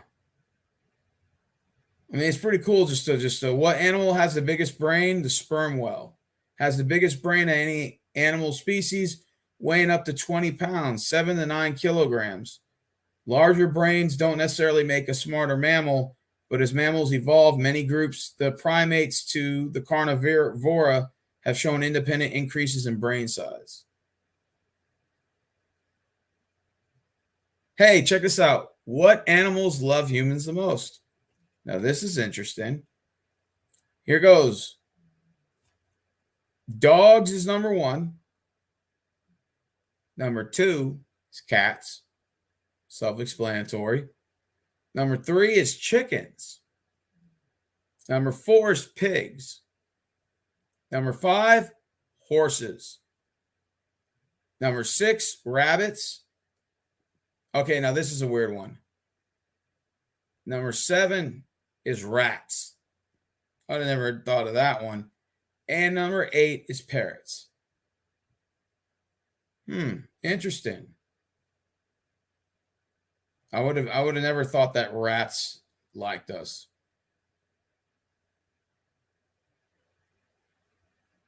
Okay, and then the next one is number 9 is called a limus. They kind of like camels. And yeah, those are the top 9. Interesting. Okay, what are the stupidest animals? The stupidest animal in the world is a panda bear. I don't know why they would say that. He's cute. Why would you say that about panda bears? Turkeys is 2. A jerboa is 3. What the fuck is a jerboa? Jerboa. Never heard of that one. Number 4 is a goblin shark. Number 5 is a sloth. Number 6 is a koala, Koala. And then the next one is Kapopo, and then cane toads. There's one animal in the world that never sleeps. One animal that requires no sleep.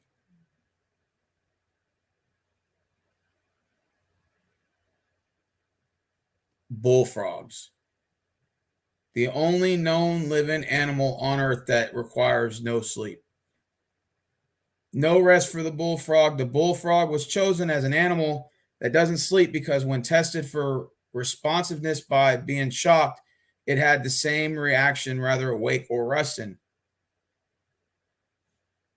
Interesting. That's pretty cool, man. I never knew that.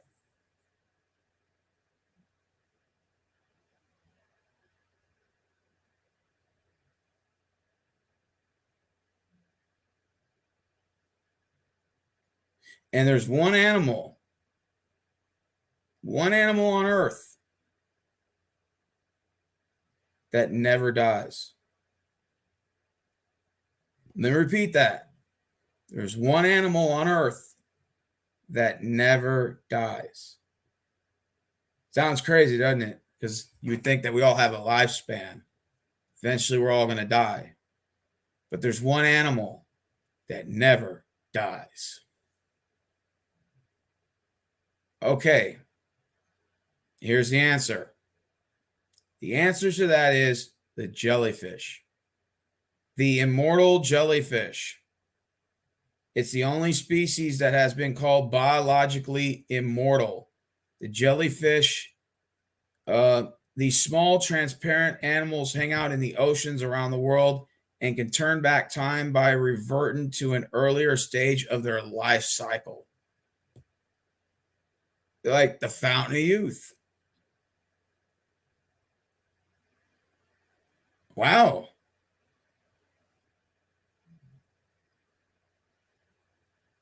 Okay, here's the friendliest dogs. The friendliest dog breeds to have. Number 1, the Cavalier King Charles Spaniel.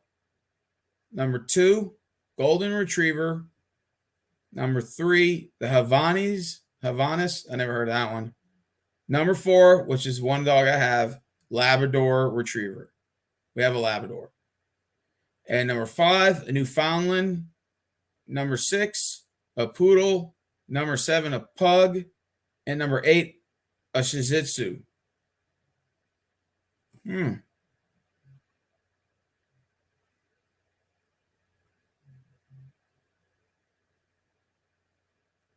the meanest animal in the world, according to National Geographic and studies, the honey badger.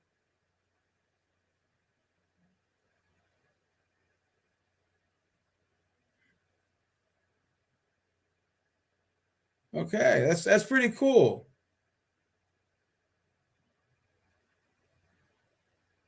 I mean, you learn all these trivials. It's pretty cool to like learn all this stuff. There is one animal in the world that never drinks water and can survive without water. And it's the only animal on earth that can survive without water. That's kind of interesting here. Okay. The answer to that is kangaroo rats. The tiny kangaroo rat located in the southwestern deserts of the United States does not drink water for its whole lifespan. Kangaroo rats represent an integral part of the desert life. Sometimes other species eat them for the water in their bodies. So a kangaroo rat is the only known living animal that does not drink water at all and can live an entire lifespan without it.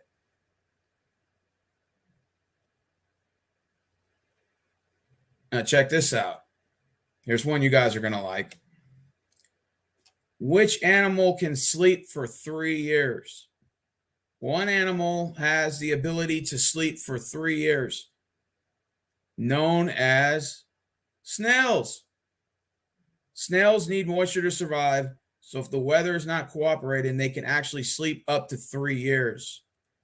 It has been reported that depending on geographic, snails can shift into hibernation, which occurs in the winter, or estivation, also known as summer sleep, helping to escape warm climates.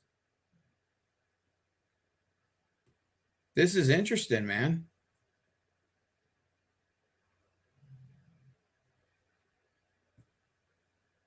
I mean, this is pretty cool that they have the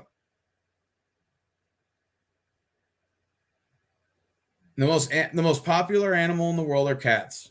Figures. You heard that little pause? You are the most popular cat in the kingdom.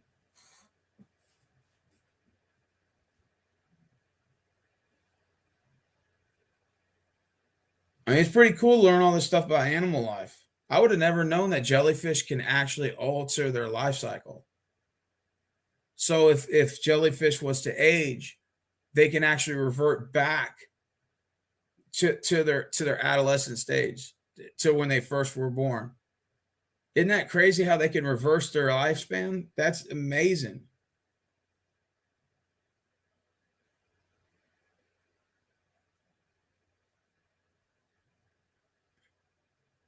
I mean, it's pretty amazing when you learn this stuff.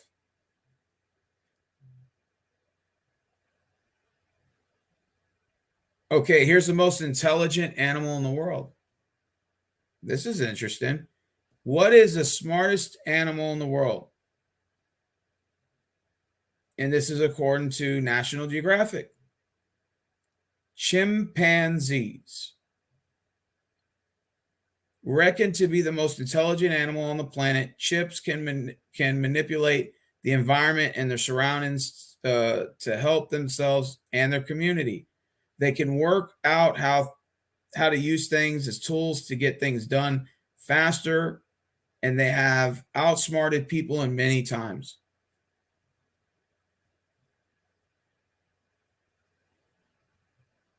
Wow.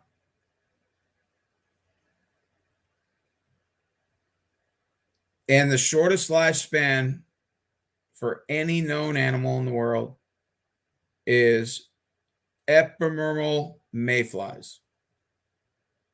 We often hear that mayflies, like the white flies of the Susquehanna River, have the shortest lifespan of any animal on Earth. And their lifespan is 24 hours. The Emperor mayfly, they only live for 24 hours. That's it. Wow.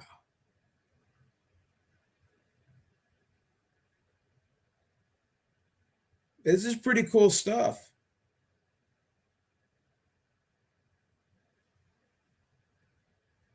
Saying in a million years, the Earth's going to be covered in ice. Well, that's going to be true. We have the ice age all over again. I won't be around. Well, maybe I might be around. Who knows?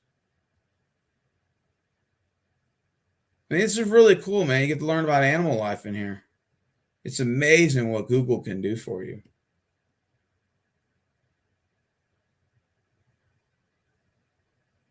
Miss Video Call, Miss Video Call, Miss Video Call. Oh, man, we all need a vacation, don't we, Christina? Terminal. We all need a fucking vacation, man. It's way somewhere. Somewhere just, I don't know where to. Anywhere. Anywhere but home. We need to go somewhere. Anywhere.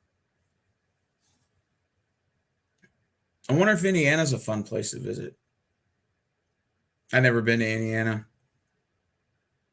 Are insects humans? I think so.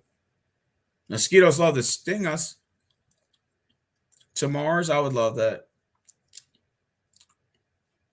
I would like that.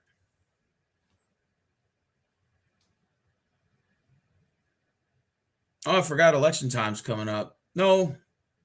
Wait, we still got another 2 years for that. So I don't have to start stressing before the 2024 elections. As long as who's ever on the Republican side wins, I'm good. Whether it's Trump or DeSantis, so be it.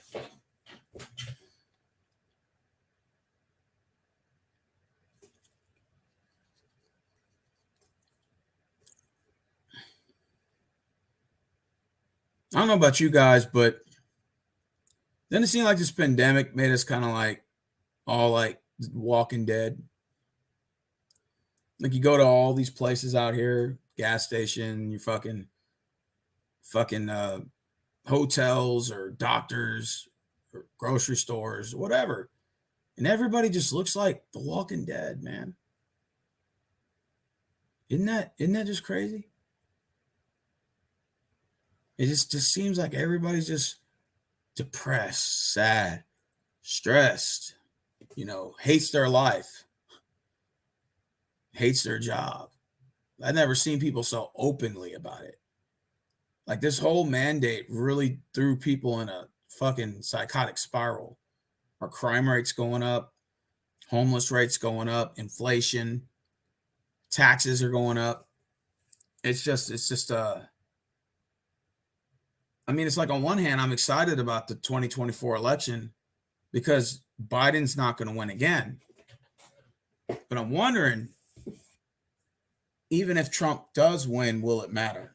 Because like he won the last one, and which was great and all, but what happened after he ran? Every bill he tried to pass, they just block it anyway. They'll just block it, or they'll try to sue him or whatever. It's just like, are we just going to see a lot of that happening again?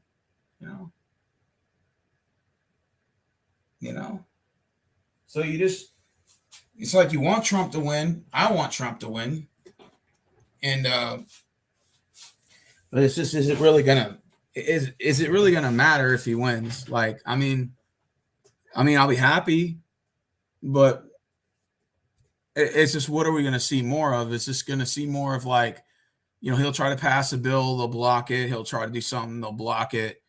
And then they're going to threaten to sue or whatever. And it's just like, you're just going to see a lot more of that going on. Then there's always racist, blah, blah, blah. And then it's just, it's just a bunch of bullshit. And it's just that's what I'm like. This is the first time in election years coming up that I'm actually not really like I actually don't really care if I vote.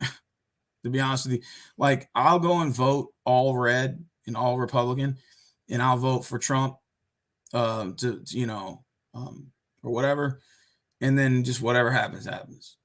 Go from there. I doubt Biden's going to win again. There's no way. If he wins again, there's something wrong. There's something not adding up. Joe Biden is he's the most boringest president of all time, and I think what Biden's going to do is he's going to cancel student loan debt, right? And I think he's going to print up some more money to win votes. I think that's what he's going to do. Might even offer some gas vouchers and say, hey, look, you need a gas to go vote. Here's a voucher. Or we're going to lower gas prices to $2 so you can have the gas to get there or some bullshit. And then he's going to print more money up. Because to tell you the truth, what the Democratic Party does is they, man, this is for me, because I used to be part of it. What they're good as, they're appealing to young voters.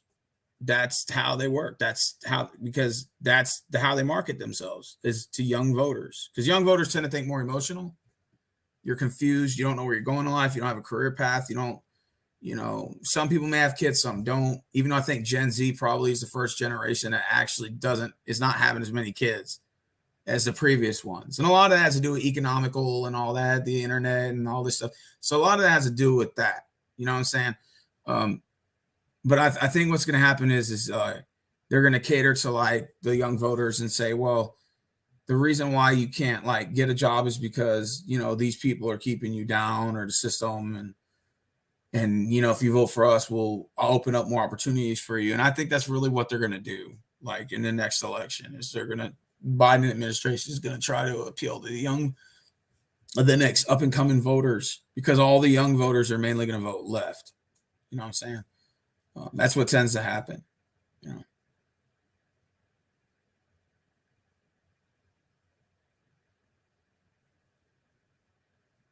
It's kind of crazy because at Walmart, there's mainly like minorities there and people on visas, and everybody there likes Trump. Like all of them like him. Like this black lady was telling me earlier, her name's Riva. She's like an old 70-something-year-old lady. And she's like, man, when Trump was in office, things were a lot better. And she just said out of like the blues. Like I didn't even invite her in the convo. I was even mentioning Trump. I was just sitting in the break room. And she was talking about how like everything's going up and stuff. And she's like, man, when Trump was in office, man, things were a lot better. She's like, man, taxes were down. And she's like, it wasn't this bad. I was like, damn. So even like she was giving Trump credit, like right there and then. I'm like, that's what's up. And like all the Indians that work at Walmart, like they all like Trump. Like they're all big Trump guys, Marvin, I told you, my black friend, he's a big Trump guy. Like really likes Trump a lot, man. Now, I think he has a man crush on him because he has like Trump stickers all over his car, which is cool. There's nothing wrong with that, but I think he has kind of like a man crush on him. But that's okay. It's just cool. It's whatever,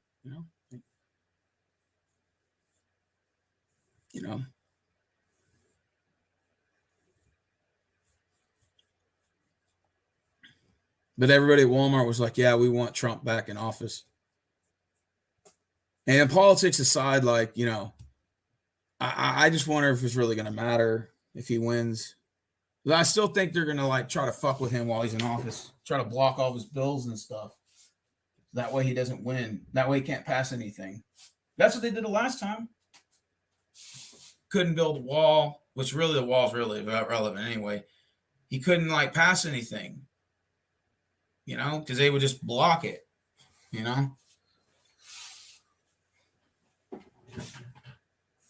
I'm just ready to get these old dinosaurs out of office. And I think we need to start putting term limits on these motherfuckers. Like, especially like in Congress and all these other positions that you can be like in there forever. Like, it's really time to get some of them, most of them out of there.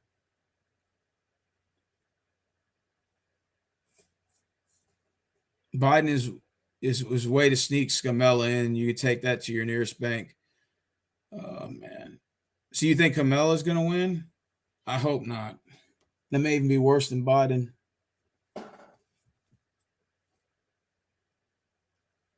Who do you think Beto O'Rourke can beat out Abbott? Ugh. I hope not. But I have a funny feeling he may. We haven't had a Democratic president here in the last 27 years. And Texas used to be blue. Then it became red. There is a chance that it could be blue again. I hope not. Yeah, she is a deep state project. She is. At least it's good to know that 8 people are watching, even though only like 3 people are commenting. So it's good to know that I'm at least entertaining in some. It's entertaining in some way.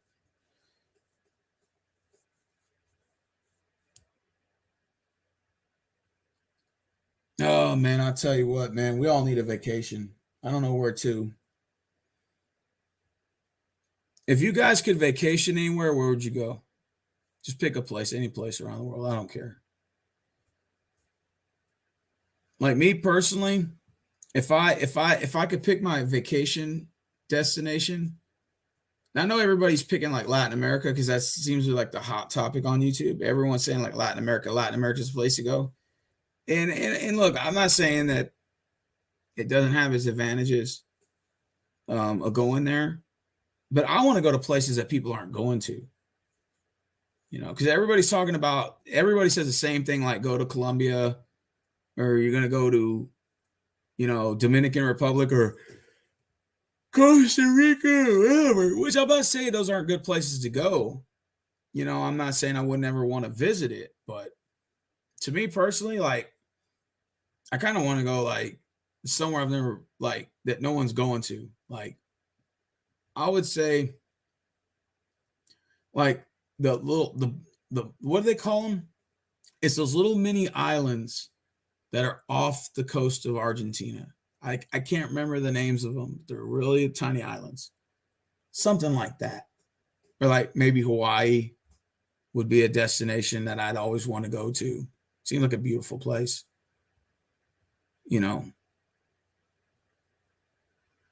Or like if I was to go to Europe, definitely Greece. I'd either want to go to Greece or Italy. Falkland Islands, there you go. Crispy Cruisers answered it. That's where I want to go. Um, Let's see. Where else would I want to go? I'm trying to think. Okay, now here's a place I want to go to. And I was watching National Geographic the other day, by the way.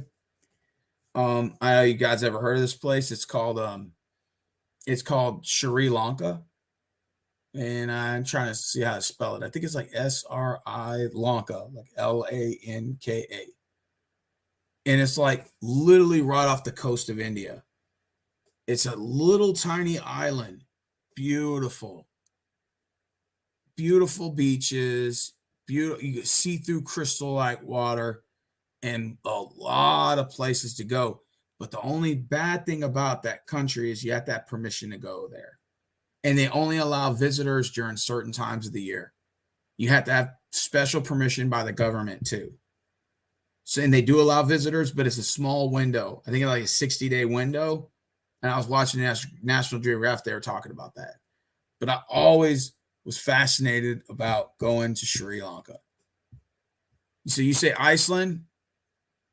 You know what I heard about Iceland? They say that Iceland has more green grass and Greenland has more ice than Iceland. I don't know if that's any true, but Iceland does sound like a beautiful country to visit too.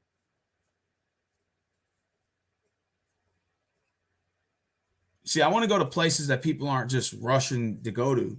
Like Latin America is the obsession right now. Everybody's obsessing going to Latin America. So I expect that to be the answer. Okay, if I was to go to Africa, Rick said, what countries would you visit in Africa? Well, let me pull up the African map first. I got to see all the countries there. Give me a second. Africa. Okay, the map.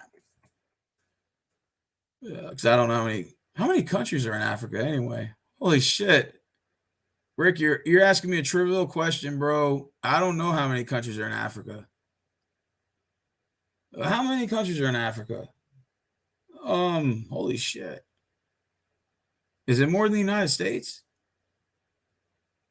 So bro, that's you're asking me something I have no clue. I have no answer to that. Kenya is the best. Okay. If hypothetically I was to go to Africa, uh okay, you can't say Egypt because Egypt's obvious. That doesn't count. Okay, don't say Egypt, please. Any country but Egypt and South Africa. Because that's not fair, man. Everyone's gonna say South Africa. Come on, man. Because look, this is the countries they're gonna say. They're gonna say Egypt, Ethiopia, Madagascar, South Africa. You can't say those four. Okay, you have to leave those four out. You have to visit another country, right? Because those are the four that everyone's gonna fucking say. You know. So Botswana, Uganda, I see that. Ethiopia, 54 countries in Africa. Holy fuck! I'm looking at the map right now. Hold on, let me try to pull this motherfucker up. I want to go where that chocolate's from. They said there's one country in Africa that produces chocolate.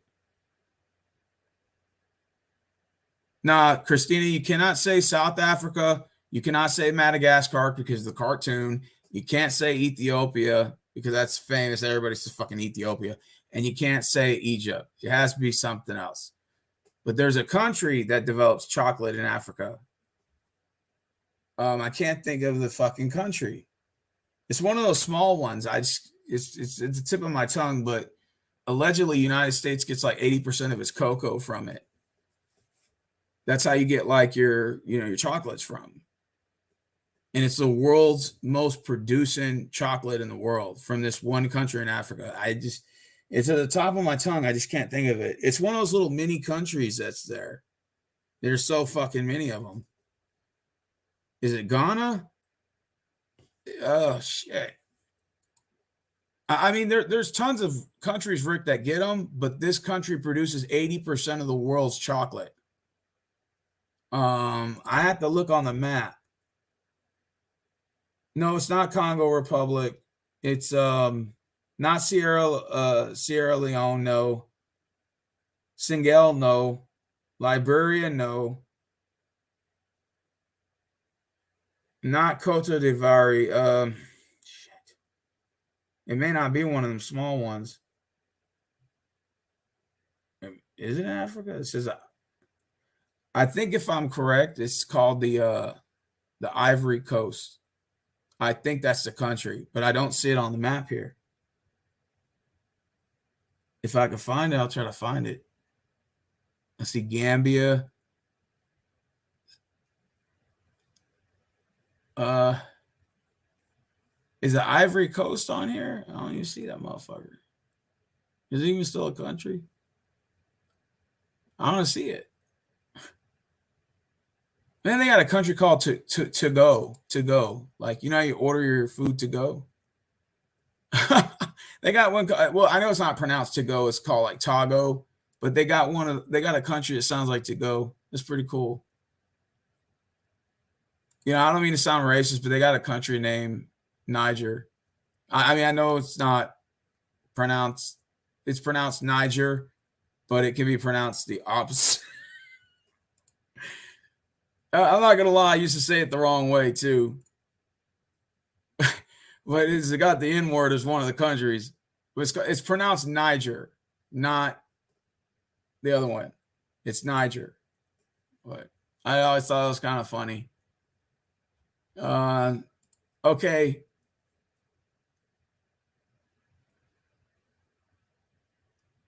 Uh, you know what? I wouldn't mind going to Congo. Is Congo there? It's called the Democratic Republic of the Congo. No, I'm not going to Chad or Sudan because it's a lot of civil wars over there. I'll pass. Ethiopia the same way. Well, Ethiopia's okay, but Somalia's got those pirates. They the ones that jack them motherfuckers on the coastline, hold you for ransom. Nah, Chad's going through a civil war, so is Sudan. Or I don't know if it's still that way, but it used to be. For the longest time, those two countries always going at it. They're always having civil wars. Tanzania, okay, and 54 countries. God damn. You know what's crazy? A lot of people don't really count Egypt. Oh, Ghana is the chocolate capital of the world. Somalia is not the place to be. You don't believe it or not, and maybe Terminal D knows this. I don't know too much about Africa, but a lot of people don't even count Northern Africa countries as Africa technically. Like, because I've heard about that. Like they say Egypt. What's the other ones? Libya, Algeria, and I want to say Morocco, Mali. Those countries, for some odd reason, like a lot of people don't consider that Africa. I don't know why, especially like Egypt, they consider that part of the Middle East. It's like I don't know if it's an unwritten rule or whatever, but there's a bunch of like Arabics that are in that sort of occupy those areas, so they don't even really consider that part of Africa technically. Like how like in Latin America they don't consider the Caribbeans as part of Latin America, even though technically it's on the map, is it? But the Caribbeans aren't technically counted as Latin America. Like Haiti, Dominican Republic, Cuba, well, not Cuba, but Dominican Republic and Haiti and Jamaica technically is not counted as Latin America, even though technically the map shows as part of the continent, but it doesn't technically count in some weird way. Even Africans don't consider Arabic countries. Yeah, see, he knows what I'm talking about. Because I've heard this before, because like Egypt, people consider Egypt part of the Middle East. They don't even consider it part of Africa. And that's the same thing with Libya. And the same thing with Algeria and Morocco and Mali and a couple of those other countries that are in the northern part. They don't even consider that Africa, believe it or not. Like they consider they consider that part of Middle East, especially Egypt.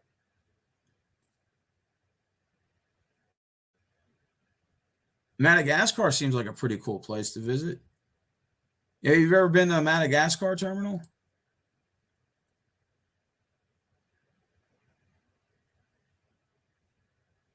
Well, obviously Congo seems like a fun place to go. I've never been to Congo, but Congo looks like it's like dead center of Africa. I've had chocolate from Ghana. When I used to work at HEB Central Market, they have different chocolates from all around the world, and I've had strawberries and cream Ghana chocolate. Oh, it's pretty good. I've had Tanzania dark chocolate, um, and they have it wrapped around hay. It has like horse hay, and it's got like a little package around it. It's pretty cool. I've had South African chocolate. I'm more of a milk chocolate guy. I'm not a dark chocolate guy, but there's certain chocolates from certain countries that are like 90% dark, 10% milk, or 80% cocoa, dark cocoa. They have like a percentage. So when you get down to like 50%, that's where it's more of like a milk chocolatey taste. Because everyone likes the milk chocolate because you like the sugar in it. And as it gets 60, 70, 80, 90%, that means there's no sugar in it. It's just dark chocolate, you know? And if you like that tarty kind of taste, if you're into dark chocolate, that may be your thing. But I had Tanzanian dark chocolate, where it was 90%, and it felt like eating chalk, but it's just something you have to, if you're into dark chocolate, that may be your thing. You have to, it's an acquired taste. But Ghana has some of the best strawberry and cream milk chocolate bar I've ever had. It was delicious. And it's at HEB Central Market. You can go there and pick it up. Yeah. They got South African chocolate, Madagascar chocolate. And the Ghana one, they had milk chocolate. They got dark chocolate too. It just depends on what type. And then sometimes they'll have chocolate with like cranberries in it. They'll put cranberries. Sometimes they'll put apricot. And then like it just depends. Like Mozambique chocolate, they had one with apricots in it. And I was eating that one. That one's pretty good. Like dark chocolate with apricots, fruit. It was good. I liked it. They have Venezuelan chocolate. I've had Venezuelan. I've had chocolate from Costa Rica. Pretty good. Now, if you try chocolate from like Latin America, most of it's got sugar in it. Like most of their chocolate is not dark. It's like 60% cocoa, 65% rest milk chocolate, but it's good. I like it. I'm okay with dark chocolate. It's just an acquired taste. You have to get really used to it. It's just tardy, that tardiness and that dark chocolate. I have to get used to that. Milk chocolate's got a little sugar, so it sort of brings out the flavor a little bit more. But yeah, chocolate with no sugar is a big difference. If there's no sugar in that chocolate, you'll know the difference right away when you bite into it, Rick. It's like dark chocolate, bro. And I'm talking about Dove chocolate. You know, like you had like eat dark chocolate from Dove. It's nothing compared to the dark chocolate in Africa, man. Their shit is dark, dark chocolate, man. They're like eating that shit raw.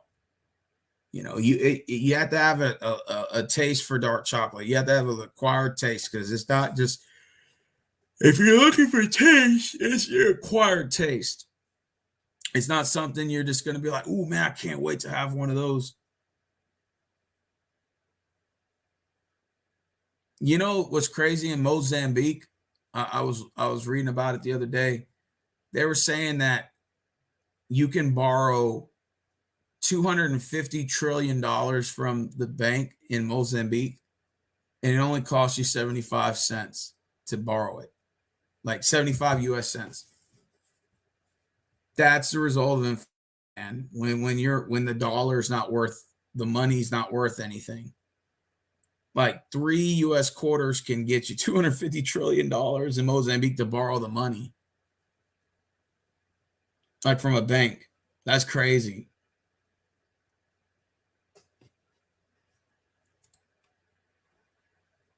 I don't know. Some of them small countries in Africa look like they're pretty cool to go to. But in Tanzania, it looks like they got a big like lake. Well, that looks cool. That looks like something I may want to visit there. There's a huge lake in Tanzania. It's right next to Kenya. Now that looks cool.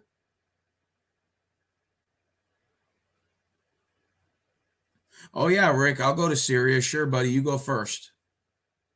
Smart ass. Rick, you can go to Syria. Go have fun. You go to Syria, you have fun. I'll be at the house. You tell me how. You call me from Syria, okay? I'll tell you and tell me how it goes. Rick's just trolling Veronica on Facebook, talking about, so when are we going to taking that trip to Syria? No, you're gonna go. You go have fun. They have a civil war right now, so have fun with that one. Go have fun. Go to Iraq. Go have fun, man. Go to Iran. Have fun with that one. You call me when you get there and tell me your experience. Maybe make a YouTube video. I'm staying right here. I ain't moving a goddamn bit. Yeah, some countries you can't travel to. Yeah, there are. Yeah, there's just common fucking sense. You can't just travel anywhere. Hell nah. Not when there's the middle of a civil war or some shit genocide going on. You can't just walk anywhere. I don't work like that. You should watch a documentary about the Tanzanian fish in those lakes. It's amazing. Really? I'll write that down. Tanzanian lake. Christina, look that up. Tanzania, and there's a huge lake in the northern part of it, just for Kenya. it's caught my attention because I like walking around the lake because we got a lake out here. So, how long is Lakes of Brightwater? Lakes of Brightwater is about a mile and a half to go around the lake. Start from the bottom to the top, and then it's a mile and a half to go around. Make a full circle is 3 miles. Now, a beautiful lake to go to in Dallas is called White Rock Lake, and I've filmed that. I've put that on my YouTube channel. The lake is 17 miles to make the whole circle. Is a 17 miles, and they got different parts of the lake you can go to with different experiences. Like you can see the runway in downtown Dallas on the north end. You go to the east end, they got all the sailboats out there and stuff. You can go to one place where they have the storages at, and you can, like fireworks and that kind of ordeal. And then you got Gaston Avenue, which is the legend of Haley Gaston, where people say they've seen her spirit walking down Gaston Avenue. To this day, people still claim they see it. I didn't see it. We've even went at night and set up cameras and try to, maybe we'll run into it. I guess I had no luck. I've never seen a ghost before, ever. But just the one time that I ever encountered one or close to it was when the lights were going off and on, and my customer had already given me the check, and I'd went back to the house just to check to make sure that they leveled, everything was all good, and they cleaned up after themselves. And when I called Benito and asked him, "Hey, did y'all finish? Did y'all make sure to turn off the lights?" He said, "Yeah, we turned off the lights." I said, "What the fuck is the lights doing on for?" He said, "Okay." So when I pulled over right next to the house, got out of the car just to flip the lights off. So I opened the door, turned the lights off, shut the door. I walked back to the car, turn around, and the lights turned back on. That shit freaked me the fuck out. I didn't even bother to stay. I just left. But my crew had called me and they were like, "Yeah, there's some old man in here." And like they were leveling the inside of the house, so they had to dig holes, and go through the plywood and everything, and then, to go inside because the house was imploding inside, so we had to lift it up. And they said some old man kept walking around them. They were like, thought the house was empty. They were like, "Yeah, there's some old dude walking around here." And like he walked up the stairs, and when we went up there to go say, "Hey, are you okay?" He wasn't there no more. But they said that he was like screaming when he got to the top.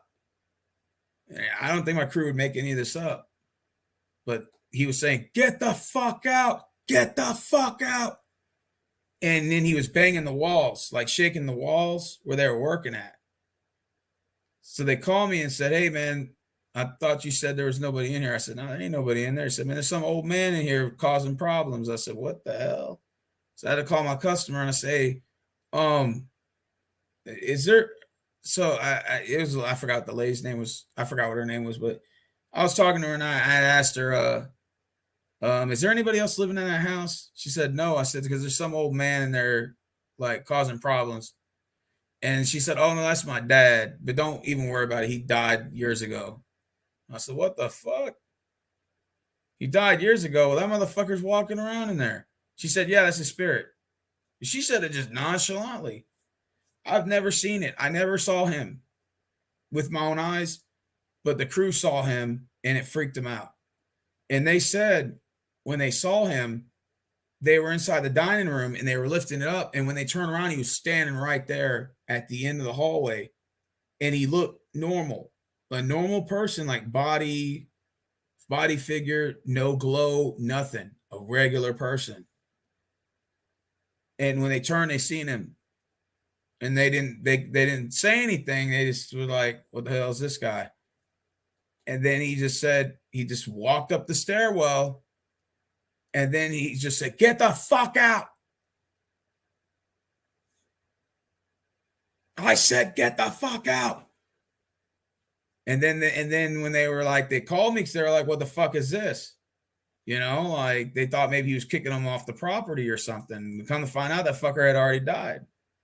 That shit's some freaky shit. Poltergeist, Twilight Zone shit there. I didn't see him personally, Rick, but the only thing that I saw was the lights going off and on when I pulled up to the house.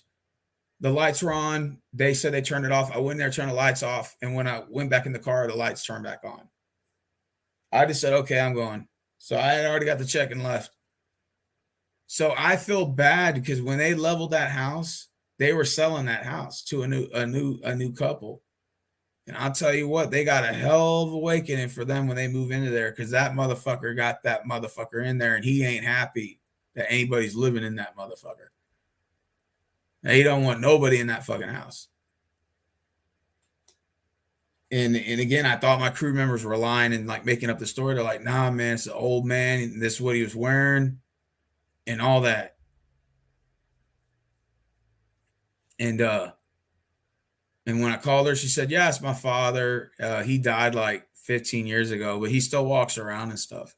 And the crazy thing about it was that the neighbors, there's like another house, because they live out in a county road. So there's another house that's like 50 yards away. And they said that they see that old man walking around in the yard, still doing yard work and stuff to this day. Like he'll just walk around in the pasture, mow the grass, or what it looks like he's mowing the grass. And he's just doing regular housework. Like he goes into the shed, walks around the perimeter. That shit's freaky. Now remember, this guy's been dead for 15 years. Now it's like 20 because this was like 5 years ago. So he's been dead for 20 years. And he still walks around the property and goes in and out of the house and just continues on living life, I guess. I've never seen that. That shit's weird. I never saw him, Rick, because like I said, when I went to the house and they were selling it, man, whoever's moving in that house, that's gonna be scary, man, because that motherfucker doesn't want anybody in there. And they said whenever they were lifting the house up, they said that he was shaking the walls. Yeah. Tell me that shit ain't scary without saying it ain't scary. That shit sounds scary to me, Rick. I would be freaked out if I saw that, man. Hell yeah. I never seen a ghost in my whole life. So I probably would be a little scared, bro. I mean, think about it. Think how that sounds. Some motherfucker shaking that shit. That don't sound scary. In the Gaston Avenue, we didn't see the girl. The story was the girl died in the 1940s. And her and her boyfriend were wrestling around in the car. Somehow the car got put in the drive or something, and they went into the lake and drowned.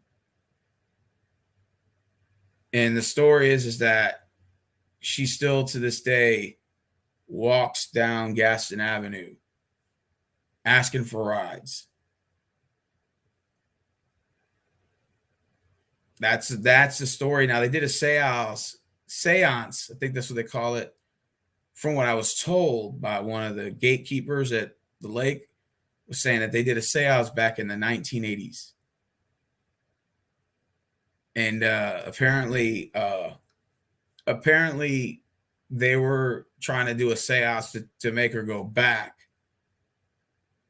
to heaven or whatever, or to pass through. And then the rumors was they never saw her again.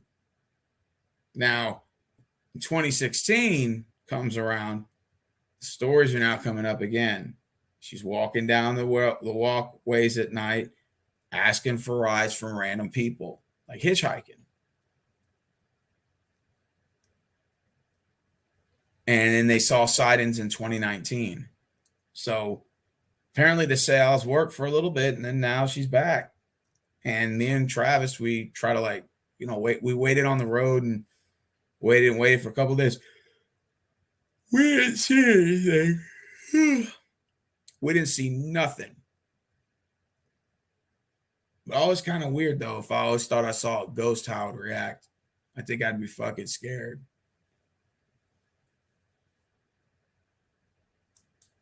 Some people don't believe in afterlife. Like I said, my buddy Rico died from an overdose from meth, and he said when he died, he didn't have he didn't have any outer body experience. He was dead for, I think, 15 minutes. That's a long time. And he got brought back to life, and that's how he quit doing meth, because he had died from overdose, and that was his wake up call. But he told me verbatim that he thinks that there's only heaven and there's nothing else. Like if you die and you done bad, that you just go to your grave. That's it. You don't get nothing else. And if you go to heaven, then your energy transfers. Like he believes that hell is actually in the grave, which that's what Polston says a lot on his channel. You know, like Polston says that hell, or he believes in the ring of fire theory, where it's like eventually your energy transfers from the grave and then you go to hell eventually, but not right away. Hell is the grave.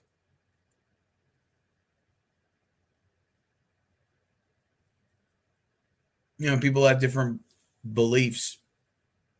Hindus believe that there are multiple gods. The sun god, the god, you know, the cows are sacred. They're god. They have like a god or something, like nature god or something. And there's different types of like gods they believe in. So, I mean, you really never know whose religion's right. You only find out when you die and your energy transfers. That's the only way you truly, from your personal self, have that experience. And as far as we're living on earth, we will never know. I mean, some people say they die and then they come back, and then they give their experience, different experiences. You know, sorry, it's lagging a little. My bad. Hold on. My bad. It's lagging. Okay, it's back. My bad. Yeah, but sometimes that does happen. You know, certain people have different experiences.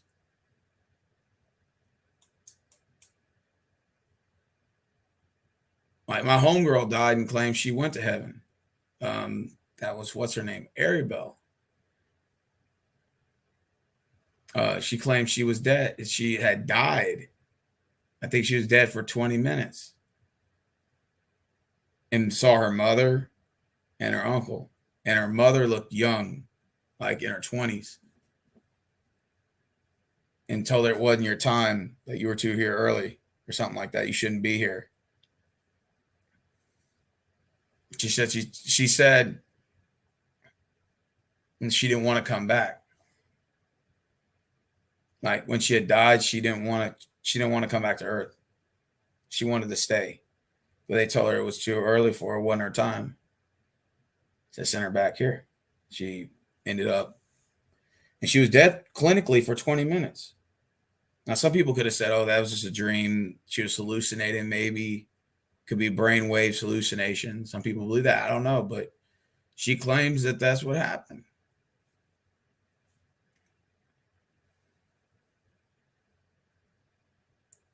She did say that Jesus looked different than how she envisioned him, like in the book.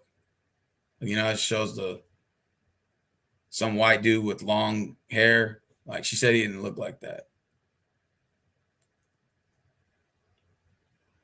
Again, this is a whole different discussion here, but you know, she claimed that he was like dark, but not black. If that makes sense, he might have been like a tan color, tannish. That makes sense, like a red brown color.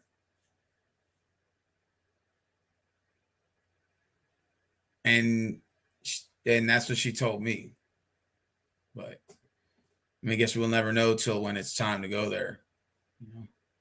we'll find out, I guess, when that time comes. But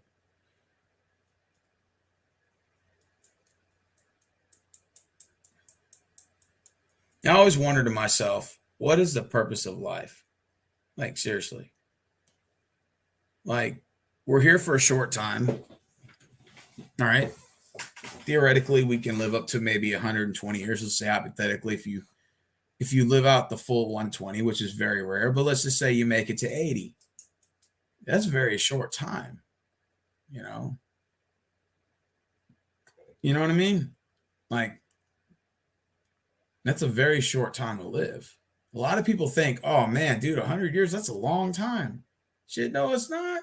That ain't not a long time. And fucking 20, 30 years goes by like that. 40 years, 50 goes by like that. You're like, holy shit. And I know, you know, as humans, we kind of put that in the back of our mind because we know it'll happen, but we don't really think of it like that. You know what I'm saying? But I've always wondered, I said, damn, why is life so short? Like, it'd be cool if we could at least live up to like 200, 300, 400 years. Like tortoises do. Like that would be nice, you know, if we could like theoretically live up to that long. Because I just think 100 years is like a tease compared to how long we should live, and compared to how long other animals can outlive us. You know, like a parrot, like certain Amazon parrots could live what 200 years. That's not fair, man. Why they get to live that longer than us? Tortoises 500. That's not fair.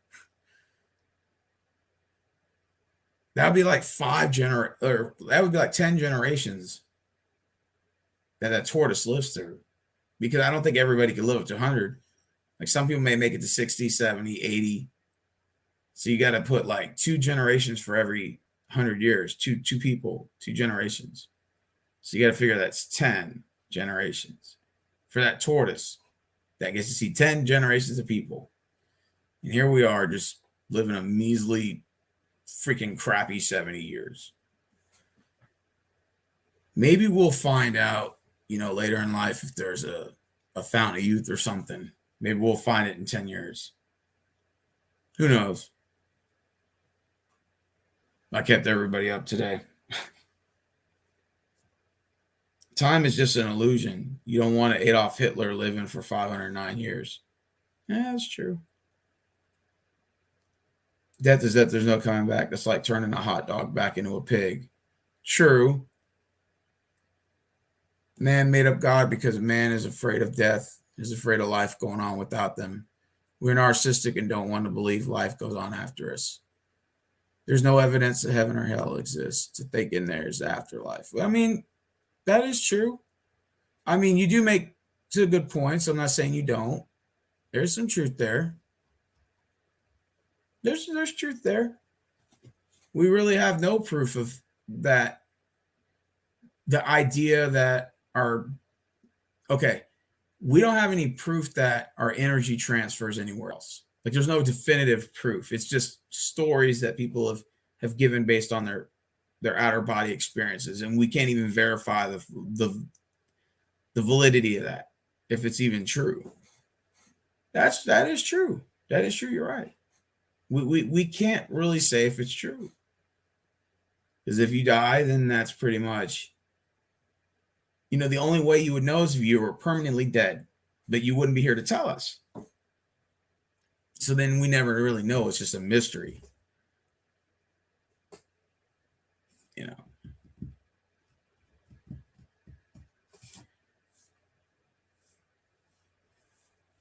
And so the idea that our body does transfer somewhere, our energy transfers.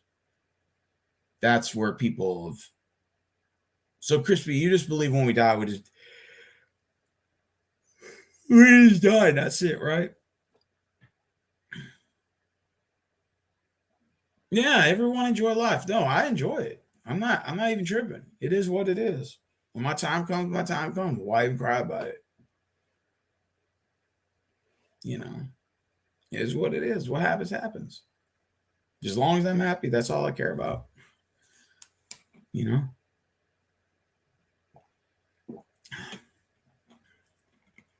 just enjoy it, and that's it, man. Oh, speaking of Iceland, Christina, if you're still on, look what I'm drinking. Iceland pure spring water. It's pretty good, actually.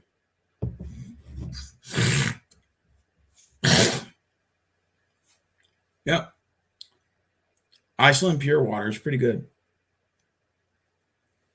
When we die, it's lights out. We go back to nothingness like before we were born. So, Crispy, let me ask you this. Not that I'm challenging any of this, I'm just asking you a hypothetical. Some people believe that if it came to a time where humans didn't exist anymore, like let's say, I don't know, let's just say like some sort of plague happens or something, and every human's dead. All right, we don't exist anymore, right? Just die. No humans left on the earth, not one. Some people believe that Earth and the space and everything would just disappear, because the only reason why that we have these the sun and the earth and all that is for the human race. Some people believe that. That a buddy told me one time. He said if every human was to die, the earth would stop spinning, the earth would be no more, the sun would be no more, and everything, because he believed that the sun and the earth were specifically for us to live, our species, if that makes sense. And that God would see no reason to keep it. So it almost like it would disappear, as if nothing would happen. Rick says, do you think we would live longer if we lived on another planet? Yeah, that's a good question. That's a good question. So you're suggesting that if we lived on Mars, that we'd live longer? I mean, it's possible.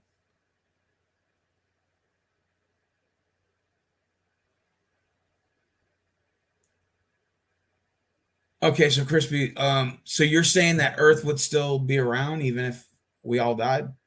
If humans all didn't exist? Like the Earth would still.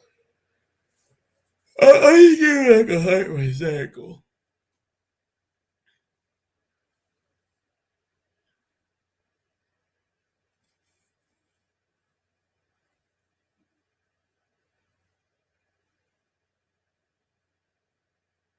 Hmm. Interesting. So Earth would still be around. All right.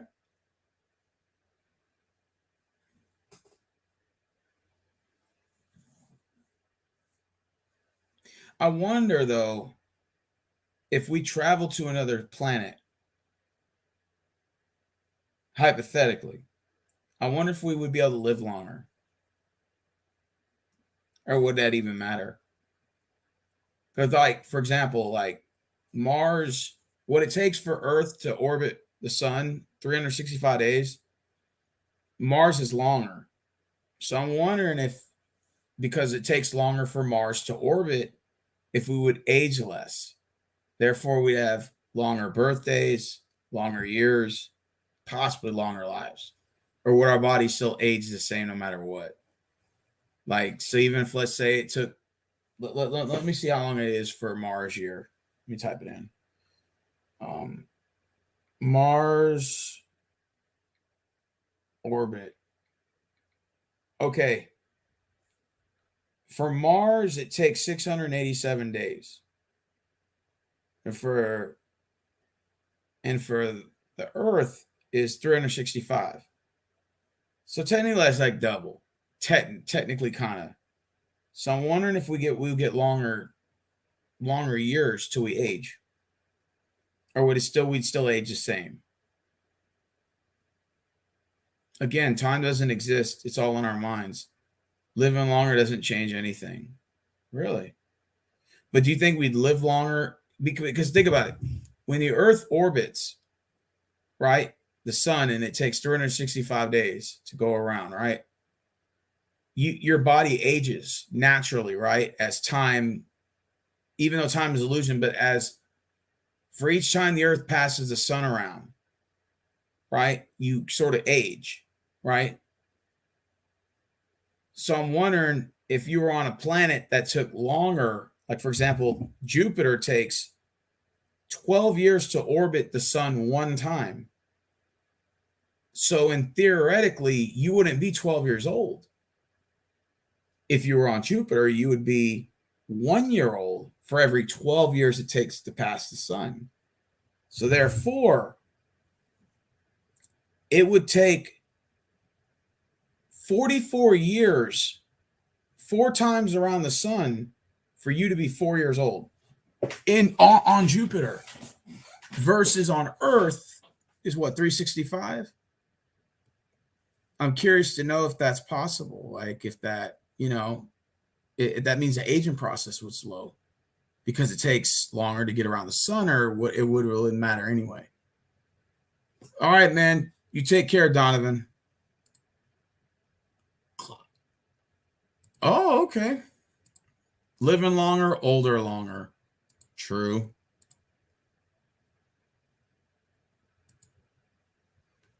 So where are you from, Terminal D? Are you from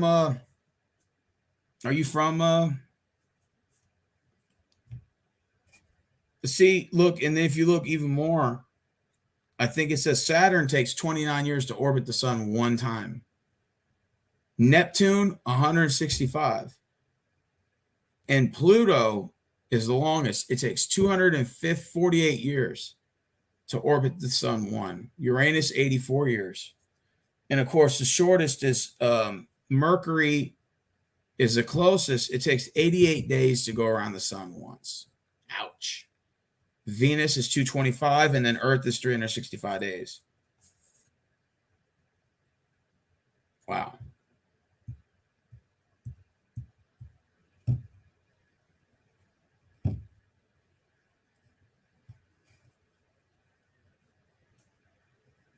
Hey, Will, where are you from, man? Damn, I'm up till 4 a.m. Then got them off today, so I could stay up a little bit. Whoop, whoop. I had fun today. This was a nice little discussion. I'm glad I got to see you guys on here again, and Christina, you too, because I haven't seen you in so long, and it's good talking to you guys. I had a lot of fun.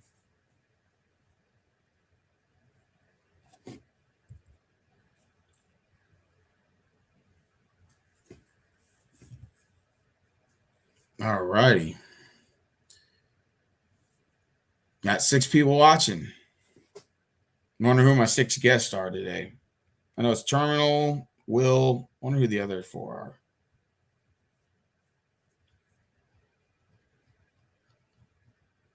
We all need a vacation. Absolutely. All right, guys. Well, I'm gonna hit the knapsack. I'm fucking tired and I gotta sleep, man. Wait, let me read this one. Do you think Valkans will ever exist? Wait, you think Valkans will ever exist?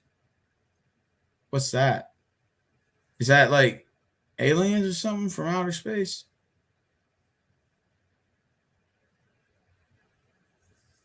Is that it?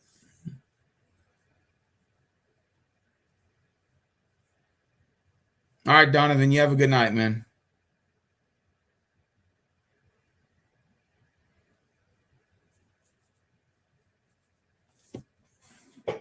Okay, let me ask you guys this.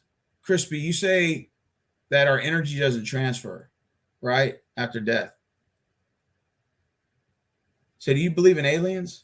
Do you believe in ghosts? Or do you think that's all just the same thing, like bullshit, like stories people make up? You believe in aliens? Do you believe in a ghost?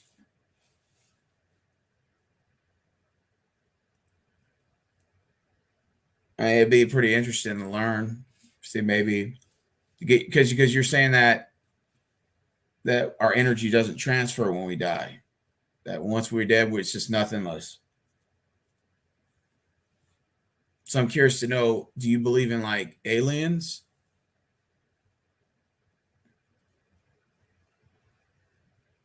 I don't have beef with Ben. I don't got no beef with that guy. Raider Ben. No, I don't got no beef with him. Not at all.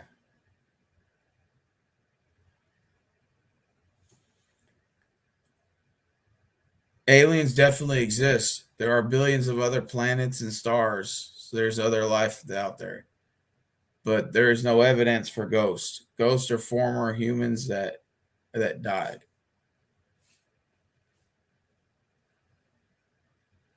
Yeah, I saw that.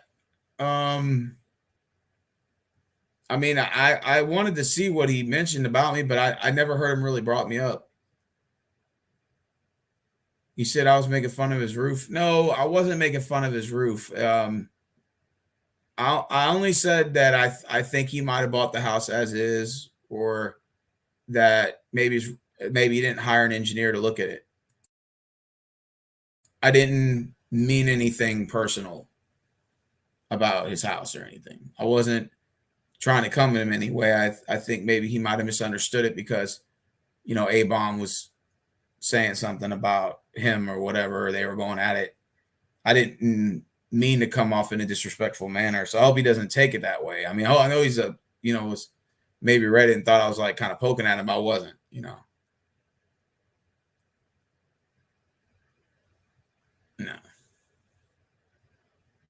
I mean, Raider Ben's got his own show on Saturdays. It seems like he's got people that come on there, and it seems like he's running a pretty good show, man. Yeah, I think he misunderstood. I absolutely do.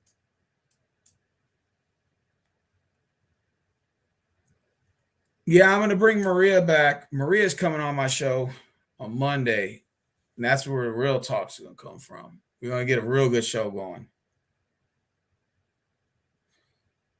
So, Crispy Cruiser, you say aliens exist, but God doesn't exist, but aliens exist. So, do you think aliens is a higher power? Are you saying aliens is our God? Or because some people do believe that, like Scientology, they believe that aliens are God. I remember I was watching Tom Cruise talking about that one time. He was saying that aliens are our higher power. There's not like a guy in the clouds or something like that. It's like aliens. Again, that's just all hearsay, you know. And who really knows what's going to happen when we die? Who's our energy Well, some people don't believe our energy transfer. Some people say we do. Some people say we go to the grave. I don't know.